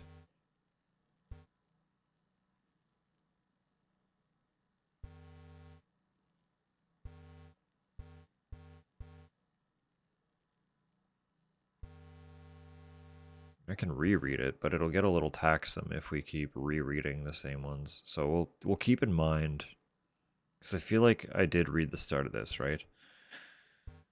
A bridge baby with the serial number BB28. When Sam first encountered BB28, the unit had been deemed surplus to requirements and earmarked for disposal. But the two formed a bond, and Sam took the BB with him as he crossed the North American continent. At some point along the way, he stopped calling the unit by its serial number and started using the name Lou instead. After the UCA was established, Lou was declared non-operational and was once again condemned to incineration. With Deadman's help, however, Sam faked Lou's disposal and removed the bridge baby from its pod.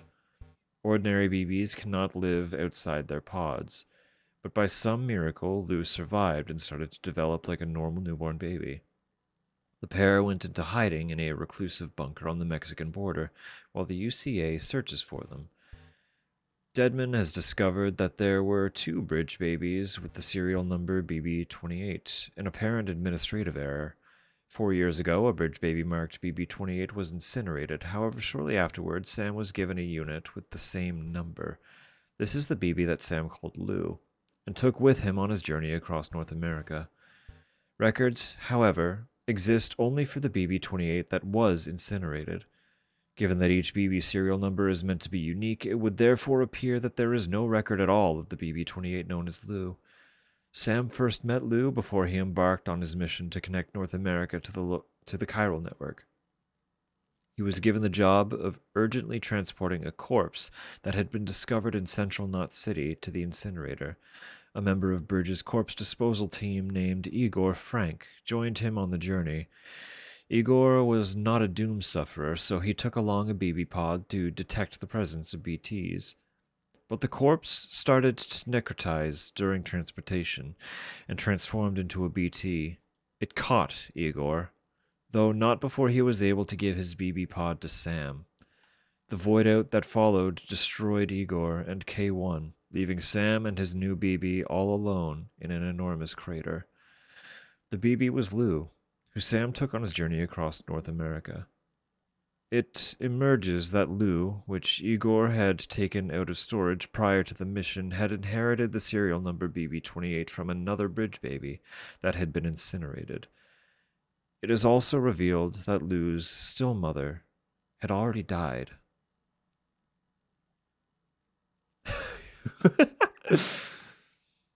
PG-friendly insult. You bridge baby. Okay, so we're gonna have to try and remember where we had last read. I think, yeah, I remember the tidbit about the bird watching, so I think everything after that is new. Before Drawbridge was formed, Tarman and his son would cruise the tar currents aboard the DHV Magellan to study the flow of the tar. By investigating the relationship between tar, the beach, and the effects of the tar currents on our world, they hoped to learn more about the Death Stranding. As part of their research, they tried to capture a chiral mammal, a newly emerged creature that makes its home in the tar. But their plan went awry. Tarman's son was swept overboard and swallowed by a giant wave, and Tarman lost his right hand trying to save him.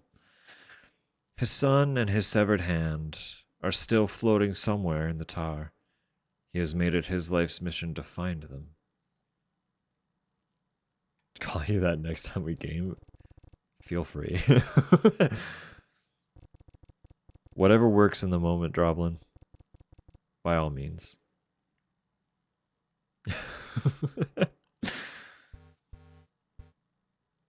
Mammal-like chiral creatures that live inside the tar currents.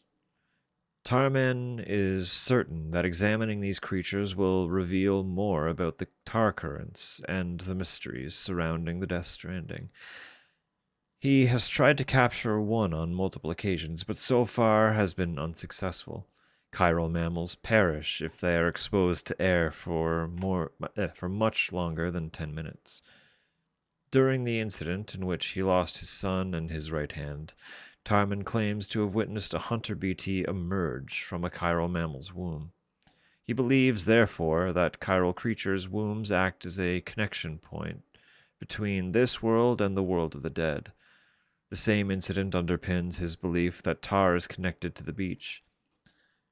By integrating research in this area with investigations into the circulation of the beach water and the appearance of the plate gate, an entirely new field of post-stranding geophysics may yet emerge.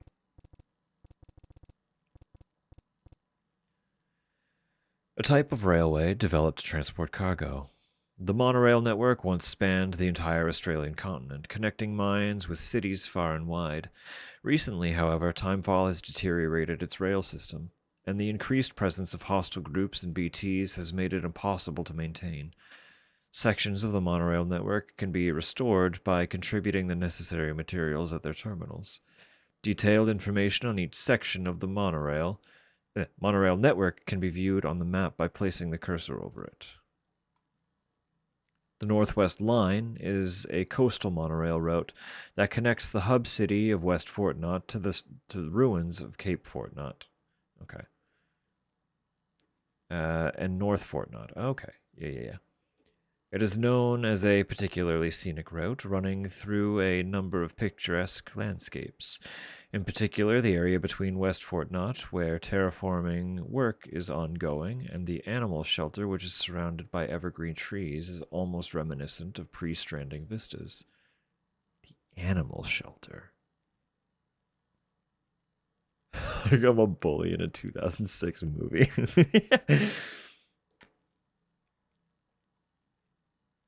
The area to the north of the ruins of Cape Fortnott is rich in mosses and lichens, providing a calming contrast to the bare slopes of the mountains that rise beyond. Oh, we're into the weapons. There are a lot of weapons. Oh, goodness. A firearm that charges and unleashes electrical blasts. It can be carried in a holster. The handgun makes use of the maser, magnetically accelerated stroke of electric reverberation effect, generated by the interaction between the chiral and magnetic fields to unleash a powerful electric shock. Each shot takes a moment to charge, giving it a relatively slow rate of fire, but its powerful blasts inflict significant non-lethal damage on human targets, and can even temporarily immobilize vehicles. The maser handgun makes no noise when fired, allowing enemies to be silently neutralized. A gun that launches binding wires capable of restraining targets. Their fibers have been processed to be effective against BTs. Holding down the trigger will increase the weapon's firing range, allowing for more precise aiming. The bola gun makes very little noise when fired, allowing for stealthy takedowns. The wires cannot bind a target if they strike an obstacle mid-flight. A melee weapon that emits a high-voltage electric current capable of rendering human targets unconscious. The rod is telescopic, giving it excellent reach. Holding it at the ready also enables you to block incoming melee attacks. The rod can also be thrown to release a high-voltage electric shock on impact. Bear in mind, however, that rods cannot be reused once thrown. This improved version of the electric rod used by armed groups is now available for fabrication. These rods were originally developed as telescopic walking sticks for porters to lean on while making deliveries before being remodeled for self-defense. They soon fell into the hands of various armed groups, becoming the weapon of choice for many within their ranks. A reinforced melee weapon that carries a high-voltage electric current capable of rendering human targets unconscious. An upgraded version of the custom electric rod, this rod will inflict much greater damage on enemies. The rod has excellent reach due to its telescopic design and can also be used to block enemy attacks when held at the ready. The rod can also be thrown to release high-voltage electric shock on impact, making it a useful weapon at any range. After the original version of the electric rod became widely adopted by armed groups, this reinforced model was developed in an attempt to gain a tactical edge. Unfortunately, any advantage gained by their advent was short-lived, as these superior rods suffered the same fate as the previous model, quickly falling into the hands of the very hostiles that they were designed to defend against. Tragedy. A compact, rapid-fire handgun that's easy to handle. It can be carried in a holster and is loaded with MP bullets, effective against all targets. Its low weight and manageable size has made it a popular firearm among many porters who carry it in case of emergencies.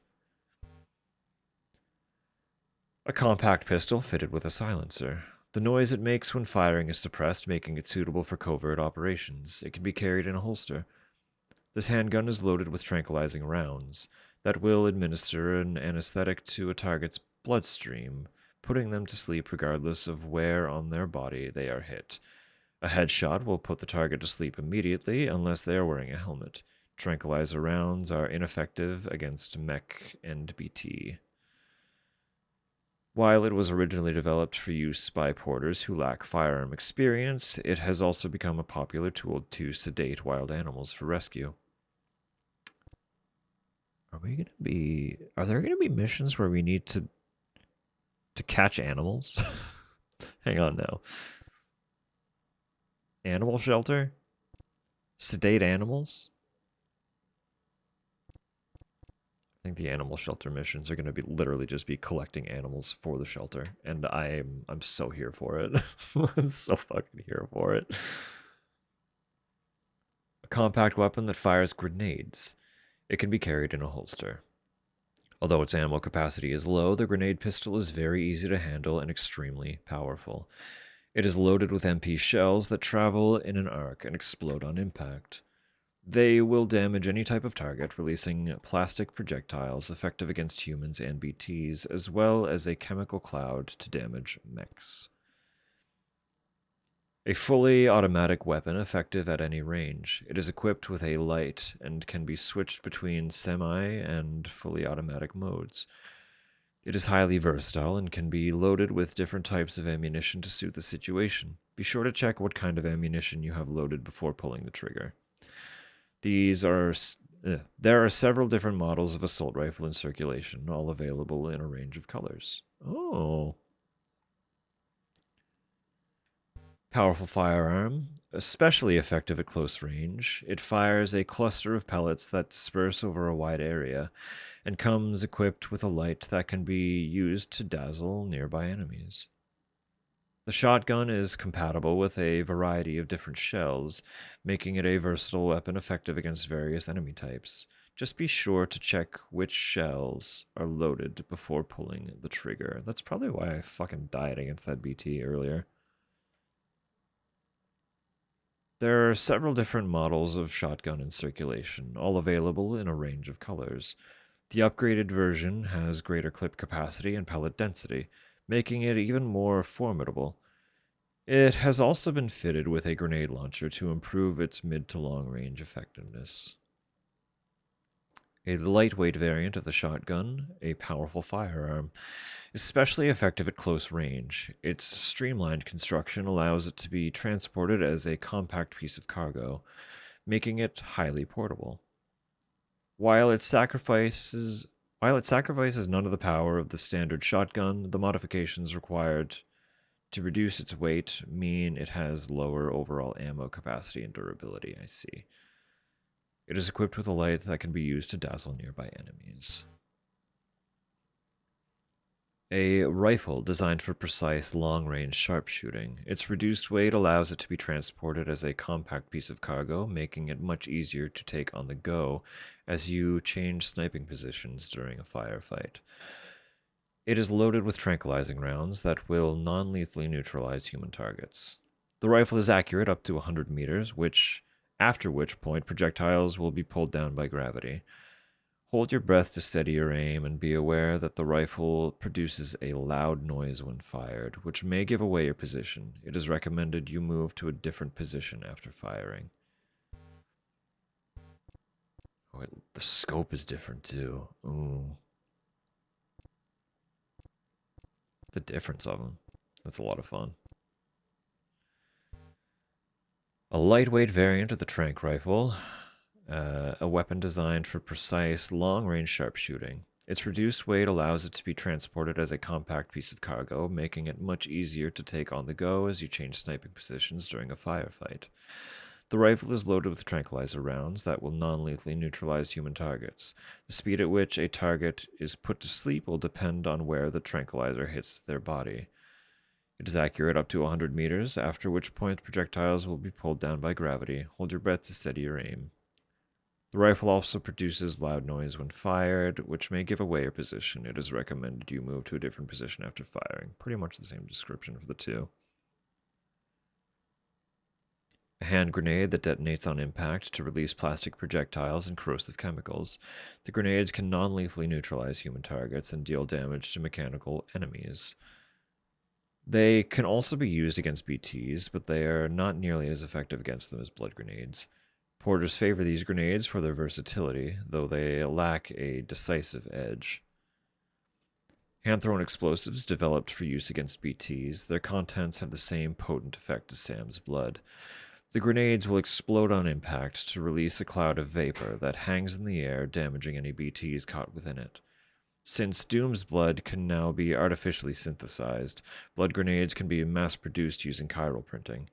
They have not, however, enabled ordinary porters to easily dispatch BTs, as there remains no way of accurately identifying a BT's position.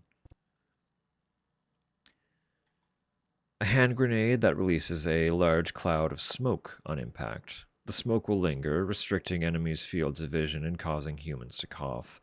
The noise it makes on impact is muffled, making it suitable for infiltration and covert operations. Fun, fun, fun. Porter suit. A suit especially developed for making deliveries. Its special weave provides full body protection from timefall, while its camouflaging pattern makes it harder for enemies to spot you. The lights on the suit will change color in response to the wearer's physical condition. Be careful if they turn red. S-sized pieces of cargo can be attached to the shoulders and hips. The suit comes fitted with a utility pouch, grenade pouch, and spare ammo container as standard. A backpack used by Sam and other porters when making deliveries.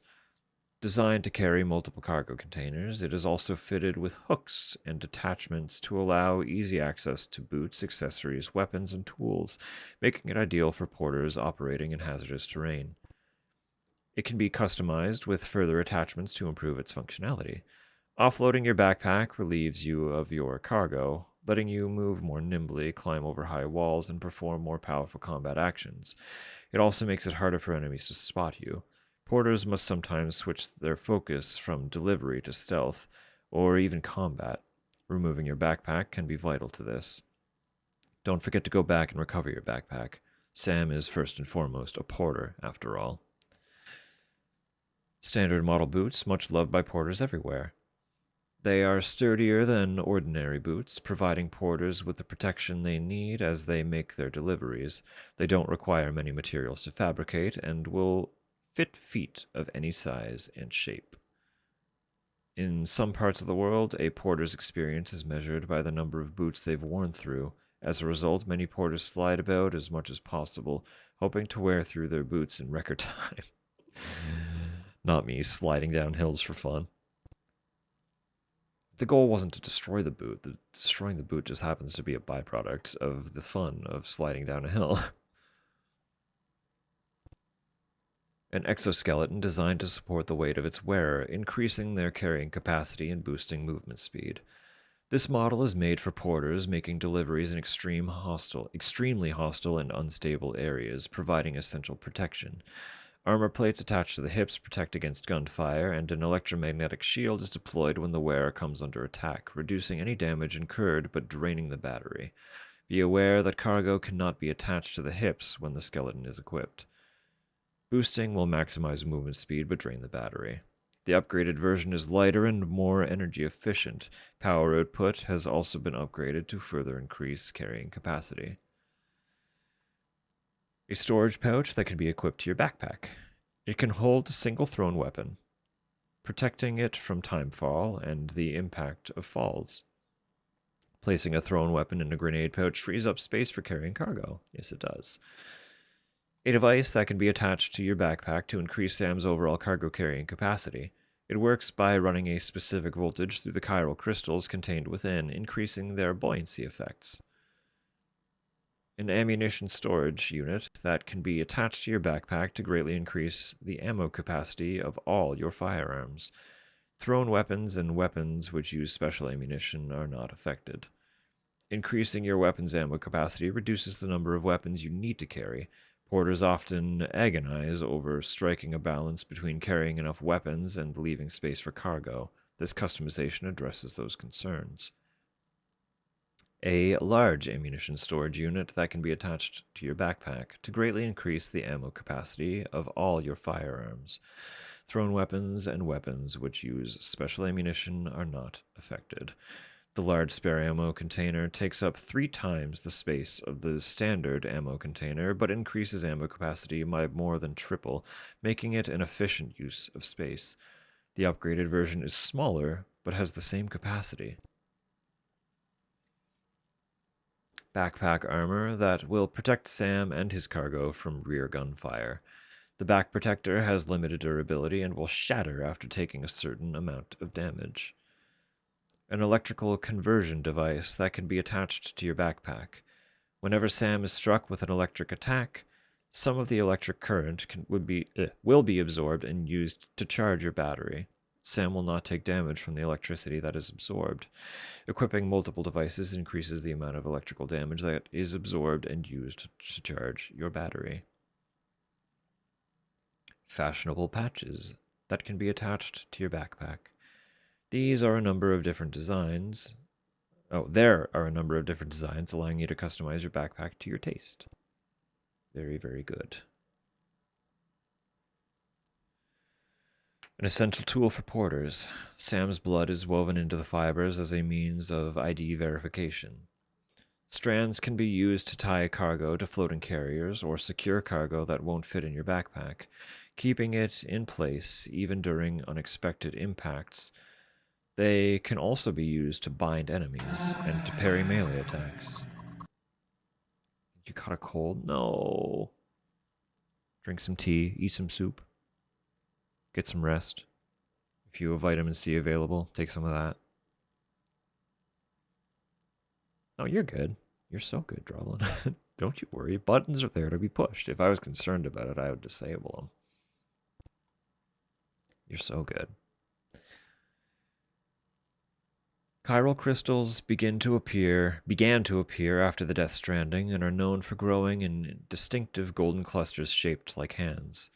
When these clusters are tightly gripped, they crumble into chiral particles, which can be collected using a special device.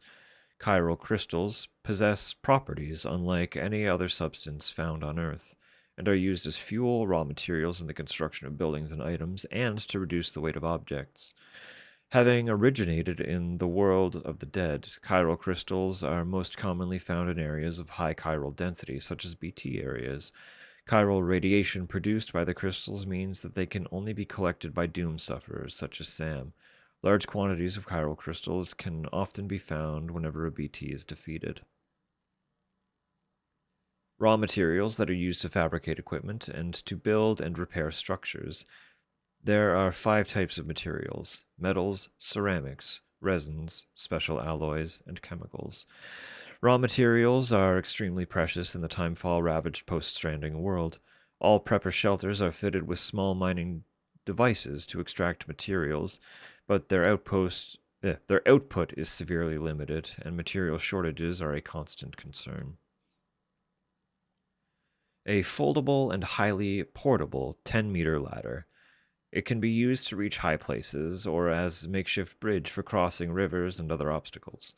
The ladder is fitted with an auto-climb device that allows you to travel up and down quickly. 2 ladders can be joined together to create a 20-meter ladder. Once a ladder has been deployed and used, it is secured in place for safety and cannot be recovered or moved. A metal pin that secures a climbing rope to the ground. The rope is 30 meters long and can be used to ascend and descend steep slopes and sheer cliffs. The rope has a winch attached. Jump while using the rope to rapidly descend. I'll fight the cold. Take it out. This bottle is filled with an energy drink that will restore Sam's stamina. Restore the stamina. It is refilled using timefall or river water, which is then filtered and mixed with stimulant compounds. The canteen is designed in such a way that its contents will not freeze even in sub-zero temperatures. Bags of purified blood, synthesized to precisely replicate the properties of Sam's own. If you have a blood bag connected, it will automatically replenish your blood levels should they start to drop. If you have multiple blood bags in your inventory, each empty bag will automatically be replaced by a new one. Blood bags can be stored in a utility pouch. A protective spray that can be applied to cargo containers to repair damage, restoring their ability to shield cargo from impacts and jolts. The spray is less effective when used during timefall. You are best to seek shelter before using it. A device used to build a range of structures within the chiral network. Every structure will consume a portion of your chiral bandwidth. Higher level PCCs can build a greater range of structures. A floating tractor cart that travels largely unimpeded over rough terrain. Carriers will automatically deploy when placed in the field and can then be loaded with cargo and attached to Sam's waist. Carriers use chiralium to float, and will expend a small amount of chiral crystals while in use. Only 2 carriers can be joined together at once.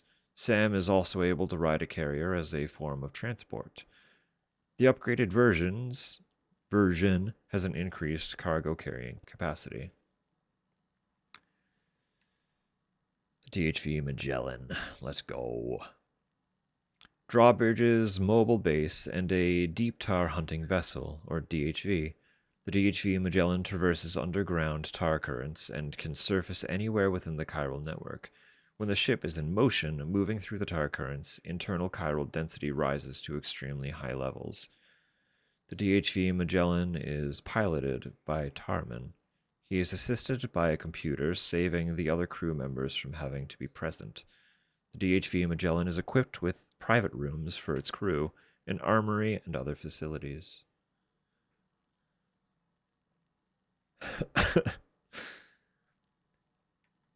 Close. Very close.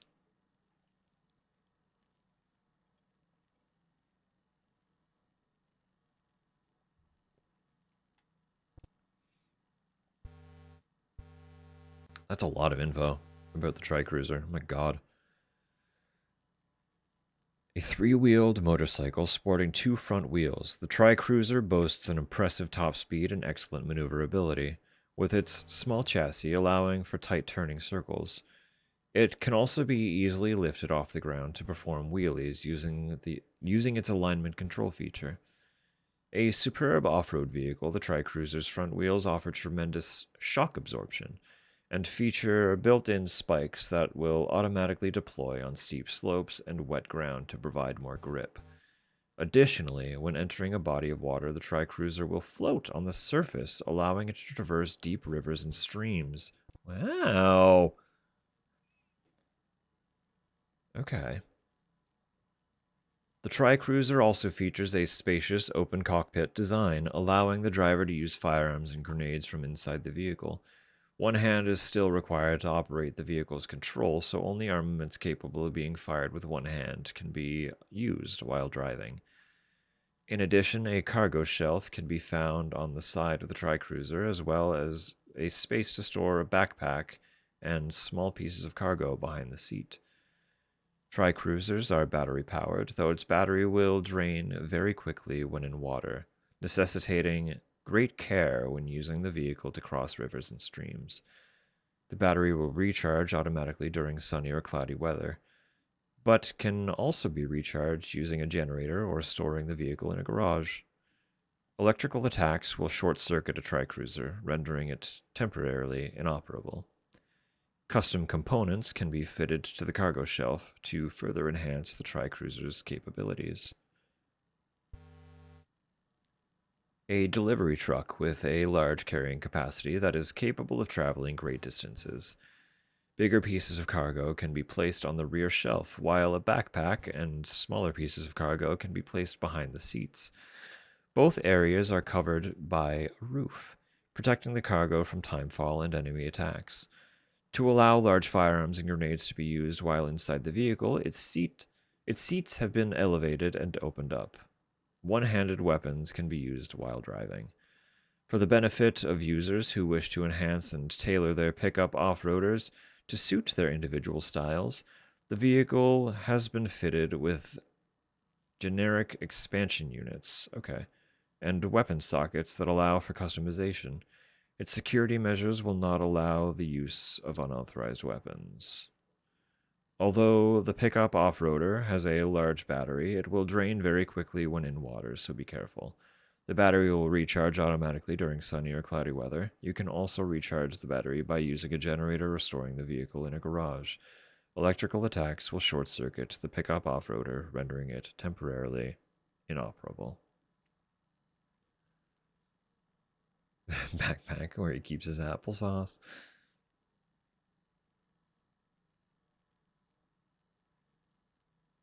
Yes, that's the one. King Gizzard and the Lizard Wizard. It's quite the fucking name, isn't it? Armor designed to protect the driver of a vehicle, preventing them from being hit by gunfire and reducing damage from blasts. The armor also reinforces the entire vehicle, increasing its overall durability.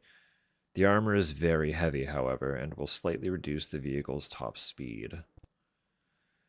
A component that can be fitted to vehicles to increase their battery capacity. We're getting so close. We're getting so close. UCA stands for United Cities of America. The Death Stranding led to the destruction of the USA, leaving its people and cities divided and isolated.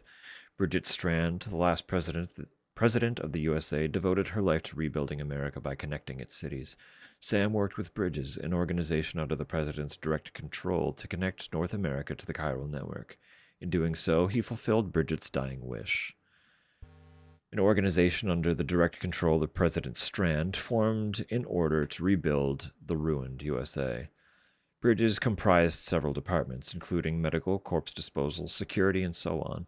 The largest of these departments was the expedition team, tasked with connecting North America to the chiral network. The first expedition, led by Amelie, set out to establish network infrastructure all over the continent. Upon reaching the west coast, however, Amelie was captured by terrorists.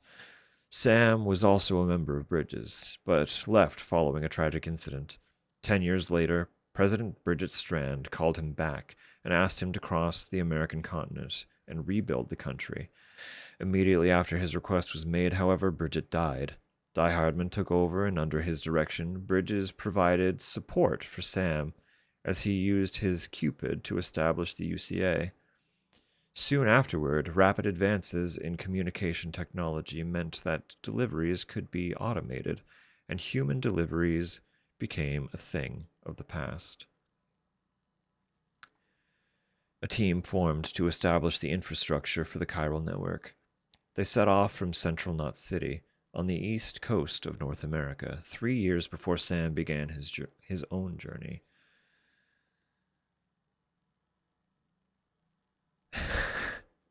And the beepy baby.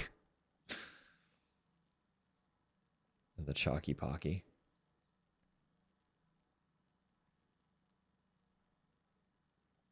I mean, you can cut it to Drobs. We call you Drobs all the time.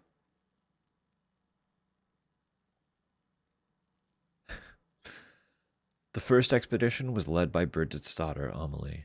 The group split in two halfway through their journey, with one team proceeding toward the west coast and the other heading south toward Mexico. Amelie made it to the west coast only to be abducted by terrorists. Sam therefore set out on his own journey across North America, not only to establish the UCA, but to rescue Amelie. The Death Stranding destroyed the United States, toppling its government and grinding its social infrastructure to a halt. In its place, private porters began allocating and distributing resources of their own accord. Perfect, flawless, nailed it. One such delivery organization was Fragile Express, founded by Fragile's father. After he died, Fragile took control and continued where he had left off. But the rise of APAS eventually made the organization redundant, leading to its disbandment. A private delivery organization recently established by Fragile. Since APAS has taken over deliveries within the chiral network, human porters are no longer required. Outside the network, however, they remain as essential as ever, leaving Drawbridge to conduct deliveries beyond the borders of the UCA. The Automated Public Assistance Company, APAC, is a private body that operates and manages the chiral network and APAS 4000 on behalf of the UCA. Mexico and Australia are no longer functioning political states, but if another nation like the UCA were to begin connecting them to the chiral network, it may well be interpreted as an act of invasion or colonization. To avoid any such misunderstandings, it was therefore decided that the chiral network would be expanded by a private organization, a non-state actor. APAC is nothing more than a provider of the chiral network infrastructure and holds no political weight. APAS 4000 gathers and analyzes data from Knot cities. It then provides its findings to citizens and other organizations to ensure the efficient management and operation of the UCA. APAS 4000 is also the operating system through which these operations are conducted, and is sometimes referred to as KCOS, Knot City Operating System. The Death Stranding has led to the downfall of nations and the destruction of communities large and small. Most people have therefore sought the protection offered by cities, but some prefer to survive on their own or in small groups. Many of them live in underground shelters and are known as preppers. Some people chose this life willingly, while others were forced to flee to shelters for safety. By now, there are quite a few people who were born in these shelters and know no other way of living. Preppers have managed to survive on their own wits in the desolate world left behind by the Death Stranding. And many of them tend to distrust countries and other institutions as a result.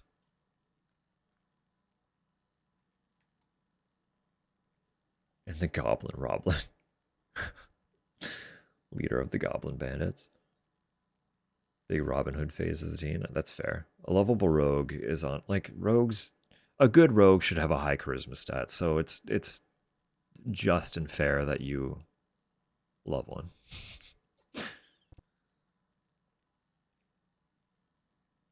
Sam's top priority orders that usually advance his ultimate objective, using the Cupid to bring new locations onto the chiral network to connect the entire Australian continent. If the order is involved delivering cargo, be aware that ruined cargo will not be accepted. These orders will not directly progress Sam's goal of connecting Australia to the chiral network, but APAS has deemed them important enough that other porters cannot be trusted to complete them. Completing suborders will often make subsequent main orders easier, As with main orders, if a suborder involves delivering cargo, ruined cargo will not be accepted. Orders that are not included in the main order or suborder categories. It is not compulsory for Sam to complete these orders, and their cargo can be entrusted to other porters. However, regularly completing these orders will increase Sam's connection level with the local people in each area. If a local resident needs help, they may issue an aid request. Unlike orders, aid requests do not need to be accepted or reported as complete. Aid requests vary greatly and could ask you to make a delivery, recover cargo from a dangerous area, build infrastructure, or eliminate armed hostiles. Every aid request will be marked by a sign. It's worth checking them out. If you complete an aid request, someone is sure to be very grateful. You can now construct signs to make requests, as well as see aid request signs made by other porters. I am going to leave it there because we have ads in less than 10 minutes, and I very, very much want a snack right now. I'm like ravenously hungry, so I should eat before bed, and it's almost 11 o'clock, so that doesn't leave very much time. So all we have left are environments, by the look of it, when we resume that, and whatever new notes come through next time, of course. Always important. But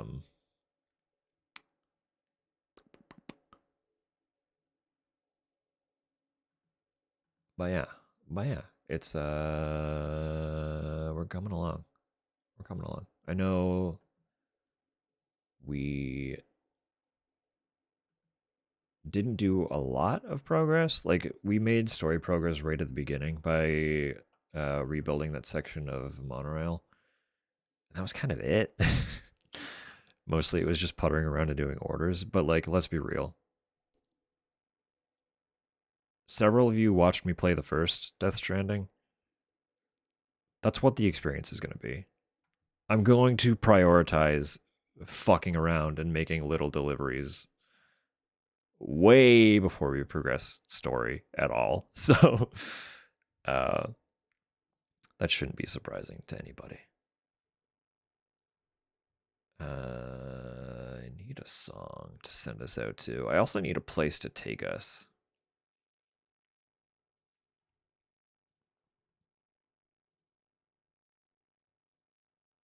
Where could we go? Where could we go?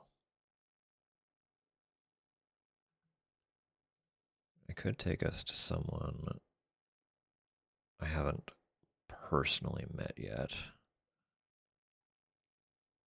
They haven't been streaming particularly long as of this moment.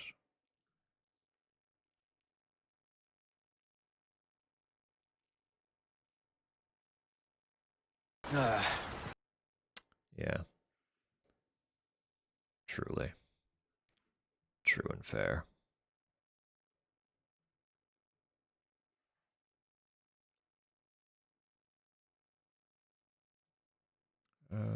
Yeah, I'll play this song, whatever. I like this one. Yeah, I think let's go make a new friend. This individual is part of another circle that I've already been making connections to.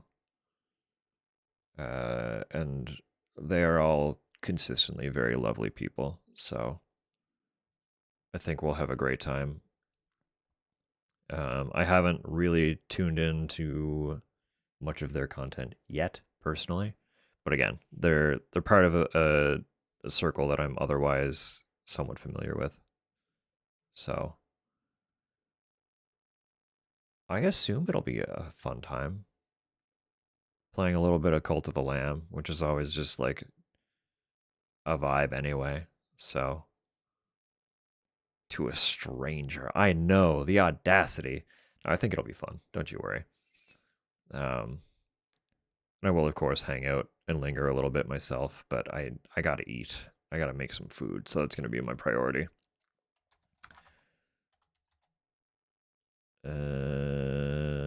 So I'm gonna send y'all over that way then. Send all your kindest regards. And are they doing the integration? I don't know if they're doing the Twitch integration for Cult of the Lamb. But it's a fun game to watch anyway. It's one that I like. I really want to pick it up and fuck around with it sometime. But there's just so much other shit always on the go. So someday we'll Cult of the Lamb. Yeah. Yeah. As per always, I'll be back Friday, and we're just gonna keep chipping away. More Death Stranding. Shocker, I know. So wherever you're headed from here, whatever you plan on doing, I hope you have a lovely time, a wonderful day, beautiful night.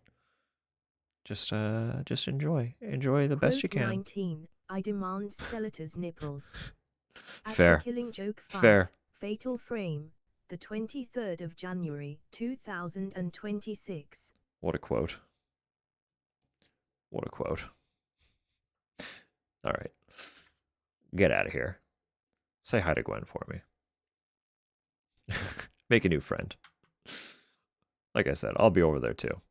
For a little bit, but I'll mostly be lurking. So, peace out, y'all. See some of you around. Otherwise, hope to catch you Friday. Peace out. Take it easy.